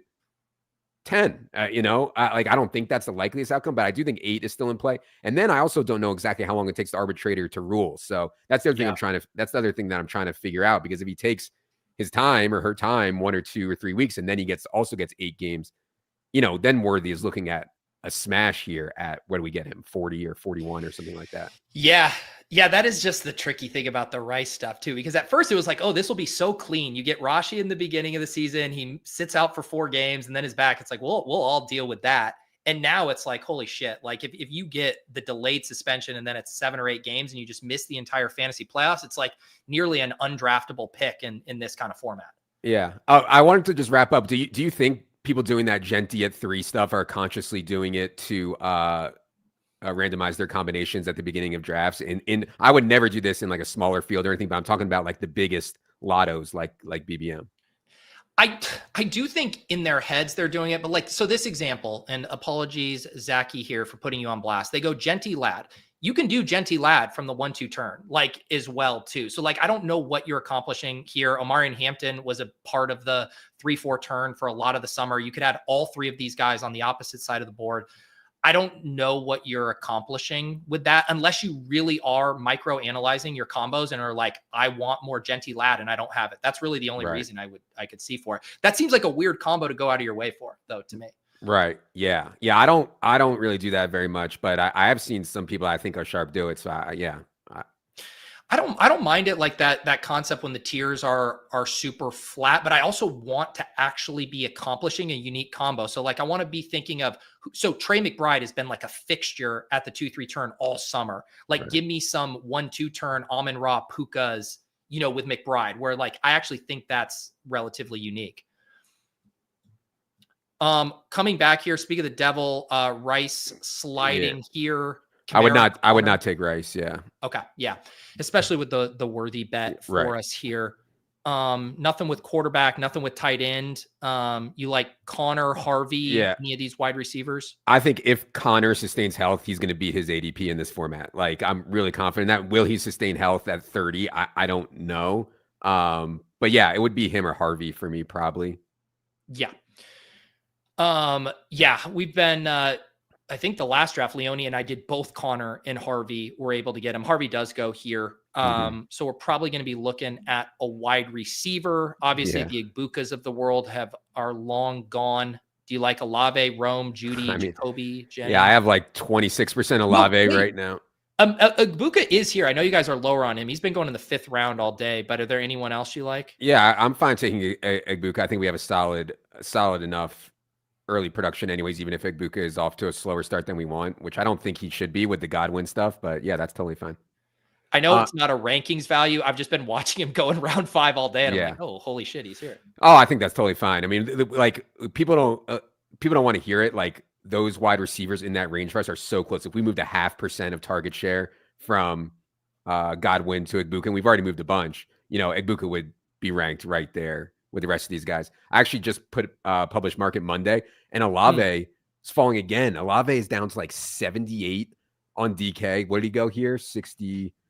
Yeah. But he even goes later than this a good amount of the time. Like, I'm so pissed at myself because I have so much Olave, and I have most of it here in like the early 60s, mid 60s, and now he's going like late 70s. And I'm so pissed at myself because I should have known casual people are going to come in, people not watching 3-hour best ball streams. They actually have a cock, and they're going to be like, I'm not drafting Chris Olave with Tyler Shuck as his quarterback. No fucking way. Right. And so now, of course he's going down. It's like, I took a bunch of Addison also. I was like, oh, everybody knows that Addison's going to be suspended for 3 games. they don't. I could have gotten him around later here now. So I'm a little bit, I like what I have so far in my drafts, but I don't feel great about some of the prices I have just because guys are like falling for no reason.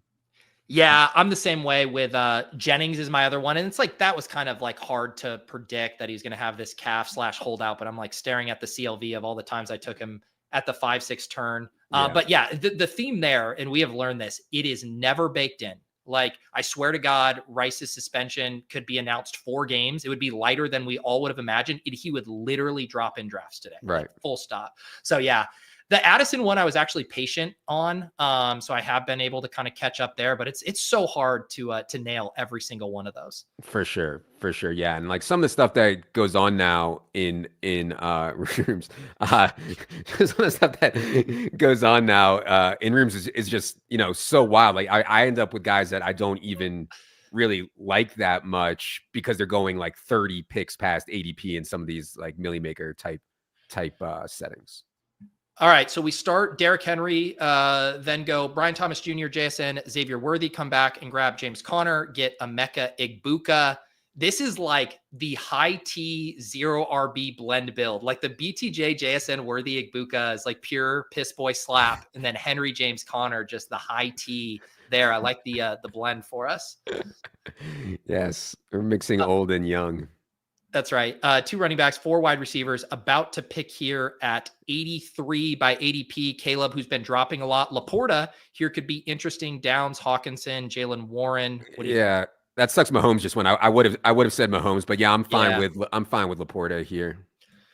Yeah, Mahomes with Worthy is always fun. Pat and I did that a couple drafts ago. We'll grab Laporta here as our first tight end. Yeah, I guess this is always a tricky spot too, where it's like you would have to reach to get Baker with Egbuka here because he's never going to go past the Evans drafter twice. But what would you like? Yeah, that's okay. Once we take, well, I'm trying to think about the backdoors. Yeah, we could backdoor into Otten too, which fits well with Laporta. I'm fine with Baker. I'll put him in the queue real quick. The running backs would be like, yeah, it's Kaleb, Jalen Warren would be the other ones. No thanks. Yeah. Let's grab Baker there. Like you said, Otten, Rashad White has been falling in drafts. I got him at like 175 in a draft earlier. Yeah. I've also been looking for information on what happened to Jalen McMillan. It sounded like it wasn't a concussion, that there was some like neck and back issue, but I really haven't found enough information on there, but you could also backdoor into Jalen McMillan. Are there any of those injury, obviously there's a good bunch of them, Stafford back at practice today, Neighbors hasn't been practicing, Achane soft tissue. I'm trying to think of any other big ones. Are you particularly worried about any of those or what I didn't mention? The Tajee Spears one worries me just on a guy who's been injured, banged up before. They showed they really liked Tony Pollard last year. And now if it's a true high ankle, it's just so bad for running backs. The one that I've been buying the dip on, I talked about on Market Monday, was Darnell Mooney. Like, I know they haven't been the most forthcoming about it, but from what I can tell, they're reasonably optimistic. Mooney's going to be able to play week 1. And I always thought he was a great deal at pick like 90 and 95. I've seen him go in like the 120s now, has Mooney. And so I've been, what are you guys calling it now? Slurping up the dipparino or something like that. Yeah, it's funny though, because I've never heard anyone refer to that phrase with Darnell Mooney. Normally, it's more exciting players. But yes, I suppose you could slurp the dipparino on Darnell. Why can't I slurp Darnell Mooney? Why is he not slurp worthy? No, I think you can slurp it up. Do you think he's gonna play week 1? I would bet on that right now. I have no information. I'm just guessing. Yeah, that's the thing that's hard about those. Leone was getting me to draft some more Shakir. Do you think he's going to be good week 1? I was always kind of lowish on Shakir. I think it's just really hard to have like big games when your ADOT is literally 5 yards. Yeah. But I don't know where. Like I've still been seeing him go around pick 90. But if he falls, into the hundreds, I'm okay with that. Well, look at here. This is the Levitan bump. He says he's not concerned, and now there's no Mooney dipparino to slurp here. He goes pick 98 in this draft. We got our quarterback and tight end on that turn. Baker to Egbuka. We got Henry and Conner, Brian Thomas, JSN, Worthy, and then Laporta as our tight end here, heading to the 9-10 turn. Are you going to max BBM this year, or is it beneath you? I am not. Okay. Are you going to max the DK Millie? Like, I'm just trying to get a feel for what volume you're getting in. Yeah, after we make this pick, I can go through what I've drafted so far. Okay. We can put you to the test on how you feel about Godwin here as as part of a double stack. I think he should keep falling. Cup, Sharbs, the other suggestions here. I don't see anything at quarterback yet. Who do you like? Probably just go. I was gonna say Sharbs. We can do Sharbs. I mean, we have JSN. I assume your hesitation is now that Walker's back at practice. Well, I just don't think the Walker thing is that big a deal, period. Like, yeah, he's on maintenance, but I think once the reporting goes, oh, Walker's fine, he's going to play week 1, then you're going to be able to get Sharbs later. So, it's just not ideal, but yeah. Okay, we're about to pick again. I mean, if you really hate this range, you could justify like pulling up Lawrence, or you could grab one of these wide receivers, set up the double stack with Cup or with Godwin or Slot Demon. Who do you like? I think Godwin here is probably okay. Okay. We're trying, especially because it's BBM. We'll get like one of the best prices that you get on Godwin and like go for some like really wild outcomes. Yeah. Are you expecting pup for him? Yes. Yeah. And that's, again, this is the thing that's so painful, right? It's like the second that's announced, Godwin's going to be like going in the next round. And so you're going to get negative CLV on that, but it's also like we only have a few more weeks to draft. Right. Yeah. In terms of what I'm drafting, I've done like 30 or 40 in the DraftKings Millie. I think I've done like 10 or 15 in the 555 on DraftKings. I've done a few big dogs. And then every time I do a big dog, like somebody like DMs me and like berates me for my team. It's so good. I've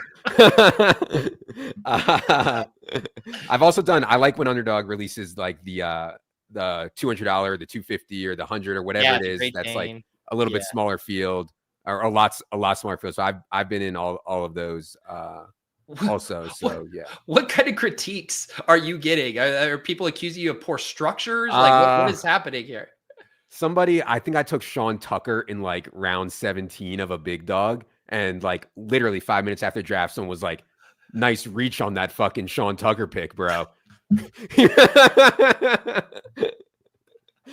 It's not a stream or anything. I'm just like sitting in my bed drafting, This is the curse for being a micro influencer, Levitan. I had some guy last week, like was in my chat and he was like really mad at me for like taking an unstacked quarterback in an eliminator slow draft when he was hoping the quarterback would come. I was like, I don't know what to tell you, man. I'm just clicking buttons really quick when I pull that up. There you go. A guy named Sean Tucker is defending that pick. Wow. Actual and spells it the same way too. Wow. Nice reacherino, bro.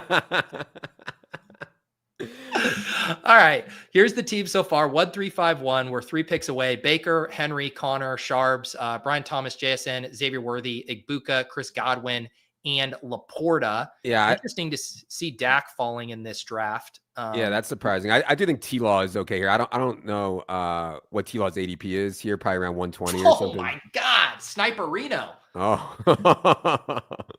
Trevor. Oh yeah. He goes to the dude. I'm down to, you want to do like Dak and Ferguson here or something? Sure. I mean, I have so much Pickens, but yeah, I think that this is a crazy Dak price. I would just take the value. Yeah, that's what I was thinking. I'm like, all right. He has different buy than Baker, right? Yeah. He does. Yeah, 9 and 10 there. Yeah. Yeah. I mean, I don't love the Dak without Pickens and CD just because so many people like if Dak goes nuts, it's going to be through. I think a lot of it's going to be through Pickens and CD, and you're going to be behind there. But yeah, I think you got to go Ferguson here now. I agree. I think you are playing for a very specific outcome, which is just like Pickens is hurt or a bust, in which case you can compete with the Lamb drafter, and then like Ferguson gets a target boost and you get like a nice windfall there. Yeah. Exactly. It's super narrow, but like you're going to need something narrow to win against whatever this is, like 600,000 people or something like that. Yeah. So we get another stack there. I do think the prices on that, Dak at 131, Ferguson at 134. I'm like, what is going on with the Pickens drafter in this one? They had Lamar and Love. Okay. They went Love over Dak, which is interesting. With And the Golden. CD drafter took Drake May and Kaleb. Kaleb over Dak too. Yeah. Yeah. Okay. Everybody needs to relax. Turpin the Daccarino. Let's would you believe, Levitan, that 1,051 people are watching us say various turns of phrase off a slurping right now? Honestly, man, like the video that you did with like playing Davis or whatever was so funny. If somebody came to me, they're like, I have this great idea. I'm going to be a best ball influencer and do bits making fun of other co-hosts in the best ball stream. I'd be like, I love it. It's too narrow, man. Like, don't do it. It's too narrow. The fact that you've been able to actually execute this extremely narrow niche profitably is so amazing. Like, so you just passed it. I was going for, there's a comment that someone made along these lines. So this was the comment. Someone goes, threw this on while visiting my parents, who of course don't know what best ball is, and had a genuinely great time explaining that. Then best ball streaming, then the concept for the randomizer, then the fact that one of the guys on screen is pretending to be the other guy, and the other guy is pretending to be the first guy pretending to be the other guy. My dad said he was glad he didn't have to understand any of that and that he was going to go back to reading his book, to which I said the guy both these guys are playing would actually approve of that, especially the book part. He didn't believe me. Oh my God, it's so good. Yeah, we did it, man. You get to make sex jokes. I get to pretend I'm Davis Maddock for an hour, and it's our life. It's crazy. You can't make this stuff up. We're done at quarterback. I mean, I when I have starts like this, I usually stop at 2 in both, but I do think three quarterback stuff for the playoff weeks makes sense. Do you stop at 2 here on both quarterback and tight end? I think so. Although on this team, I would be fine with Otten at a discount with Baker. Yeah. But we don't have to force it for sure. Probably a running back pick here, although the wide receivers are kind of the fallers. Like, I don't know if you like Dobbs to kind of paper over Godwin being out early. The running backs, we do have Rachaad White is here right at ADP. That could be the other play. Yeah, that's probably best. They called him day to day, so I'm not too worried about Rachaad White's injury. I do have like some concerns on contingent value. Like, I think Rachaad White's role would change if Bucky got hurt and be better, but it wouldn't be a total smash because Sean Tucker would play a lot. But yeah, I think that's fine. All right. We can take Rachaad White at ADP, which probably means we're not going to be able to pull the old Reach-a-Reno on Sean Tucker in round 16. Do you want Dobbs at 158? I mean, you guys are like 30 picks higher than this in rank. Trey Harris also falling. Yeah, I think Dobbs is just a better straight up pick than Trey Harris, but the ADP value is. Yeah. Get the ranking and ADP value there. I know how much you love talking about Green Bay Packers practice night and who is running in 2 wide receiver sets. What's your take on what's unfolding with the Packers wide receivers? Yeah, I think as expected, Dobbs and Golden are going to be out there for the most snaps. I think similar to like the Travis Hunter situation with Jaden Reed when he comes in to play in these 3 wide receiver sets, which is I think how Travis Hunter will start, like slot and 3 wide receiver sets. They're going to get the ball to him a ton. So I just think it's overblown, it's like snaps doesn't matter as much as what are your targets when you're out there. And so, yeah, I like both Reed and Hunter. Fine. Who, like across all your exposures, who has emerged as your guy that you're the most heavy on? I mean, I can bring up my stuff here. I'm pretty sure I still have the most, Pickens is the guy that I have the most of, but nice. It's crazy that he hasn't like moved that much. Like everybody is touting him, like everybody on earth is touting him, and he hasn't even moved. It's like weird. Well, he's moved what? Yeah, you're right. Like it's been like a half a round. Like you could get him in the early 5th for a while, and now he's like a mid 4th round pick. Half a round. Trayvon Henderson has moved a round and a half in a week. We're talking about half a round over the whole summer for George Pickens because people are touting him. Trayvon has moved 11 spots in a week. Yeah. Well, the thing is, the reason that makes sense to me is because the resistance at the running back position in that 4-5 range is just non-existent. Like you can blow past James Cook and Breece Hall, whereas the wide receivers, it's like you start butting up against Evans, Worthy, Tedoroya, JSN. It's just like hard for anyone to flip that. Yeah. My most owned, I'm in the 124 drafts is Pickens, Olave, Ridley, Strange, Chase Brown, Dak Prescott, Tootin, Jamison Williams, Aaron Jones, Shaheed, Otten, A.D. Mitchell, Diami, Worthy. Leone told me, I asked him if there's anything I should ask you, and I'm guessing this is a needle, but he wanted me to ask you about your Marshawn Lloyd exposure. Oh yeah, this fucking guy, man! I swear, because I got caught holding a Marshawn Lloyd bag last year, and I was Me like, too, I'm not. Dude. And then, but this is like all round 20, so like it's like not the end of the world, but yeah, let me see what I got here. This is so annoying. Yeah, 12.5%, like, and which is like not a ton, but it's just. I don't like to get that high on 20th round picks and stuff unless I feel really good about it. And just, I know it's, I don't even know what to say. People are going to say like, yeah, you should believe in injury prone. And like, it's hard not. All right. We're about to pick at the 15-16 turn. We got the 2-4-6-2 here. Pretty balanced build. This can kind of be like a going in whatever direction you want. You're looking at like Jerome Ford, Keaton Mitchell, Woody Marks, yeah, Elin, De'Ami Brown types. I would take probably Woody Marks here as like one of our last running backs, and try to get some upside into the room. We have the old Witheris, and maybe if those guys, James Conner is falling off at the end, Woody Marks will hopefully be coming on. I do think Joe Mixon is like, I know that's like out there now, but I think he's kind of toast. Did Otten go? Oh. He literally just went. Okay. I was about to cue him up. That's crazy there. I'm a little worried on the Quinton Johnston injury. Yeah. Otherwise I would have said him. I'm fine with like the Diami and Slayton stuff I think is fine, but so unexciting. Why don't I think Diami paired with Brian Thomas, like do the like anti-Hunter bet there, even though we don't have Lawrence, is fine. Yeah. So the team now 2-5-7-2, Baker and Dak, Big Dog, James Conner, Sharbs, Rashad White, Woody Marks, Brian Thomas, JSN, Xavier Worthy, Egbuka, Godwin, Dobbs, Diami, Laporta, and Ferguson. Do you think, like, if this Mixon stuff is like pretty bad, do you think they bring someone in, or you think they're going to ride with this like Pierce, Chubb, Marks trio? Yeah, good question. I had heard that they had not reached out to the Giants about Devin Singletary. This was maybe a week ago, so maybe that's changed. But that was like the guy that I thought be easy, right? Like he was just there in 2023. He played well for them. Go get Devin Singletary, but they hadn't reached out on that. Maybe that's changed. I was skeptical on the Brian Robinson trade stuff, but now that my guy Standig is reporting it, I believe it. So maybe that's an option for them. There's also been Tank Bigsby trade rumors out there that I've heard that haven't been able to find out how credible they are, but that's an option too. I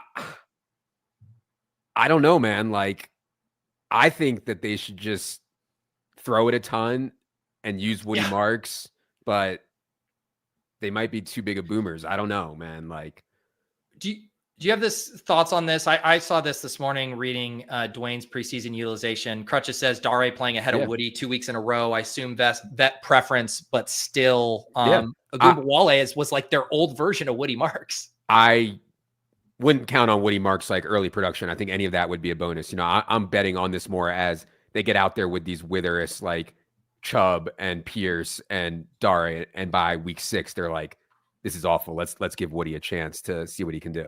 I don't think it's an early season production play. I'm going to go ahead and add Witheris to one of the words of the stream along with dipparino and Witheris. Are you slurping the dipparino on all these Witheris Houston running backs? Oh, by the way, I would say DJ Giddens had a good run out with the Goodson injury, and then Giddens also playing well. And like JT's not a lock to play on third downs, and now Giddens one injury away. Like there's a lot of positive stuff for Giddens right now. All right, Levitan, let's land this plane 2-5-7-2. I almost think we can go like any positional direction you want with these last 2 picks here. So if you have any players, sleepers, looking at the quarterbacks, you're in like Rodgers, Dart, Wilson range, Danny Dimes. Yeah, so BBM, like I wouldn't mind taking guys who haven't been drafted in every league. Yeah. Io Minor. Oh, I think he just went. He did, yeah. Tesla and Io Minor are probably my 2 favorite late round wide receivers there. I also take A.D. Mitchell and Malik Washington a little bit. And I take Jalen Knoll too, who just went. Yeah, and the draft percentage, Knoll's been getting drafted for much of the year, but I like the I've been trying to do more Tesla. I'm definitely down for that if you like that. Yeah, I mean, I was taking Tesla just as like he's a 3rd round pick in a good offense. I'll close my eyes and take it. It was more around 20. Now he's been going higher, sadly.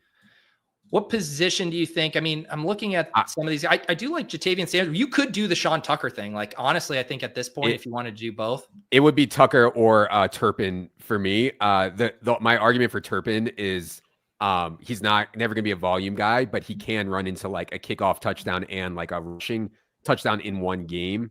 We didn't get Dak, or we did get Dak. Yeah. So I probably think it should be Turpin. Don't you? All right, yeah, we can do the old Reacherino or the Turparino, the Dak to Turparino. I can't even keep it straight anymore. Yeah, we'll get Cavante Turpin here, and we'll play this is Leone and I did a Stafford double with Whittington and Tutu to close it out, and we just did the Dak double with Ferguson and Turpin. So we are playing for the most awful scenarios of 2025 to play out here. You know what? I give credit. The 22nd draft in 18 rounds and having it be over in like 20 or 30 minutes, or whatever it takes, is an incredible adjustment. Like, it's awesome. And it punishes people who like aren't prepared, because 20 seconds is short if you're not prepared. No, it's so true too, because like this, I wasn't planning to stream all my drafts. I did that 2 years ago or whatever. And then this year it just like happened naturally, because this was my 7th draft. And I used to only get 4 drafts in or whatever. So you're like getting nearly double the drafts in. This was draft number 118. So yeah, that has been very nice. I am going to recap this team and then get you on your way. I will say here to the channel, I promised you guys another giveaway for every 50 subs we had. We got to 20,047. You're literally 3 subs away from me giving someone else $100. So if you want to get subbed up in the next 1 to 2 minutes, do it, or forever not have $100 in your pocket. Here's the team, Leone: Baker and Dak, Derrick Henry. I called you Leone, my bad. Levitan, Derrick Henry, James Conner, Sharbs, Rashad White, Woody Marks, Brian Thomas, JSN, Xavier Worthy, Egbuka, Godwin, Dobbs, Diami, Tesla. Yes, I said that, chat. Cavante Turpin, and then Laporta and Ferguson. What do you think? It's a smash. It's a smash. I mean, I draft underdog, more in a little bit closer to the way I would draft regular season long, where I think like elite quarterback and elite running back are stronger. So yeah, I think it looks good. I think it looks good for sure. I was going to give you props too. The team didn't end up advancing last year, but the team we drafted on Best Ball Breakfast around the same time last year was one of my few Barkley shares. Yeah, that we drafted. I think we got him at like 3-2 or something. The team still didn't advance, which I don't know what that says about what we were doing in the rest of the draft, but thank you for that Barkley share last year. Look at this. The chat likes this team. You did good. You did good here. Appreciate the chat. You guys are, look, I'm a stickler here. It's 20,048. I'm not just giving away an extra $100 if we don't hit that goal. So I'll give you guys 30 more seconds as Levitan lets the people know what they should check out over on Establish the Run this week. I mean, you guys are on YouTube. Just go to our YouTube. We're doing so many videos. If you like this kind of stream, I'm sure that you'll like our much more confined, less funny videos. And yeah, what else? I would say, if you're going to play DFS, like, the bundle is a no-brainer. We're going to be raising the price on that soon. And also, for the first time this year, we are selling our NFL full stat subs separately. So let's say you don't want to bet props, or you don't want to get our prop suggestions. You don't want to play DFS. You don't want to play best ball. You just want to see for prop stuff where you bet yourself or whatever, exactly how many rushing yards, rushing attempts, receptions, pass attempts, etc. you have for every player. We're selling that separate now. So check that out. Beautiful, beautiful here. All right, you guys did it. 20,053 subs. Leone, I keep calling you Leone. Levitan, we crossed 20,000 subs this morning. Dude, that's huge. Congrats. Thank you, sir. Thank you, sir. We'll do the same hashtag as before. We'll do 20K. I'm not going to keep Levitan here for this drawing. We'll do this quickly. This is going to be a flash drawing. So you got 30 seconds to get your entries in, and then we are going to spin. But Levitan, thank you for joining us today. Always a pleasure, buddy. Great to see you. I hope you and the family are well. Thank you. We'll see you next time. Peace. All right. Later.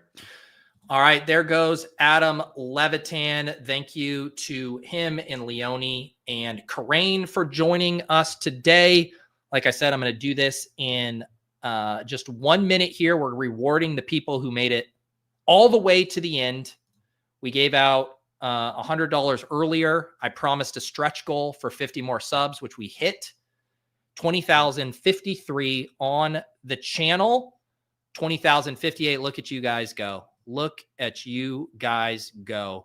All right, 145 entries. We are ripping it here because I have something I am already late for.